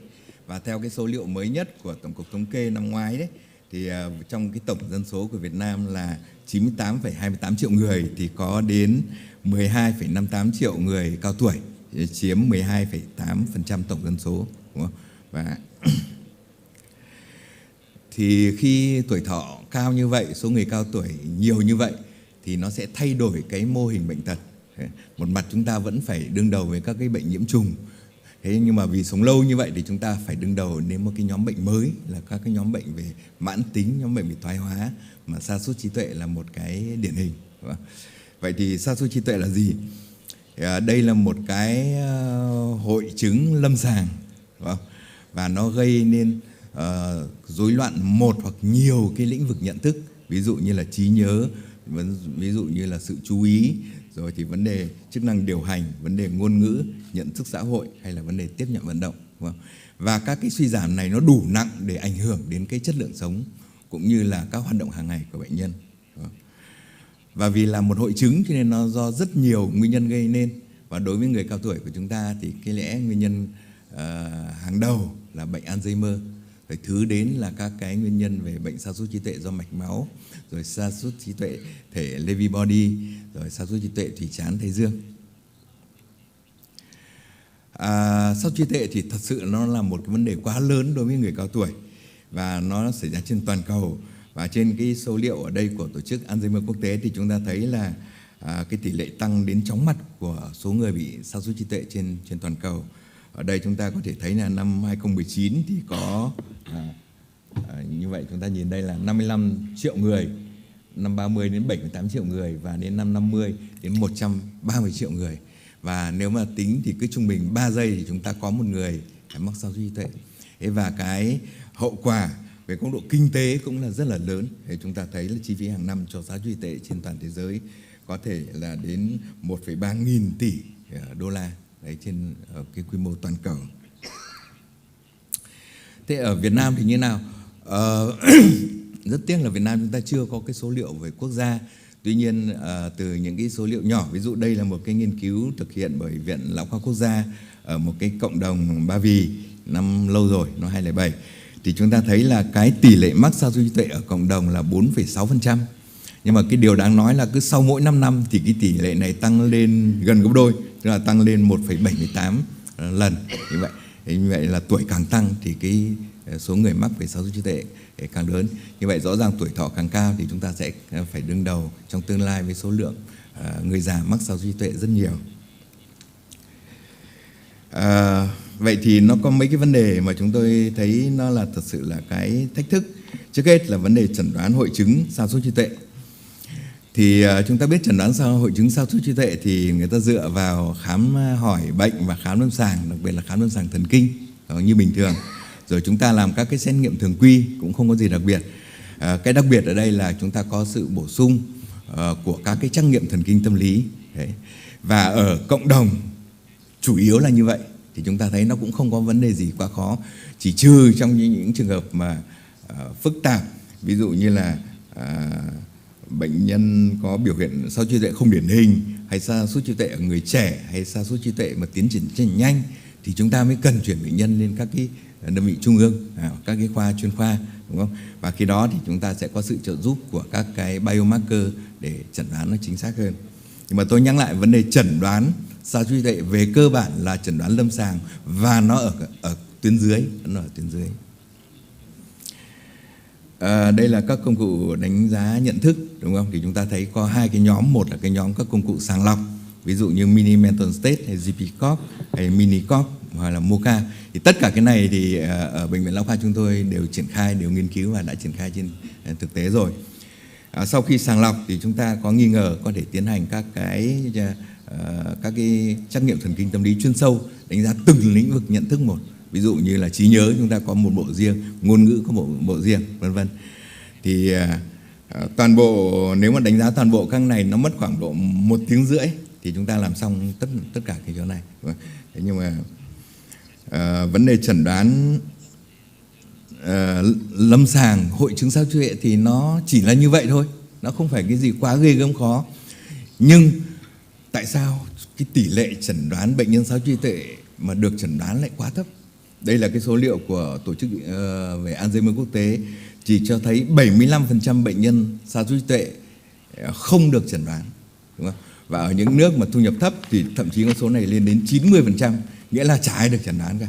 Và thực tế Việt Nam chúng tôi cũng thấy như vậy, rất ít khi thấy các cái bệnh nhân ở tuyến dưới y tế cơ sở mà chuyển lên tuyến trên có cái chẩn đoán sa sút trí tuệ. Đấy thì đây là vấn đề tại sao thì chúng ta phải tìm hiểu ngọn ngành thì chúng ta mới có cái giải pháp để mà giải quyết cái vấn đề này. Thế thì những cái rào cản gì thì trước hết là từ góc độ về bệnh nhân mà nói thì rõ ràng là bệnh nhân không tiếp cận với hệ thống y tế. Vì sao? Vì người ta thứ nhất là người ta thiếu cái kiến thức về sa sút trí tuệ và thường có rất nhiều cái hiểu sai. Người ta nghĩ là người già nào mà chả lú lẫn, chả quên, đúng không? Hay là một thái cực khác thì lại sợ là bị chẩn đoán là bệnh điên, bệnh thế nọ thế kia, nên người ta ngại vào đi khám. Thì đấy là một cái mà chúng ta về sau này chúng ta phải tiếp cận và chúng ta thay đổi. Cái thứ hai nữa là thực tiễn là bệnh nhân cũng nếu mà có quên thì không biết đi khám ở đâu. Và nhiều người nói với tôi là đi ra trạm y tế xã thì người ta cũng lại bảo là ôi giời, cái bệnh này thì bác lên trung ương mà khám, ở đây cũng chả ai khám cái này. Mà đúng như thế thật. Đấy. Và cái nữa là khám xong, giả dụ có khám xong thì cũng không biết làm gì. Thuốc thì nó cũng rất là hạn chế và các cái hệ thống về hỗ trợ xã hội thì gần như chúng ta chưa có cái gì cả. Cho nên tóm lại là người nhà không biết khám ở đâu mà khám người ta cũng không biết để khám để làm gì. Thành thử vì vậy cho nên bệnh nhân người ta không tiếp cận với các hệ thống y tế để mà chẩn đoán sa sút trí tuệ. Thì tôi nghĩ cái này chúng ta có nhiều biện pháp để mà thay đổi cái tình huống này. Thế từ góc độ thầy thuốc thì cái rào cản gì thì có nhiều lắm. Bản thân các người thầy thuốc của chúng ta thì có đến 1/3, thậm chí 1/2 cũng hiểu không đúng về bệnh này, cho là bệnh này chẳng thể làm gì được. Cho nên chẩn đoán mà làm gì nên họ cũng chẳng chẩn đoán gì. Và họ cũng thiếu các kiến thức cũng như là các cái kỹ năng để mà chẩn đoán sa sút trí tuệ. Và cũng thiếu các cái công cụ. Thật ra công cụ như một loạt các cái công cụ như vừa rồi tôi trình bày thì thật ra ở tuyến dưới thì cũng không thực hiện được. Và có lẽ cái này về sau chúng ta phải nghĩ xem có những cái công cụ gì mà chúng ta cải tiến nó phù hợp với điều kiện Việt Nam, nó đơn giản hơn và để có thể tiến hành được ở cộng đồng, đúng không? Và một cái vấn đề nữa là về áp lực thời gian, đúng không? Chúng ta biết là khám một bệnh nhân bình thường ở Việt Nam thì chắc độ khoảng 2 phút là xong, đúng không? Thế bây giờ gần 2 tiếng khám một cụ thì người ta không khám, tốt nhất là gửi đến tuyến trên cho nó lành, đúng không? Về khám một cụ mà lại mất 1 tiếng đồng hồ mãi mới trả xong. Trong khi đó hàng trăm bệnh nhân đang đợi phòng khám nó đông kinh khủng. Thì đấy trong cái bối cảnh như thế nào thì người ta rất là khó. Thì đấy cũng là một cái thách thức mà chúng ta phải tìm cái lời giải, đúng không? Thế và chúng ta cũng không có cái môi trường hỗ trợ. Ví dụ chúng ta thiếu lực lượng về nhân viên xã hội, chúng ta không có các cơ sở dưỡng lão, chúng ta cũng không có các cái dịch vụ chăm sóc tại cộng đồng. Thành thử người thầy thuốc đơn độc giả dụ có chẩn đoán xong thì kê đơn thuốc cái xong thì cũng thế thôi, nó không biết làm gì hơn nữa. Thì đây là thật sự là những cái rào cản nó giải thích tại sao bệnh nhân bị sa sút trí tuệ, bệnh nhân bị Alzheimer không đi khám. Cái chủ đề thứ hai mà nó đặt ra những cái thách thức, tức là chúng ta có thể chẩn đoán sớm bệnh Alzheimer hay không? Chúng ta chẩn đoán bằng cách nào và có nên hay không? Đấy là một vấn đề mà cũng chúng ta phải xem xét. Chắc chắn là chúng ta có thể chẩn đoán được. Vì chúng ta biết là trước giai đoạn mà sa sút trí tuệ, khi mà người ta có biểu hiện suy giảm về nhận thức và ảnh hưởng đến hoạt động hàng ngày, thì trước đó vài năm chúng ta đã có một giai đoạn nó gọi là MCI, tức là suy giảm nhận thức nhẹ, thì có ảnh hưởng chút không đáng kể đến hoạt động hàng ngày, đúng không? Và suy giảm 1 hoặc 2 lĩnh vực nhận thức nhưng mà nhẹ và người ta vẫn sinh hoạt bình thường. Nhưng mà trước giai đoạn MCI thì thậm chí hàng chục hoặc là 20 năm, 10 mấy năm thì trong não đã có những cái tổn thương đặc trưng của bệnh Alzheimer rồi. Và chúng ta hiện nay mà nói chúng ta hoàn toàn có thể chẩn đoán được, đúng không? Một người hoàn toàn khỏe mạnh sau 20 năm nữa có bị bệnh Alzheimer hay không? Cái này về mặt kỹ thuật thì hoàn toàn là có thể làm được. Thế thì chúng ta có các cái biomarker gì để làm được cái việc này? Thì hiện nay thì chúng ta có 2 nhóm. Một là các cái biomarker thuộc cái loại chẩn đoán hình ảnh, ví dụ như là PET hoặc là amyloid PET, tức là PET nhưng mà dùng các cái chất mà nó gắn với amyloid, hay là PET và dùng các cái chất và nó gắn với lại tau protein. Thì như vậy trong não nó có những cái mảng amyloid hay tau protein như vậy thì các cái trên hình ảnh của PET người ta sẽ nhìn thấy rất là rõ, đúng không? Và một cái nhóm nữa là nhóm các biomarker ở trong dịch não tủy. Chúng ta định lượng các cái beta amyloid 140, 142, rồi thì cái tỷ lệ đó, rồi thì các cái tau protein toàn phần hoặc là tau protein phosphoryl hóa. về lý thuyết và về thực tiễn thì chúng ta đều làm được như thế. Nhưng mà hiện nay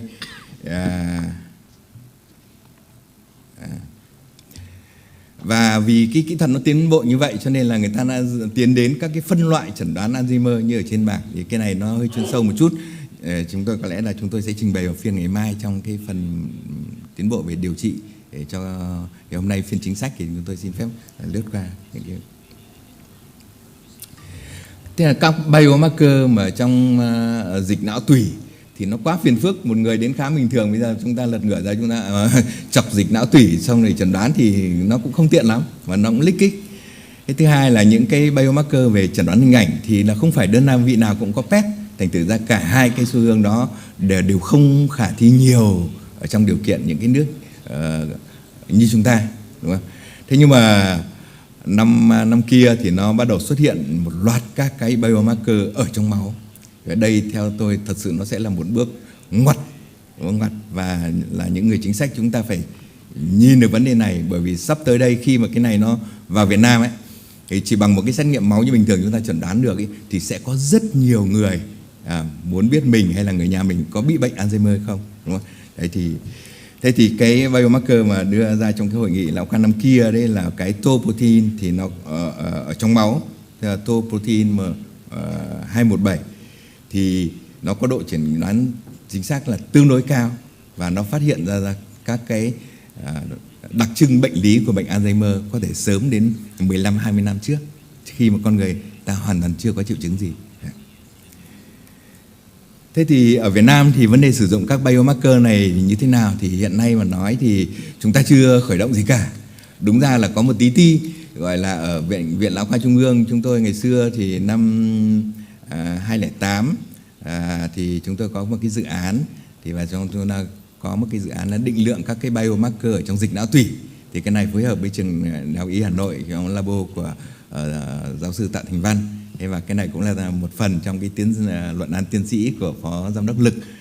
Thì khi đó chúng tôi định lượng beta amyloid rất nhiều cái biomarker, rồi thì tau protein, phosphorin hóa 181 rất nhiều, đúng không? Và theo tôi thì về mặt kỹ thuật thì không có gì khó, cái máy như thế và cái kit chỉ có vấn đề chúng ta mua kit về thôi. Nhưng mà sau khi hết tiền thì cho đến nay cũng không có đơn vị nào làm cái đó nữa.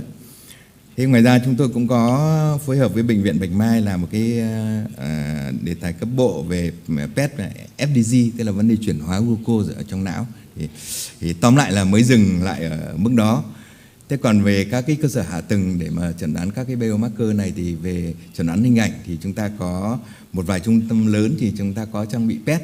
Ví dụ như ở Hà Nội thì có Bạch Mai, Việt Đức, Vinmed, Bệnh viện Đại học Y Hà Nội, có chưa nhỉ? Thì chúng ta có một vài trung tâm lớn có sử dụng PET. Nhưng mà cái PET này chúng ta hoạt động ở lĩnh vực khác, chúng ta chẩn đoán ung thư rất nhiều các thứ. Nhưng mà riêng cái chẩn đoán về lĩnh vực Alzheimer thì không có đơn vị nào làm cả. Có lẽ không phải là khó hay là nó đắt tiền hay gì, mà chẳng qua người ta chưa thấy cần thiết. Nhưng với sự xuất hiện của những thuốc mới và nó đòi hỏi vấn đề chẩn đoán sớm thì tôi nghĩ là trong tương lai cái nhu cầu nó sẽ rất cao. Và là những người hoạt động chính sách chúng ta phải nghĩ đến vấn đề này, nếu không chúng ta sẽ không thể tận dụng được các cái tiến bộ của thế giới trong lĩnh vực chẩn đoán bệnh sa sút trí tuệ. Về vấn đề điều trị thì chúng ta có những thách thức gì?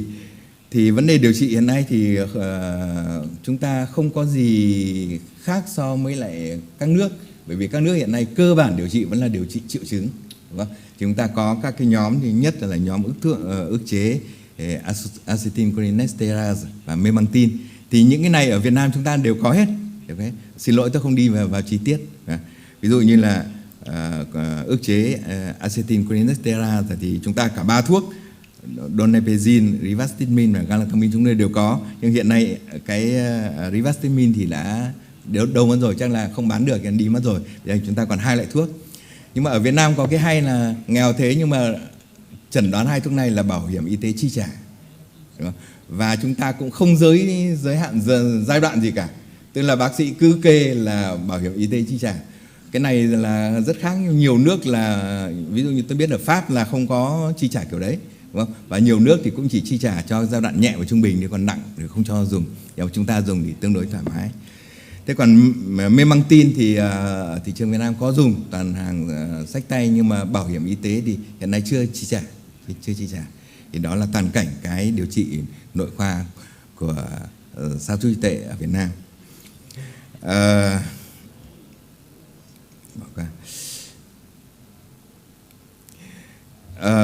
Ngoài cái nhóm mà ức chế acetylcholinesterase và memantine thì ở Việt Nam chúng ta có sử dụng một số cái loại thuốc khác thuộc cái nhóm bảo vệ thần kinh, đúng không? Ví dụ như là cái ginkgo biloba thì chúng ta dùng khá nhiều. Thì và thứ hai nữa là cerebroxin, chúng ta rất dùng nhiều. Hai cái thuốc này thì chưa được FDA approve, nhưng mà bảo hiểm y tế cũng chưa chi trả Việt Nam. Nhưng mà qua các cái nghiên cứu đa trung tâm, ví dụ như là đối với lại ginkgo biloba thì như là cái nhóm của Gautier ở Canada nghiên cứu trên 14 nghiên cứu thì thấy là có tác dụng nhất định về cải thiện về trí nhớ cũng như là cái hoạt động hàng ngày của bệnh nhân. Thì tương tự cerebroxin cũng như thế. Thì cái này trong cái chương trình ngày mai thì chúng tôi xin nói chi tiết hơn về mặt chuyên môn. Thế thì còn vấn đề điều trị Alzheimer trong tương lai thì như thế nào? Để mà chúng ta cần có những cái chuẩn bị gì để tiếp cận với cái hướng điều trị trong tương lai? Năm nay thì là hiện nay trên thế giới thì có 143 thuốc đang nghiên cứu ở trong 172 thử nghiệm lâm sàng. Năm nào người ta cũng phải ra một cái công bố xem là cái tiến trình nghiên cứu nó đến đâu, đúng không? Thì trong cái số này ấy, thì nó rất hay là để chúng ta thấy lên 83,2% là tập trung vào các cái thuốc thay đổi bệnh, tức là quyết tâm điều trị khỏi bệnh Alzheimer. Nó gọi là cái nhóm thuốc thay đổi bệnh. Thế còn 6,9% là những thuốc về điều trị triệu chứng rồi nâng cao nhận thức, nhưng mà một tỷ lệ rất lớn là tập trung vào nhóm thuốc thay đổi bệnh và chủ yếu là vấn đề kháng thể đơn dòng. Đây là pha 3 thì chúng ta thấy là 68% các thuốc thay đổi bệnh, đúng không? Mà tập trung chủ yếu vào vấn đề về cơ chế là amyloid và cơ chế tau protein. Đấy là cái hướng nghiên cứu chính hiện nay. Và một cái điều nữa là phần lớn các cái nghiên cứu hiện nay đều có sử dụng các cái biomarker về chứng minh là có sự lắng động về amyloid ở trong não bằng các biện pháp chẩn đoán hình ảnh, hoặc là có cái sự rối loạn về beta amyloid ở trong dịch não tủy. Nghĩa là bây giờ chúng ta không chỉ chẩn đoán với lâm sàng, bởi vì nếu chúng ta muốn điều trị sớm khi mà nó chưa có dấu hiệu lâm sàng gì thì chúng ta làm gì biết là nó có tiến bộ hay không. Chúng ta phải dựa vào các cái biomarker rất sớm như chúng tôi vừa trình bày lúc nãy. Thì bây giờ phần lớn các nghiên cứu trên thế giới đều có sử dụng các cái biomarker như vậy. Và năm ngoái thì là tháng 6 năm ngoái, thực ra năm ngoái tôi cũng đã thông báo cái tin này rồi, đúng không? Tức là lần đầu tiên sau 20 năm thì là FDA có approve cho cái thuốc về aducanumab, tức là một cái thuốc về kháng thể đơn dòng về điều trị kháng về amyloid, đúng không?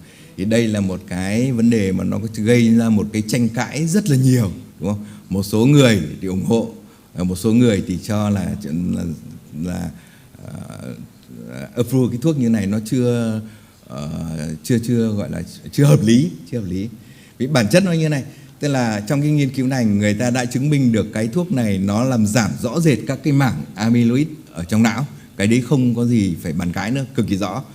Nhưng giảm các cái mảng amyloid trong não có đồng nghĩa với giảm các cái triệu chứng lâm sàng hay không thì cái này còn chưa đủ bằng chứng, người ta còn tiếp tục nghiên cứu thêm. Thế thì đấy, vấn đề nó chỉ là như thế thôi. Đấy. Thế thì và cái FDA approve cho cái này là cũng approve cho cái cơ chế gọi là approve nhanh, tức là sau khi approve rồi thì lại còn phải đảm bảo phải cung cấp tiếp các cái bằng chứng về lâm sàng, và nếu mà không đáp ứng được thì người ta sẽ loại bỏ, thì là lại còn nếu mà đã chứng minh được thì lúc đấy mới là approve chính thức. Thế thì aducanumab là một cái kháng thể đơn dòng và có tác dụng giảm các cái mảng amyloid ở trong não, và nó được chỉ định trong các cái thể mà MCI, tức là suy giảm nhận thức nhẹ do bệnh Alzheimer, hoặc là do suy sa sút trí tuệ do bệnh Alzheimer mà giai đoạn nhẹ. Đấy thì là cái chỉ định hiện nay thì như vậy. Thế và cái dùng thì nó khá phức tạp. Chúng ta phải tăng dần liều, và cứ mỗi 2 tháng chúng ta tăng dần liều lên, bắt đầu bằng 1 mg trên cân nặng, sau 2 tháng chúng ta tăng lên 3 mg, rồi cứ tiếp tục như là trong hình, đúng không? Thế và vấn đề là khi dùng thuốc này nó có một số các cái biến chứng, nó gọi là ARIA, tức là các cái thay đổi về hình ảnh về trên PET-CT mà nó liên quan đến vấn đề phù não hoặc là vấn đề xuất huyết não. Cho nên là cứ vài tháng một lần như trên hình chúng ta thấy là chúng ta lại phải làm chụp một cái MRI để mà xem nó có cái dấu hiệu đó hay không để chúng ta theo dõi. Đấy thì vấn đề là như vậy. Và đương nhiên thì cái thuốc đầu tiên thì giá thành của nó đương nhiên là nó là rất là đắt, đúng không? Như là thông tin ở trên mạng ấy thì là nó là $56.000 cho điều trị trong 1 năm, đúng không? Chưa kể các cái chi phí mà chụp MRI với lại PET-CT với cái gì, đúng không? Thế nhưng mà cái ý nghĩa của nó thì lại rất hay, vì đây là lần đầu tiên có một cái thuốc về thay đổi bệnh được approve, đúng không? Và nó sẽ mở ra một cái làn sóng mới, và chúng ta sẽ chờ đợi xong khi mà có nhiều hãng làm thì chắc chắn là cái giá thành nó rẻ, và khi mà có đầy đủ các cái bằng chứng thì chúng ta sẽ chuẩn bị để mà tiếp nhận cái vấn đề thuốc này ở Việt Nam như thế nào. Rồi. Có khoảng 10 thuốc khác thì cũng ăn theo aducanumab, và ví dụ như là lecanemab. Thì cái thuốc này thì là tuần sau người ta sẽ công bố nó ở hội nghị ở San Francisco. Thì đây là tôi xin được vài cái này thông tin chưa chính thức. Nhưng mà đây là một cái thuốc mà nó cũng kháng amyloid và rất là tiềm năng và có nhiều điểm. Theo như hãng quảng cáo thì mình cũng chưa biết như từ nào, nhưng mà có nhiều điểm có vẻ còn vượt trội hơn là aducanumab, và theo như họ nói là nó đáp ứng tất cả các tiêu chí chính cũng như là phụ trong cái nghiên cứu. Thì chúng ta chờ đợi tuần sau xem là cái công bố của họ chính thức ở trên diễn đàn quốc tế và xem các cái phản biện đối với cái thuốc này nó sẽ như thế nào. Đấy, và còn một loạt các cái thuốc khác, rất nhiều các cái thuốc này, và đều là ở giai đoạn 3 rồi, nghĩa là chỉ trong sang năm là sẽ công bố kết quả. Đấy thì đấy là toàn bộ cái vấn đề về, thì cái vấn đề này nó đặt cho những người mà làm chính sách như chúng ta như thế nào. Thì đây là một số cái gọi giải pháp, thì cũng không hẳn như một vài cái gợi ý và tính chất cá nhân để chúng ta đáp ứng với vấn đề chẩn đoán và điều trị bệnh Alzheimer ở Việt Nam. Thứ nhất là vấn đề nâng cao nhận thức của cộng đồng, thì cái này các anh chị hình dung cũng khá rõ rồi.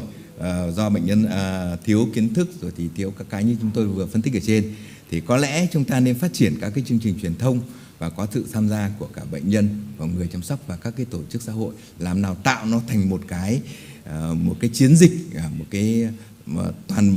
toàn bộ xã hội tham gia vào vấn đề này, đúng không? Và chúng ta sẽ thành lập những cái hội Alzheimer.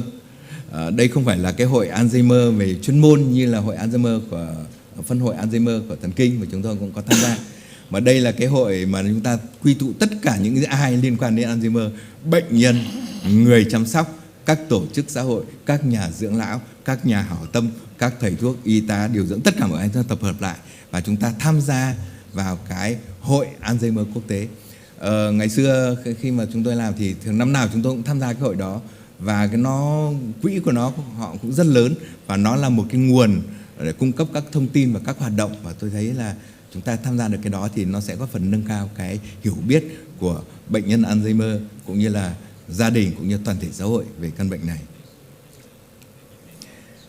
Về góc độ về y tế cơ sở thì tôi nghĩ là vấn đề đưa nội dung sao trí tuệ ở bệnh Alzheimer và giảng dạy các trường đại học, thì cái này phần lớn các trường đại học lớn đều đã làm rồi, nhưng mà không phải chỉ bác sĩ, và chúng ta phải đào tạo cả điều dưỡng, cả cán bộ y tế khác, rồi nhân viên xã hội và liên quan đến vấn đề về sao trí tuệ, đúng không?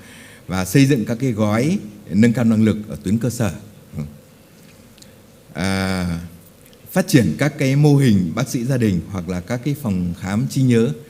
Thì tôi thấy các cái mô hình phòng khám trí nhớ như ở thành phố Hồ Chí Minh làm cho Trần Công Tăng, tôi thấy rất tốt. Bắt đầu chỉ là một phòng khám bình thường nhỏ thôi, nhưng bây giờ nó lan tỏa ra. Thì giống như là cái đơn vị nghiên cứu về trí nhớ và sao trí tuệ ở Bệnh viện Lão khoa Trung ương, thì đầu tiên nó chỉ một đơn vị nhỏ, nhưng dần dần nó lan tỏa cái chuyện đó, nó giúp cho vấn đề chẩn đoán được tốt hơn. Đấy thì đó cũng là một cái mô hình mà chúng ta cân nhắc, đúng không? Vấn đề giảm tải áp lực về thời gian cho bác sĩ, thì cái này thì chúng ta sẽ có những cái kiến nghị, đúng không? Đối với những người mà khám cho người cao tuổi, đặc biệt người cao tuổi bị sao trí tuệ, thì chúng ta có cải cách gì không, hay là chúng ta cứ tính khám một bệnh nhân trả một món tiền, hay là nó như thế thì đương nhiên là không ai muốn làm khám cho bệnh nhân Alzheimer cả, vì nó mất quá nhiều thời gian. Thì cái này chúng ta cũng phải cân nhắc. Và chúng ta cố gắng phát triển một số các cái công cụ nó phù hợp với điều kiện làm việc thực tiễn của anh em bác sĩ ở tuyến dưới, và phát triển các cái hình thức hỗ trợ chẩn đoán từ xa trong lĩnh vực làm các cái trắc nghiệm thần kinh tâm lý trong chẩn đoán bệnh Alzheimer. Về góc độ chính sách thì chúng ta nói nhiều rồi nhưng mà vẫn chưa được. Chúng ta phải làm thế nào để sa sút trí tuệ nó là một cái lĩnh vực ưu tiên trong cái chính sách quốc gia. Thì chúng ta nhớ cách đây 10-15 năm vấn đề giống như là tăng huyết áp hay tiểu đường ngày xưa. Tăng huyết áp ngày xưa là bác sĩ chuyên khoa tim mạch để khám, tiểu đường là bác sĩ chuyên khoa nội tiết khám.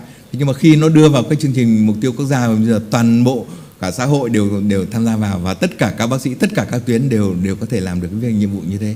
Thì tôi nghĩ là một lúc nào đó chúng ta phải làm cái sa sút trí tuệ nó cũng phải được như thế, thì nó sẽ giải quyết được vấn đề.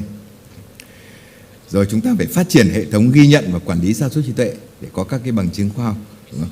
Và chúng ta phải công nhận cái quyền được chẩn đoán sớm của bệnh nhân, và chúng ta chuẩn bị cái nguồn lực để đáp ứng cho cái các tác giả hiện gọi cái sắp tới đây nó gọi là cơn sóng thần.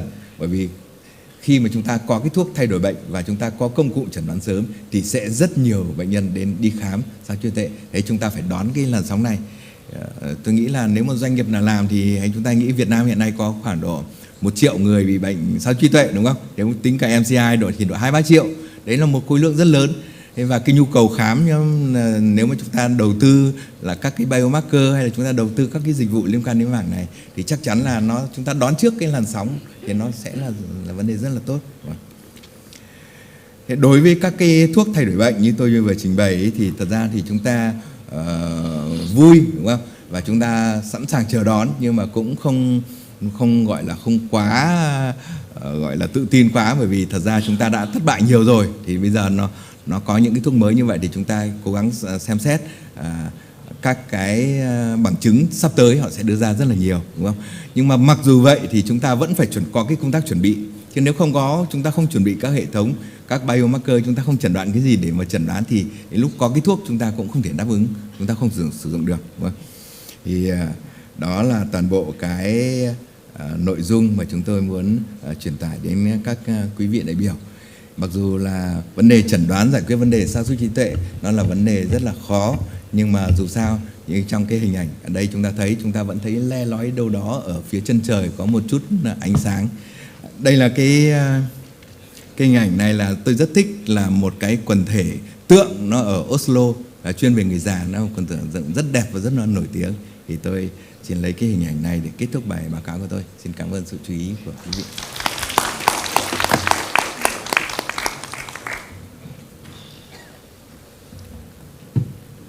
Vâng, xin chân thành cảm ơn giáo sư tiến sĩ Phạm Thắng. Quý vị đại biểu thân mến, trước khi đến với bài báo cáo tiếp theo thì ban tổ chức xin thông báo để thuận tiện trong quá trình tham dự hội nghị, ban tổ chức đã chuẩn bị phương tiện để hỗ trợ di chuyển đến điểm ăn trưa tại khách sạn Grand Plaza 117 Trần Duy Hưng. Quý vị đại biểu vui lòng chuẩn bị thẻ hội nghị để ban tổ chức và khách sạn đón tiếp chu đáo, và xin trân trọng cảm ơn.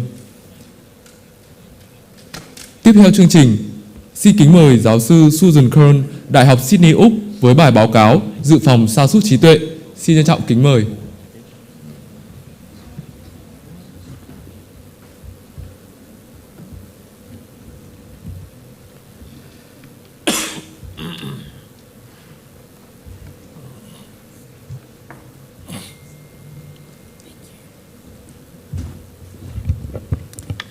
Hi everybody.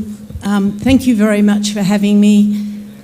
This is my third visit to Vietnam. I have been to the 2 previous conferences, and that's why I'm here for the third, and I hope I will be here for the 4th.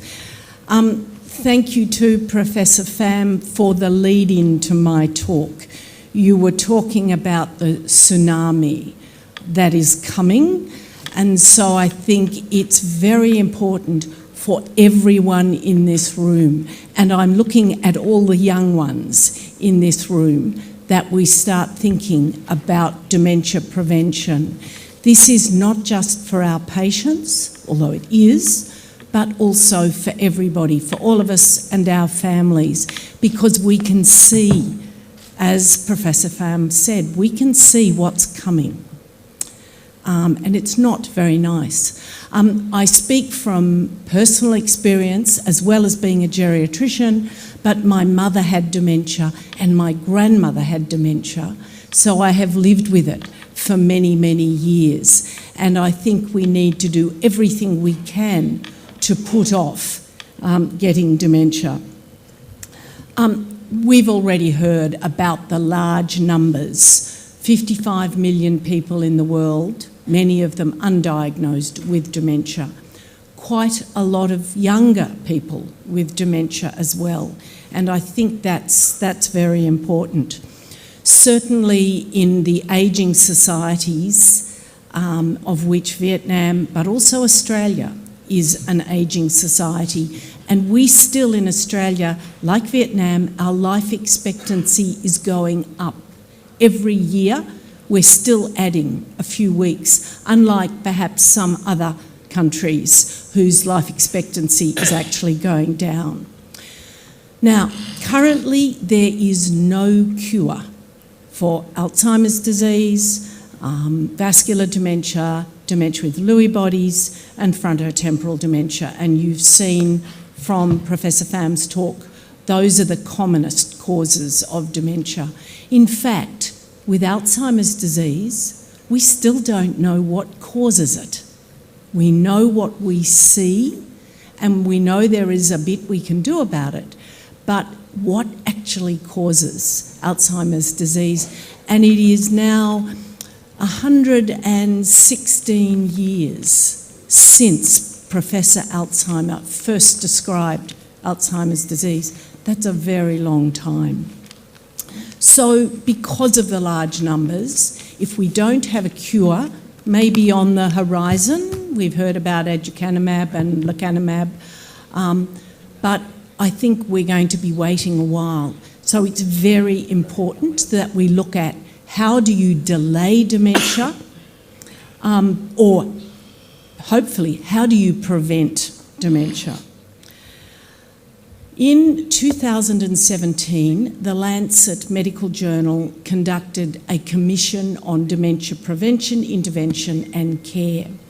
It took them two and a half years. They had many contributors. It was first published at a conference in 2017 and then updated in 2020.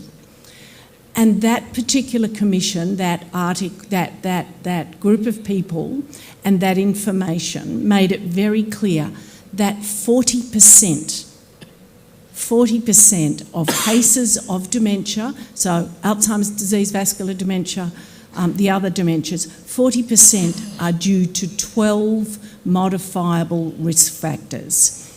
And so there is very high potential to look at preventing or delaying the onset of dementia.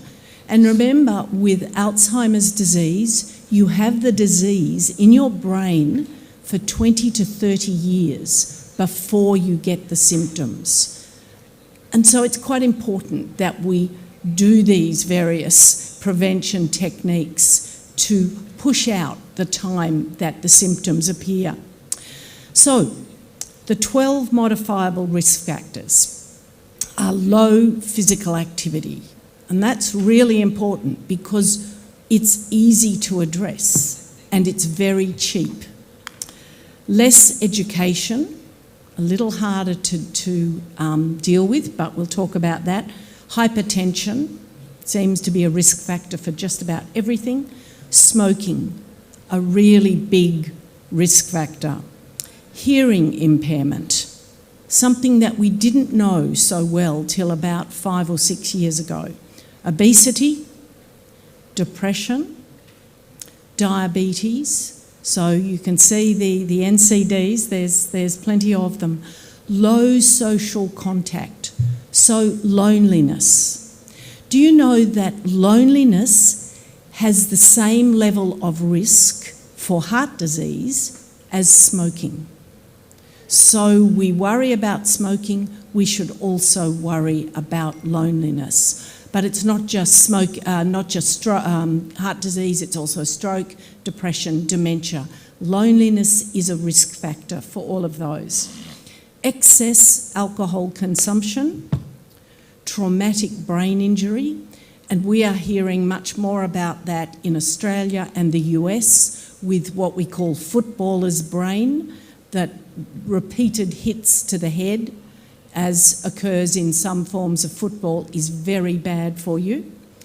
And air pollution, quite an important, but a little difficult to prevent sometimes. They're just the two articles with the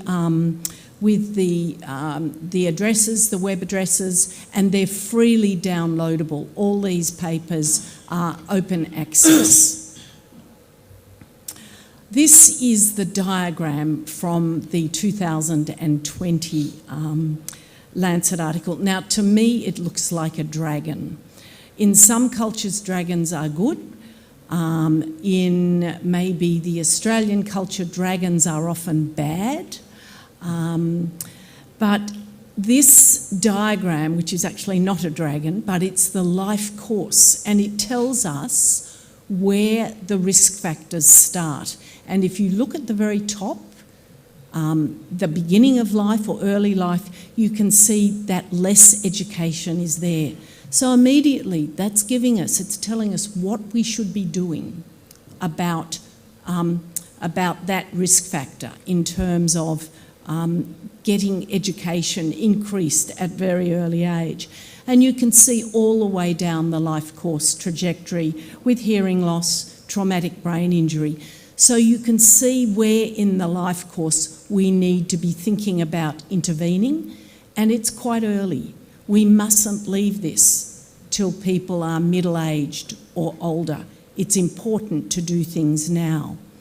Now that's one diagram that you can use because it gives you an idea over a person's life.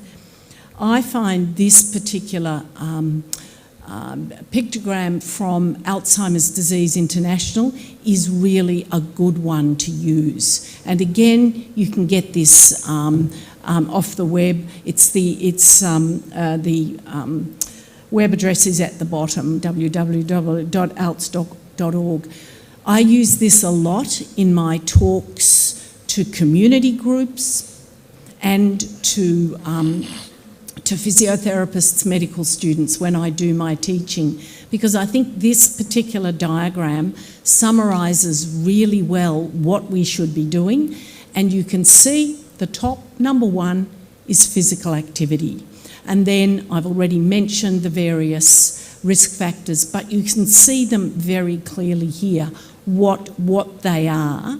And so we then need to think, okay, what should we be doing about these? And this is my challenge when I talk to community groups, young and old, about how we should be dealing with this. Because we know what is coming if we don't do something about preventing dementia. Now, interestingly, at the same time as the Lancet did their commission on dementia, the World Health Organization also looked at dementia.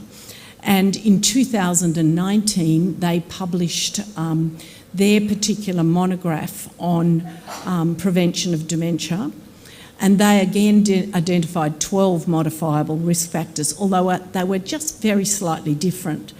But again, physical inactivity, it is there whether you're looking at dementia or frailty or falls, all the things that happen, the bad things that happen in older age, you will see that low physical exercise is a factor. So clearly there is something we can be doing there. And again, WHO picked up on smoking, excess alcohol intake, and they put poor nutrition in there because they felt that linked with diabetes and obesity. The WHO developed recommendations, and they're in this booklet. If you, again, you can easily download it, and the address is there. But this is one page or one section from their recommendations, and you can see they talk about physical activity, and talk about the fact we should use it in people with normal cognition, so hopefully that's all of us and a lot of older people, but also in people with mild cognitive impairment. And we know that once you already have dementia, that if you exercise, you slow the functional decline that occurs with dementia. So all the way through, exercise is really important. Tobacco cessation is important. I think that's certainly a lot of evidence for that. And then the nutritional interventions. So the Mediterranean diet, the concept of lots of vegetables, fruit, not so much meat and dairy.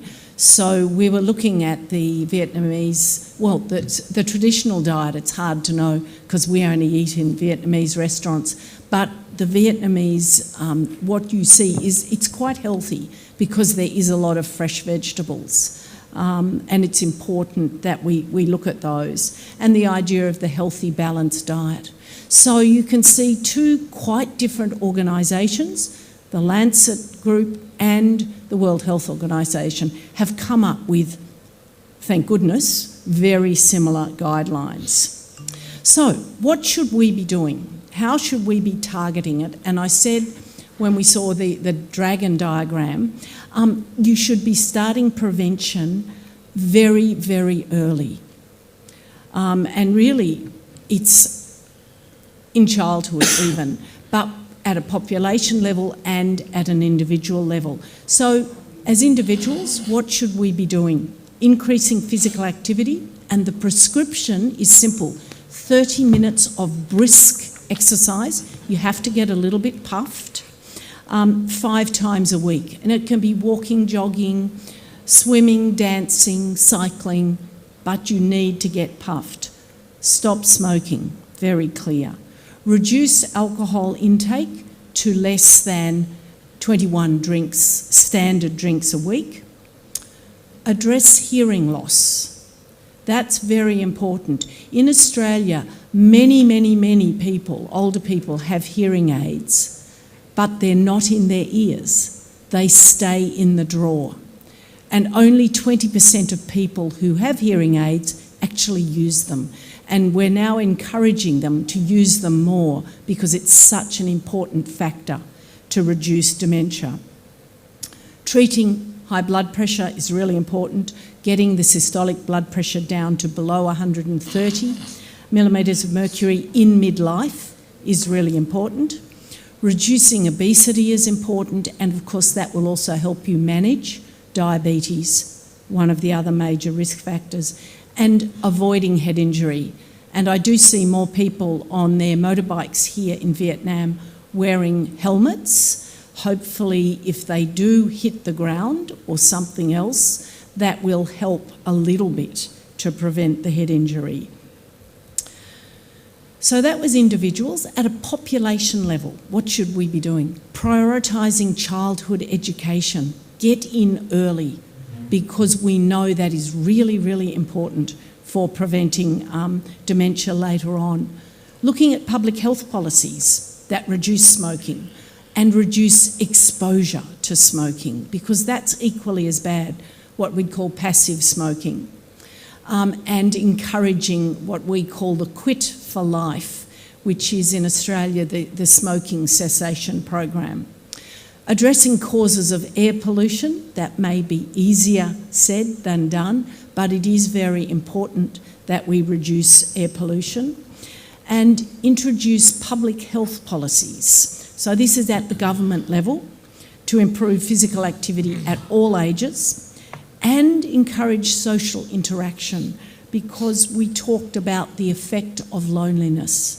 And it's a big focus in Australia at the moment, particularly post-COVID, to look at addressing loneliness, getting people out into groups, getting them involved.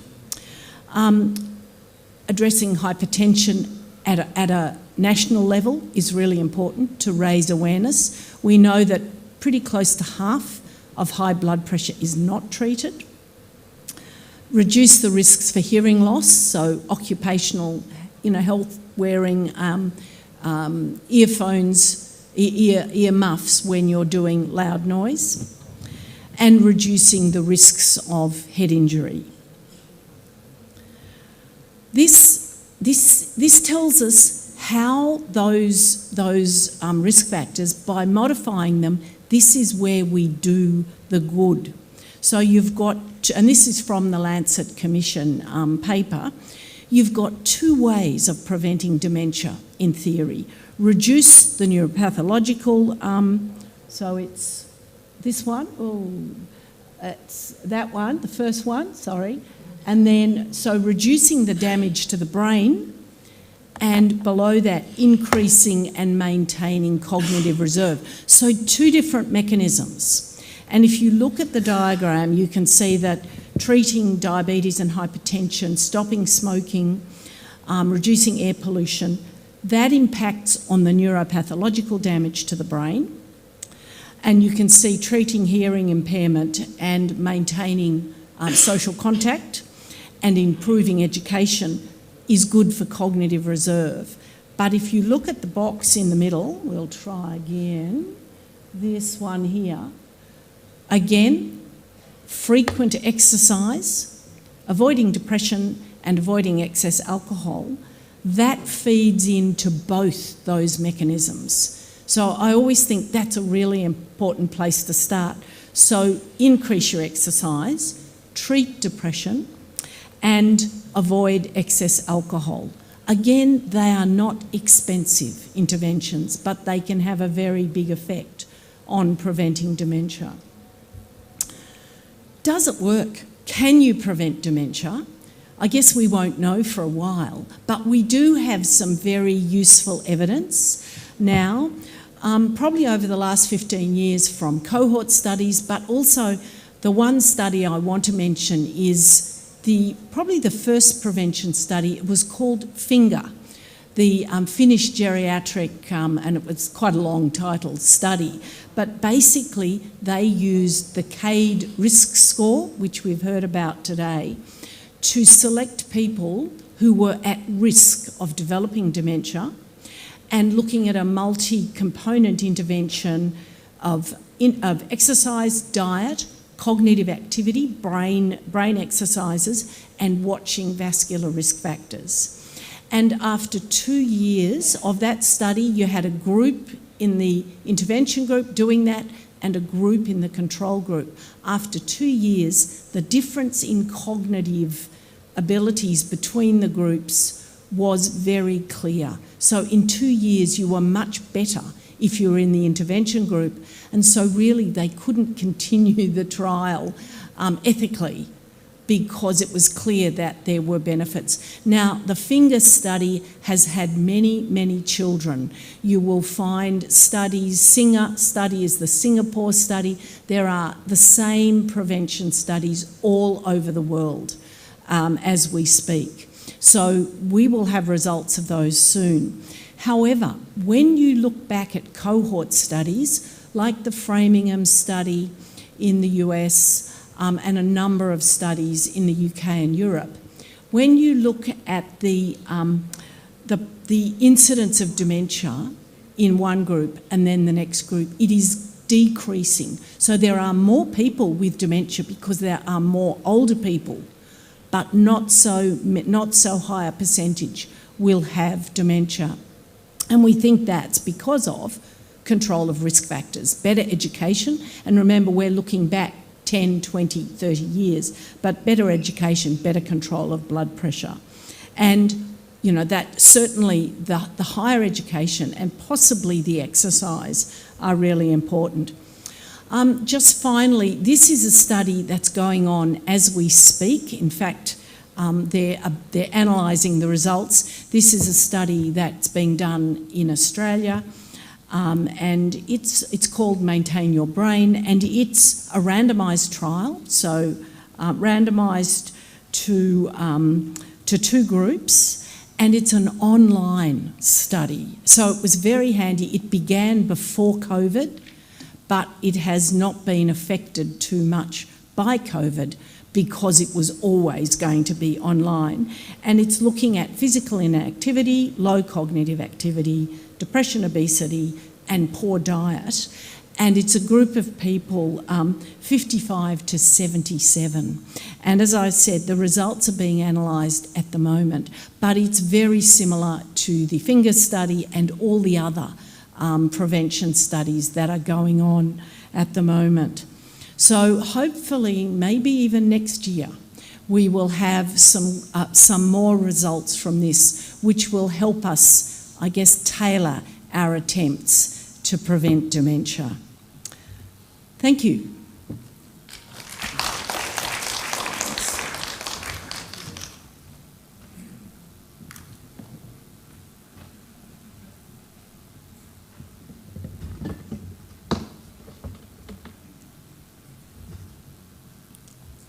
Vâng, xin cảm ơn giáo sư Susan Kern. Sau đây xin mời quý vị cùng theo dõi bài báo cáo với chủ đề hỗ trợ cho người chăm sóc bệnh nhân sa sút trí tuệ, mô hình tại Mỹ và ứng dụng vào Việt Nam do Phó Giáo sư Tiến sĩ Nguyễn Ngọc Hường trình bày. Xin trân trọng kính mời.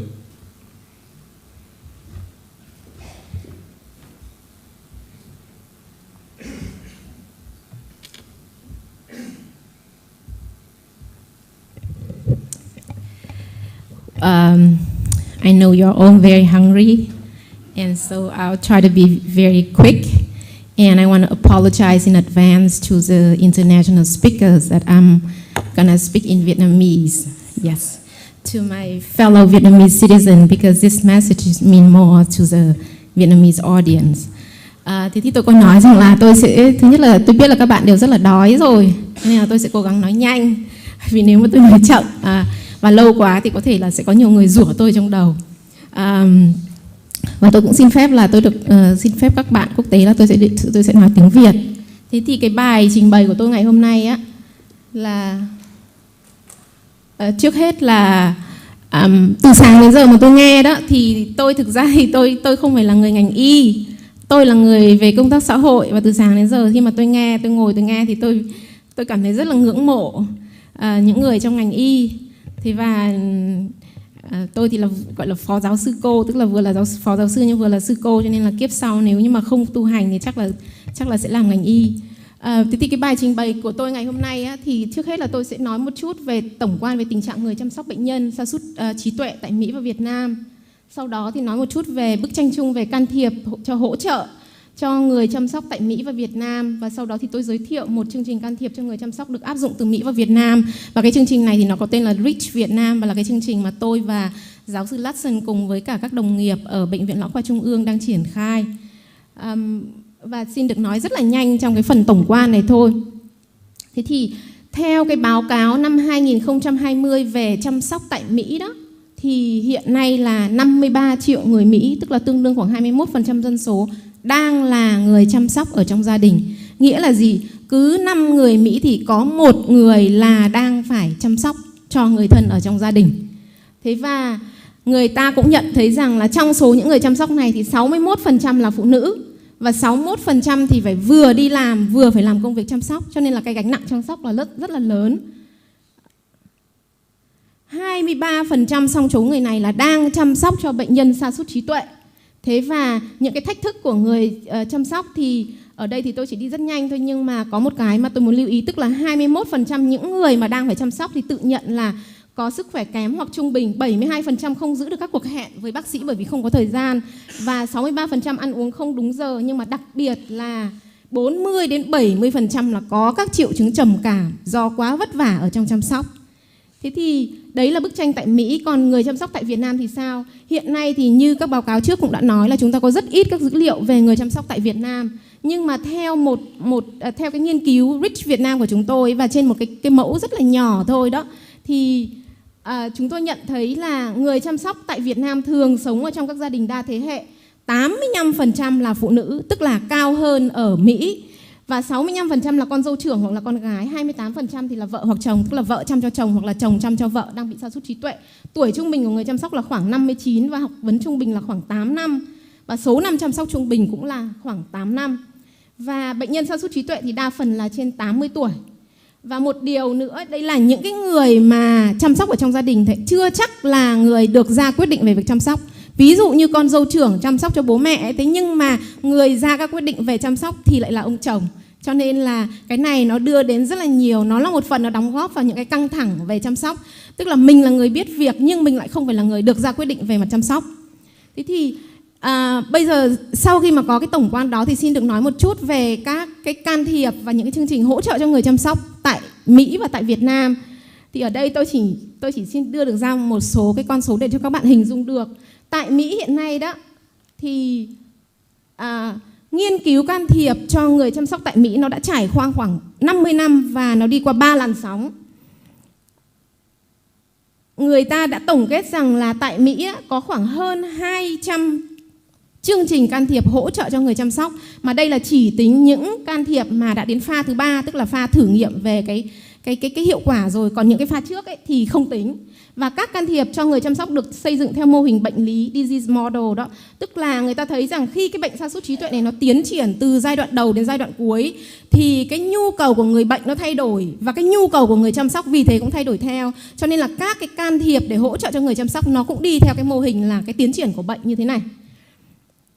Và trong cái làn sóng hiện tại, tức là cái làn sóng các cái can thiệp hỗ trợ mới nhất cho người chăm sóc đấy, thì người ta tập trung vào các cái can thiệp được gọi là đa nội dung hoặc được gọi là đa cấu phần đó, bao gồm cả việc người ta phải tính đến các rủi ro và an toàn của người chăm sóc, các cái kiến thức về sa sút trí tuệ, xây dựng các kỹ năng chăm sóc và cái cách giảm căng thẳng. Trong đó là cái giảm căng thẳng là một trong những cái nội dung mà người ta chú ý rất nhiều trong các cái can thiệp hỗ trợ cho người chăm sóc hiện tại. Thế và hiện nay đó thì chương trình can thiệp hỗ trợ cho người chăm sóc tại Mỹ mà được thử nghiệm nhiều nhất và đã được chứng minh cái tính hiệu quả nhiều nhất thì nó có tên là chương trình REACH.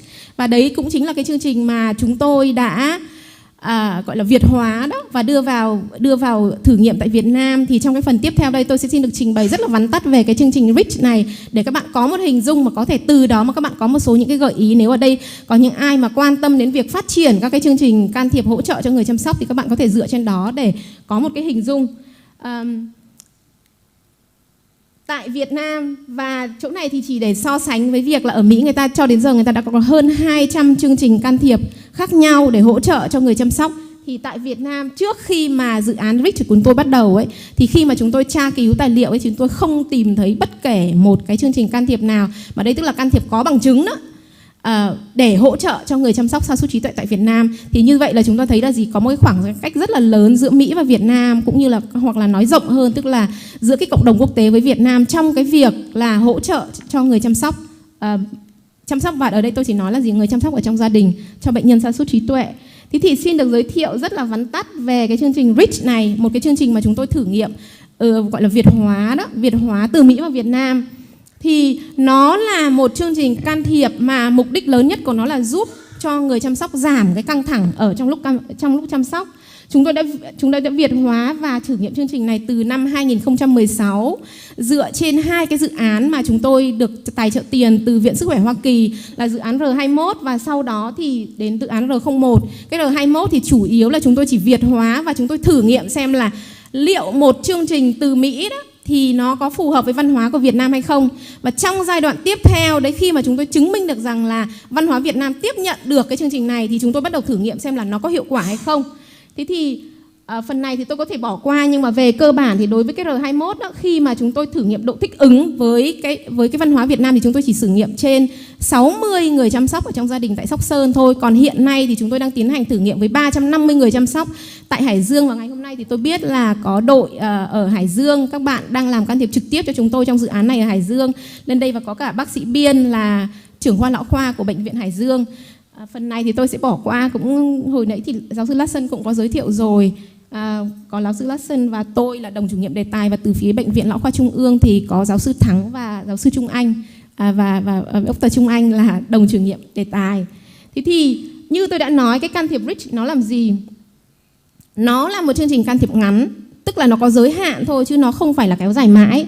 Nó theo một lộ trình có sẵn và được quy định rất chi là chặt chẽ theo kịch bản có sẵn, nhằm mục đích giảm căng thẳng cho người chăm sóc. Cái can thiệp này nó bao gồm có hai giai đoạn. Một giai đoạn đầu tiên được gọi là giai đoạn can thiệp trực tiếp, và giai đoạn sau được gọi giai đoạn bảo trì hoặc là giai đoạn duy trì maintenance.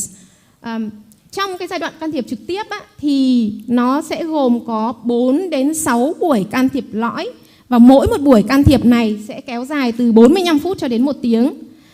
Thì cái chương trình can thiệp này nó được thực hiện như thế nào? Nghĩa là mỗi một tuần á, thì một cái người can thiệp được gọi là nhà can thiệp mà đã được đào tạo trong chương trình của chúng tôi và được cấp chứng chỉ sẽ đi đến tận nhà của người chăm sóc và sẽ thực hiện cái chương trình can thiệp này theo cái cách là cầm tay chỉ việc cho họ. Rất là rõ ràng ở trên các cái khó khăn ở trong công việc chăm sóc của họ.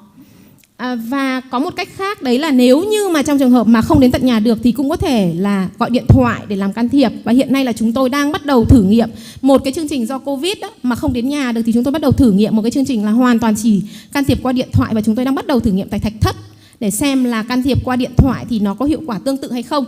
Thế thì mỗi một buổi can thiệp này nó đều có kịch bản có sẵn theo cái cuốn sổ tay người can thiệp và sổ tay người chăm sóc. Nghĩa là gì ạ? Người can thiệp không phải là đến đấy muốn nói gì thì nói, mà đã có kịch bản rất là rõ. Đến đầu tiên nói gì, làm những gì, hướng dẫn những gì, kiểm tra những gì, rà soát như thế nào và kết thúc cái buổi can thiệp đó như thế nào.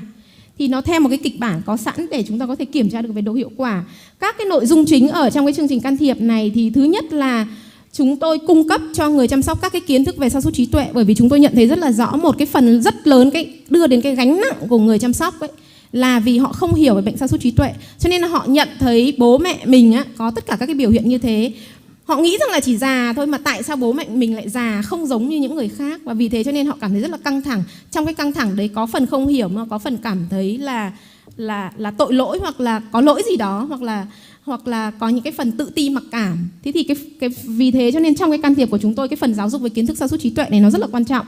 Thứ hai đó, cái cấu phần thứ hai trong cái can thiệp này là chúng tôi giúp cho người chăm sóc giải quyết các cái vấn đề cụ thể trong chăm sóc, đặc biệt là các vấn đề về hành vi, ví dụ như là hành vi gây hấn này, hoặc là vấn đề là đi lang thang này, vấn đề là không chịu tắm này, vấn đề là không chịu ăn này, vấn đề là thức dậy giữa đêm mà nói rất là nhiều này, hoặc là vấn đề đi ra ngoài đường vơ vét tất cả rất là nhiều đồ của người khác mang về nhà. Thì tất cả những cái vấn đề, từng vấn đề cụ thể đấy, nếu có vấn đề gì là chúng tôi sẽ giúp cho người chăm sóc giải quyết cụ thể trực tiếp trên cái vấn đề đó, cầm tay chỉ việc ngay lập tức cho đến lúc mà họ làm được thì thôi. Và đặc biệt là không chỉ giải quyết cái vấn đề cụ thể trực tiếp đó mà là gì? Xây dựng cho họ một kỹ năng lâu dài để có thể giải quyết các vấn đề khác khi nó phát sinh.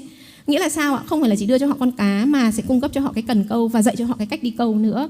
Và cuối cùng á, thì cái cấu phần thứ ba của cái can thiệp này là tất cả các cái kỹ năng liên quan đến giảm căng thẳng và quản lý suy nghĩ cảm xúc. Trong cái sau hết cái giai đoạn can thiệp trực tiếp này từ 4 đến 6 buổi này thì chúng tôi sẽ đóng cái giai đoạn can thiệp trực tiếp này và chuyển sang giai đoạn gọi là giai đoạn bảo trì. Trong cái giai đoạn này á, thì nó tùy vào nhu cầu của người chăm sóc. Nếu như mà họ có nhu cầu thêm á, thì họ có thể gọi điện cho người can thiệp để có thể biết thêm. Thì đây là một số hình ảnh là khi mà chúng tôi bắt đầu vào làm chương trình can thiệp này và chúng tôi tập huấn và cấp chứng chỉ người can thiệp cho bác sĩ và điều dưỡng tại Bệnh viện Lão Khoa. Đây là chúng tôi tiến hành đi tập huấn người can thiệp ở trong thực tế, tức là tôi phải đi theo, tôi quan sát xem là người can thiệp đó họ làm việc trực tiếp ở trên người chăm sóc như thế nào, và sau đó thì tôi sẽ nhận xét và tôi sẽ giúp cho họ cải thiện cái việc can thiệp. Đây là một hình ảnh người can thiệp làm việc trực tiếp. Thế và đây cũng là một cái ví dụ khác mà nó thấy cái đặc thù của Việt Nam, tức là đi đến làm can thiệp nhưng mà cuối cùng phải trông em cho người bệnh, bởi vì là cụ già ở nhà thì trông trẻ đó, mà mình muốn cho người can thiệp của mình làm việc á, thì mình giúp họ trông trẻ nữa. Thế thì xin được nói qua một chút để cho các bạn có cái hình dung rõ ràng về các cái buổi, các cái đầu việc ở trong cái chương trình can thiệp này. Thì như tôi có nói là trong chương trình can thiệp là nó có 4 đến 6 buổi lõi. Thì ví dụ như cái buổi số 0 đấy là chúng tôi sẽ phải tiến hành đánh giá tất cả các cái nguy cơ và hiểm họa cho người chăm sóc. Ví dụ người chăm sóc có được an toàn hay không. Ngay trong cái chương trình mà chúng tôi đang hiện can thiệp, các cái ca mà chúng tôi đang can thiệp hiện tại, ví dụ như có một cụ chẳng hạn á, là cụ ấy thỉnh thoảng là không có một dấu hiệu nào báo trước, tự nhiên cụ cứ cầm kéo, cụ ấy đâm người chăm sóc này, xong rồi cụ đâm cả cháu nữa, ví dụ như thế chẳng hạn, hoặc là cụ tự nhiên cụ cứ cầm bật lửa đi cụ đốt khắp nhà. Thế thì chúng tôi phải đánh giá xem đầu tiên là người chăm sóc có được an toàn hay không. Thế và họ có vấn đề gì về trầm cảm hay là có vấn đề gì về các cái cảm xúc tiêu cực hay không, có khả năng là muốn tự tử hay không vì quá vất vả mà không nói được với ai, thì chúng tôi cũng vẫn phải đánh giá tất cả những cái này. Nếu như trong trường hợp mà họ có dấu hiệu muốn tự tử đó thì chúng tôi sẽ can thiệp ngay lập tức. Buổi đấy là buổi đầu tiên. Buổi 1 thì ở đây là nó đi theo cái kịch bản rất là rõ ràng, cho nên là trong vòng 45 phút cho đến 1 tiếng chúng tôi sẽ có 10 phút dành cho người chăm sóc để kể cái câu chuyện về việc chăm sóc của họ, để là có nỗi lòng như thế nào là họ được nói hết ra, và cái phần giải tỏa này là một cái phần rất là quan trọng ở trong cái can thiệp. Tiếp đến là chúng tôi giới thiệu cho họ về cái cuốn sổ tay người chăm sóc và cái cách mà sử dụng cái cuốn sổ tay này. Tiếp theo là chúng tôi thảo luận về ảnh hưởng của căng thẳng lên người chăm sóc, bởi vì nhiều khi họ căng thẳng nhưng mà họ không hiểu cái tác động của căng thẳng, thì chúng tôi giới thiệu phần này. Sau đó là hướng dẫn cái kỹ thuật, một trong những cái kỹ thuật đầu tiên để giảm căng thẳng là kỹ thuật hít thở sâu. Và khi mà hướng dẫn cái kỹ thuật này, hít thở sâu này, thì mình sẽ thấy là Việt Nam mình rất là thiệt. Bởi vì làm sao ạ? Việt Nam mình và các nước châu Á rất là giỏi về khí công, rất là giỏi về tất cả những cái yếu tố gọi là đó, liên quan đến thở. Nhưng mà cuối cùng đối với cái can thiệp này là mình lại là người Mỹ dạy lại cho mình. Mà họ dạy thì rất là đơn giản, hít thở sâu thì chỉ hít vào, giữ, thở ra, đúng không ạ? Trong khi người Việt mình, người Trung Quốc và các nước châu Á biết rất nhiều về khí công các thứ, nhưng mà vì mình không có một cái quy trình để mô hình hóa và biến tất cả những cái này thành chương trình can thiệp, cho nên cuối cùng mình lại phải du nhập một cái mà người ta biết ít hơn mình vào để dạy lại cho mình. Buổi 2 thì sau khi chúng tôi sẽ giới thiệu cho họ về bệnh sa sút trí tuệ, và sau đó thì hướng dẫn họ cái cách giải quyết các cái vấn đề mà họ đang gặp khó khăn nhiều nhất ở trong chăm sóc. Ví dụ như có người thì đối mặt với việc là bố mẹ đi lang thang là cái vấn đề lớn nhất. Có người thì đối mặt với việc là cụ lúc nào cũng cứ dậy nửa đêm. Có người thì đối mặt với việc đó, tức là ví dụ cụ cứ tự nhiên cụ rút kéo, rút dao, cụ vớ được cái gì thì cụ đâm cái đó. Ví dụ như thế chẳng hạn. Và buổi thứ 3 đó thì chúng tôi rà soát xem là những cái mà mình đã hướng dẫn cho họ để giải quyết cái vấn đề ưu tiên trong buổi trước họ hoàn thành đến đâu rồi. Sau đó thì mình sẽ giới thiệu tiếp đến các cái kỹ thuật kiểm soát căng thẳng khác, và đặc biệt ở đây là dạy cho người ta cái cách làm thế nào đấy để biến từ suy nghĩ tiêu cực sang suy nghĩ tích cực. Và vì sao đây nó được gọi là một can thiệp? Cái mà hướng dẫn đi từ suy nghĩ tiêu cực sang suy nghĩ tích cực á, thì nó không phải là theo cái kiểu gọi là khuyên bảo. Ví dụ như chúng ta có hội phụ nữ, đúng không ạ? Chúng ta có đoàn thanh niên, chúng ta có rất nhiều tổ chức cũng làm công việc là khuyên bảo người ta là đừng suy nghĩ tiêu cực nữa, nhưng mà nó không phải dưới dạng của một can thiệp. Còn ở đây thì khi mà người đi làm can thiệp ấy, chúng tôi sẽ hướng dẫn cho họ cái kỹ năng để việc nói với họ thay đổi từ suy nghĩ tiêu cực sang suy nghĩ tích cực nó phải đi qua các cái bước như thế nào, theo một cái lộ trình, là cái này là của can thiệp tâm lý chứ không phải là chỉ theo kiểu khuyên bảo về mặt đạo đức và khuyên bảo về mặt đạo đức. Buổi 4 thì giải quyết vấn đề ưu tiên số 2, sau đó giới thiệu các cái kỹ thuật giảm căng thẳng khác, ví dụ như giãn cơ, nghe nhạc, vân vân. Buổi 5, buổi 6 thì chúng ta có thể đóng chương trình nếu phù hợp. Thế thì tôi lấy ví dụ để cho các bạn có thể có hình dung là các cái kỹ thuật mà người ta dạy là gì. Một trong những cái kỹ thuật rất là đơn giản đấy là gọi là hít thở sâu. Thì mình chỉ cái người mà làm can thiệp đó hướng dẫn cho cái người chăm sóc những cái bước rất là rõ ràng. Bước 1 là họ đánh giá xem là hiện tại họ đang căng thẳng trên cái thang điểm từ 1 đến 5, là họ thấy họ căng thẳng ở mức độ mấy, số 2 hay là số 3 hay là số 5. Sau đó bước 2 thì mình bảo họ là hít vào, giữ 3 đến 4 giây, đúng không ạ? Thở ra, chỉ vậy thôi. Hít vào, thở ra, hít vào, thở ra. Rất đơn giản như vậy thôi, nhưng mà mình dạy họ và nó có hiệu quả. Thì còn bình thường thì mình vẫn thở, nhưng mà mình không biết thở như nào cho nó giảm căng thẳng, thì bây giờ mình dạy họ như vậy. Thế và họ thực hành thì thấy là nó rất có hiệu quả. Và khi mà mình thở ra đó thì mình có thể nói thêm những cái chữ, ví dụ bình tĩnh, buông, đủ rồi. Đó, chỉ đơn giản như vậy thôi, nhưng mà nó giảm căng thẳng. Thì những cái này là cái mà như tôi nói đấy, tức là mình biết rất là nhiều những thứ rất là phức tạp về thở, về khí công vân vân, nhưng mà những cái đơn giản như thế này đó thì mình không dạy được cho người ta, cho nên là người ta bị căng thẳng. Hoặc là xin ví dụ một cái ví dụ khác là hướng dẫn người chăm sóc 7 bước để giải quyết một vấn đề trong chăm sóc. Thì ví dụ bước 1 là họ phải xác định xem là vấn đề của họ là gì này. Ví dụ như là người bệnh đi lang thang. Sau đó bước 2 chúng ta sẽ hỏi họ là mô tả kỹ về vấn đề. Cụ thường đi lang thang vào lúc nào? Cụ đi lang thang vào lúc buổi sáng hay lúc buổi tối? Lúc đấy có người trong nhà hay không? Vân vân. Họ phải mô tả rất là kỹ. Và sau đó bước 3 thì mình tìm hiểu xem họ đã thử những cách nào để giải quyết vấn đề và nó có thành công hay không. Nếu không thành công thì vì sao không thành công. Sau đó thì mình sẽ hướng dẫn người can thiệp đó sẽ cùng với người chăm sóc đặt mục tiêu cụ thể và khả thi để giải quyết vấn đề đấy. Ví dụ như đối với vấn đề lang thang này á, thì mình phải xác định được cho người chăm sóc là gì? Có thể không thể giải quyết được triệt để 100%, nghĩa là không thể cấm cụ đi lang thang được nữa.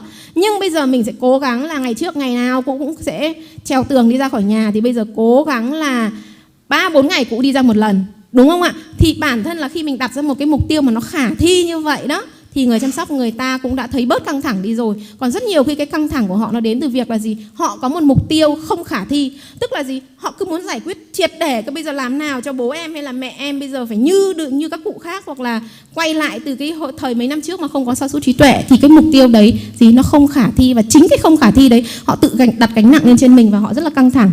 Và sau khi mà có một cái mục tiêu mà cụ thể và khả thi rồi đó, thì cùng với người chăm sóc lên kế hoạch giải quyết. Và cái này đó thì chúng tôi sẽ dựa trên cái cuốn sổ tay, họ cùng mở sổ tay cái người chăm sóc ra và tìm đến cái mục, ví dụ trên cái cuốn sổ tay nó sẽ có cái mục là mục đi lang thang, thì chúng tôi sẽ tra vào cái mục đó. Trong cái mục đó nó sẽ nói rất rõ đi lang thang thường là do các nguyên nhân như sau. Đấy, và giải quyết vấn đề đi lang thang thì sẽ có các cách như thế này, như thế này. Thì khi mà họ đọc đến các cái cách như thế đấy, thì mình sẽ cùng thảo luận với người chăm sóc. Bây giờ bạn hãy chọn, anh hay chị hãy chọn ra 2 hoặc 3 thứ giải pháp mà mình muốn thử. Người ta có thể đề ra 10 thứ hoặc là 20 giải pháp, nhưng mà mình chỉ nên cùng với họ gì? Chỉ nên làm 2-3 thứ để cho họ thử để giải quyết cái vấn đề này thôi. Thế và sau đó thì mình phải nhấn mạnh lại với họ là bác nhất định phải thử nhá. Và một tuần sau nữa cháu quay lại là cháu sẽ kiểm tra nhá, xem bác thử là nó đến như thế nào rồi. Đó, thì cái này nó là cầm tay chỉ việc rất là thực tế. Và khi mà mình đi xuống nhà họ, mình làm việc với họ đó, thì trên tư cách là một người can thiệp, nhưng mà giống như là cũng có cái phần giống như người nhà để giúp cho họ. Một số cái bài học đầu tiên á, từ việc cái triển khai này thì chúng tôi thấy là cái Rich Việt Nam này nó thứ nhất là nó khả thi và nó phù hợp với văn hóa Việt Nam. Thứ hai là đối với những cái thử nghiệm đầu tiên về mức độ hiệu quả thì chúng tôi thấy là nó giảm được hiệu quả một cách thật sự cho người chăm sóc.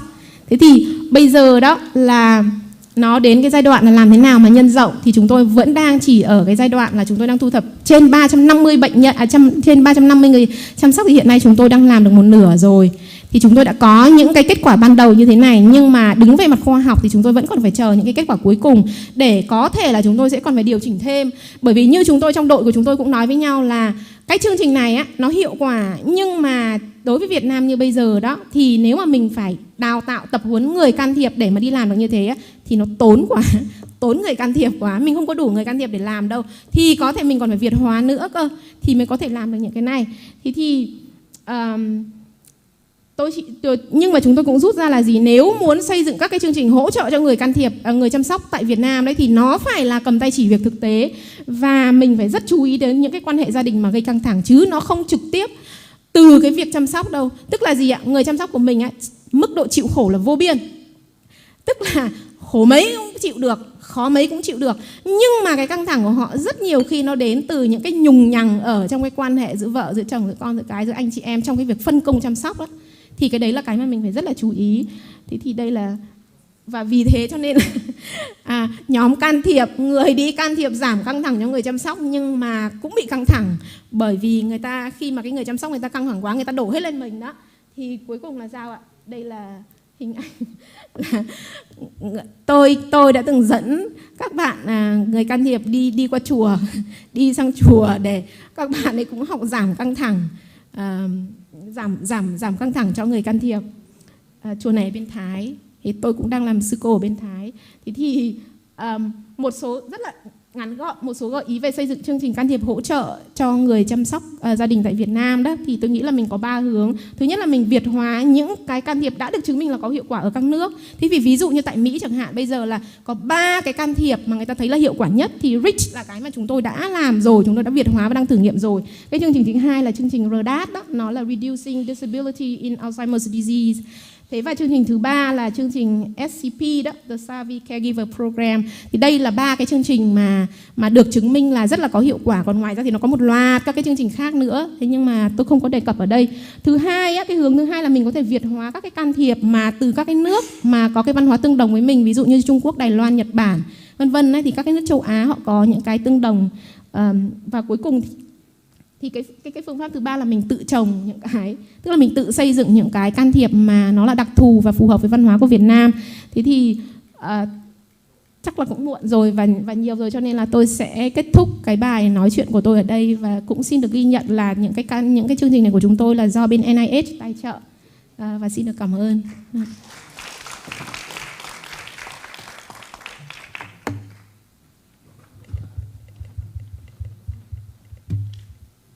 Xin chân thành cảm ơn Phó Giáo sư Nguyễn Ngọc Hường đến từ trường điều dưỡng Đại học Minnesota, Hoa Kỳ. Và tiếp theo chương trình chúng ta sẽ bước đến phần thảo luận. Do thời gian có hạn thì chúng ta sẽ đến với phần thảo luận này trong vòng 10 phút. Thưa quý vị, và xin kính mời chủ tọa đoàn lên điều hành nội dung này ạ. Xin trân trọng kính mời giáo sư Susan Kern, trường Y khoa Sydney, Đại học Sydney, Úc. Xin trân trọng kính mời giáo sư tiến sĩ Phạm Thắng, Chủ tịch Hội Lão khoa Việt Nam. Xin trân trọng kính mời giáo sư tiến sĩ Nguyễn Đức Công, Phó Chủ tịch Hội Lão khoa Việt Nam. Xin trân trọng kính mời Phó Giáo sư tiến sĩ Nguyễn Văn Trí, Phó Chủ tịch Hội Lão khoa Việt Nam. Và xin trân trọng kính mời tiến sĩ bác sĩ Nguyễn Trung Anh, Phó Chủ tịch Hội Lão khoa Việt Nam, Giám đốc Bệnh viện Lão khoa Trung ương. Kính thưa hội nghị, nếu mà mọi người có câu hỏi thì có thể giơ tay lên để ban tổ chức chuyển mic ạ. Chuyển mic giúp em cho.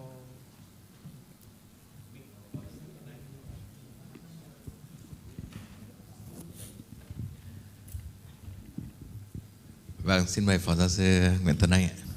Vâng, xin chân thành cảm ơn Chủ tịch đoàn, và tôi xin cảm ơn tất cả các diễn giả đã trình bày những cái bài rất là khái quát và bao trùm để cho chúng ta thấy được một cái bức tranh toàn cảnh về trong cái lĩnh vực về sa sút trí tuệ tại Việt Nam, và đặc biệt là cái bài của giáo sư Phạm Thắng cho chúng tôi nhìn một cái vision rất là xa. Và trong cái phiên trước là giáo sư Phạm Thắng có hỏi một cái câu là thế ở các mô hình của Mỹ và Úc thì đã đào tạo cho người caregiver như thế nào. Tôi thấy đấy là một cái vấn đề mà cái tầm nhìn chiến lược của giáo sư Phạm Thắng, bởi vì ông là người trong ngành y, nhưng mà ông không chỉ nghĩ đến cái chuyện là ngành y đào tạo cho bác sĩ, mà nghĩ đến cả cái vấn đề về social care cho người chăm sóc. Và đấy là một cái mà chúng ta cần phải, bởi vì đây là cái phiên chính sách, đúng không ạ? Chúng ta không phải chỉ một ngành y chúng ta có thể giải quyết được vấn đề, bởi vì với sa sút trí tuệ nó là một cái vấn đề tổng thể của liên ngành. Thì cái đấy là cái mà tôi rất là tâm đắc, và tôi rất là ngưỡng mộ giáo sư Phạm Thắng. Và cái nữa là tôi cũng xin chia sẻ, bởi vì giáo sư Phạm Thắng có hỏi một cái ý, có đưa ra một cái recommendation trong cái cuối buổi của bài trình bày của ông, đó là chúng ta phải đưa sa sút trí tuệ vào thành một trong những ưu tiên y tế quốc gia, đúng không? Và phải đưa nó vào thành chính sách.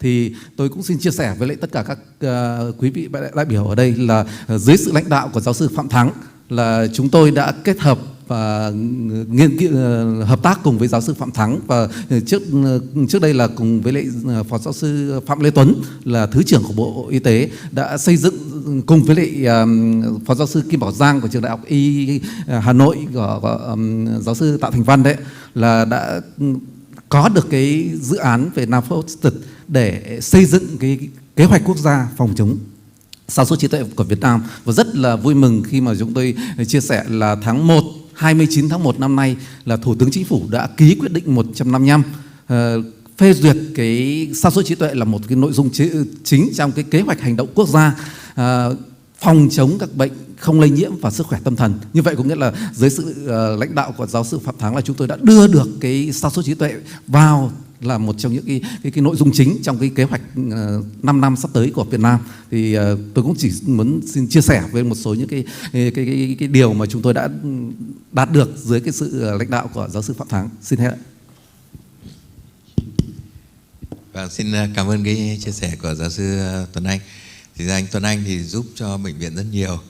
Tức là ngay từ lúc mà chúng tôi đang lúng túng thì giáo sư Tuấn Anh đã mời ông Chủ tịch Hội Alzheimer Quốc tế và chúng ta lên gặp hẳn lãnh đạo Bộ Y tế để chúng ta trình bày tất cả mọi thứ.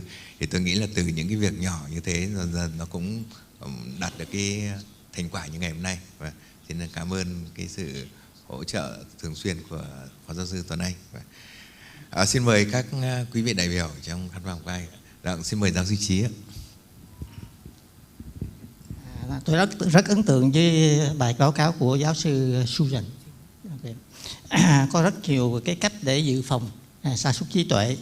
Tôi chỉ xin hỏi là cái đối tượng ưu tiên đó là mình nên tập trung vào cái dự phòng sa sút trí tuệ nào hay không? Hay là mình xem nó như là một cái giáo dục sức khỏe cộng đồng. Thì tôi nghĩ rằng giáo dục sức khỏe cộng đồng tất cả mọi người đều nên dự phòng, nên có những cái thay đổi theo 12, 13 yếu tố của giáo sư đó, hay là mình cũng cần phải tập trung chú ý vào một số đối tượng cụ thể. Thank you for the question. I think probably exercise is really important because it starts at a very early level, and you can start at a young age, and then you develop the habit of good exercise. We have met with HelpAge International Vietnam, and they have this wonderful network of groups, and there's a ready-made place to start the exercise. But it also has to be the right exercise. It's not just going for a short walk. You have to be puffed. You have to get a bit, because that clears the brain. And it's also important, we heard about inflammatory markers, to do weight training. So we've seen a number of people exercising outside on special weight machines just in the park or in the street. And I think we need to develop more of that. But it's a big problem. I think in Vietnam you're probably more active than we are in Australia. We're a very sedentary people. But, you know, all the factors are easy. And I think the doctors have to think about the high blood pressure and the diabetes and the obesity and the depression. But for me, as a community, exercise is really important.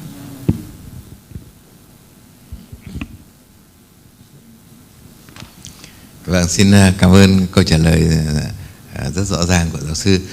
Tôi có thêm một chút bình luận. Nói chung về các cái can thiệp mà không dùng thuốc ấy, thì nếu mà can thiệp một yếu tố thì thường là thất bại.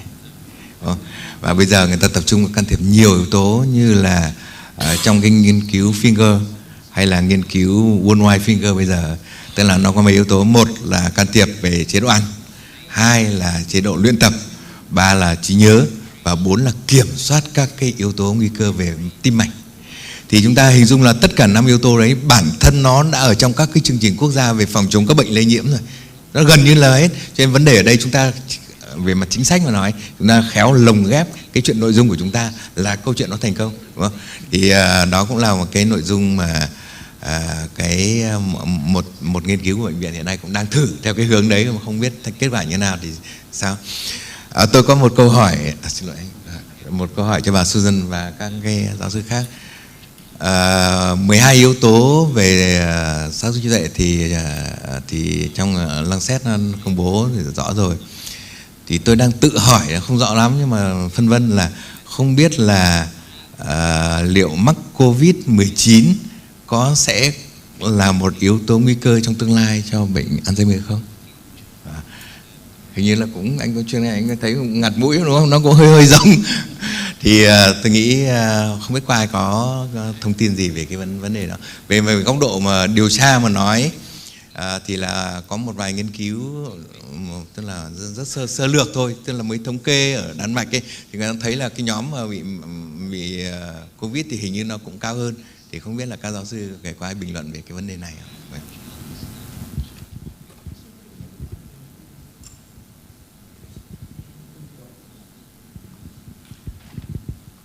If an older person gets COVID badly, they get usually a delirium, an acute confusional state.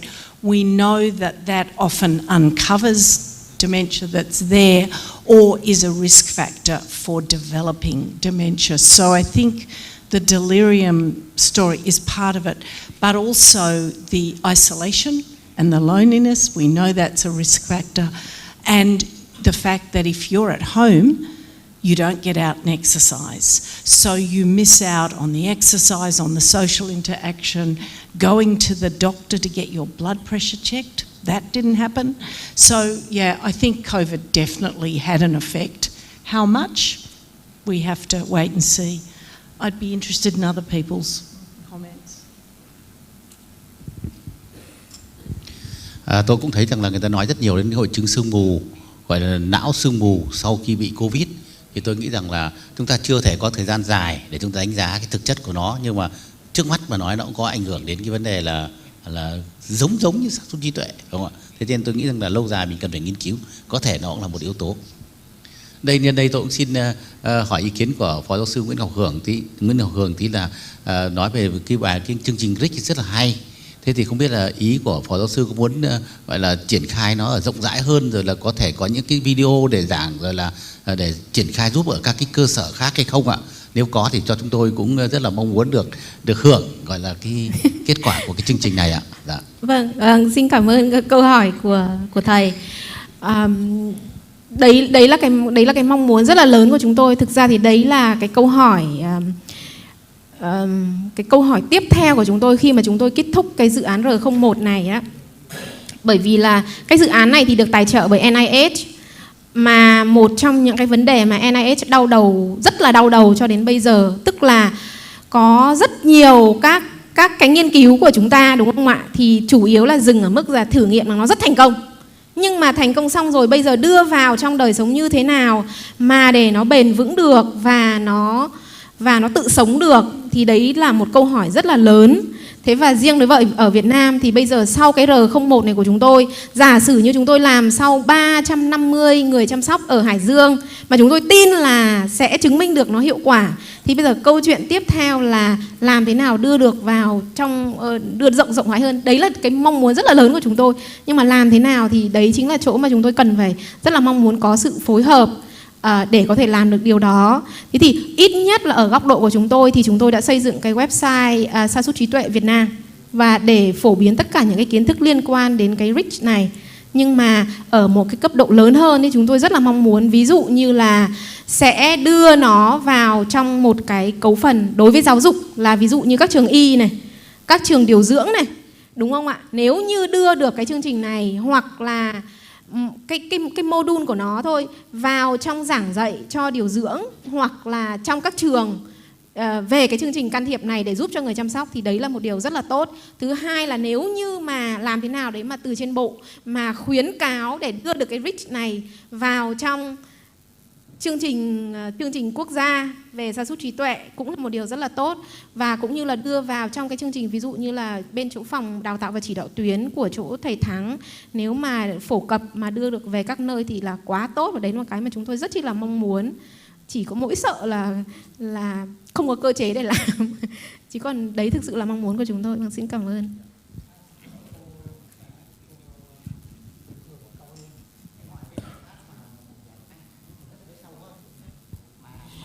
Chùa. Thì còn có giải pháp nào hay không ạ? Trong cái khuôn khổ của cái chương trình RIC thì có nhiều phương pháp lắm ạ. Hít thở sâu là một phương pháp, và một phương pháp cơ bản và dễ, bởi vì mình lúc nào mình cũng thở. Người ta cũng dạy một cái nữa là giãn cơ. Thực ra bản chất giãn cơ là cái mà mình giống như là mình làm trị liệu ấy, nó rất là đơn giản. Nhưng mà khi mà người ta dạy nó rất là bài bản ấy. Và nhất là vì có cái chức danh là người can thiệp đến dạy ấy, thì tự nhiên người chăm sóc người ta muốn làm theo. Chứ còn ví dụ bà hàng xóm cũng bảo giãn cơ, tức là đưa tay lên đưa tay xuống như này, thì có khi người ta không làm. Thì giãn cơ này, người ta dạy là gì ạ? Nghe nhạc. Người ta dạy cách quán tưởng ạ. Thực ra nó cũng là một cái phương pháp visualization đấy ạ. Tức là ngồi lim dim bản chất là ngồi này, xong tưởng tượng đến một nơi mà làm cho mình hạnh phúc. Ví dụ quán tưởng đến cái chỗ hồi bé mình đi chỗ đó, hoặc quán tưởng mình ngồi trên bờ biển. Ví dụ như vậy ạ. Thì người ta dạy rất là nhiều cái phương pháp khác nhau. Và thực ra thì nó rất chi là đơn giản. Rồi là người ta dạy mình cái cách là trong một tuần mình phải lên được một cái lịch từ đầu tuần. Tuần này một ngày tôi sẽ phải có một hoạt động chỉ dành cho tôi mà làm cho tôi thấy thích. Ví dụ ngày thứ nhất tôi sẽ làm vườn, ngày thứ hai tôi sẽ đi thăm người thân, ngày thứ ba, và phải tuân thủ cái đó. Thì tự nhiên người ta thấy là nếu mà làm tất cả những cái đấy thì nó cũng sẽ giảm căng thẳng được. Và những cái này thì không liên quan đến đi chùa, nhưng nếu đi chùa được thì cũng rất tốt ạ. Cảm ơn cô nhiều. Tôi có một bình luận rất nhỏ để lại quay trở lại cái Covid với lại Alzheimer.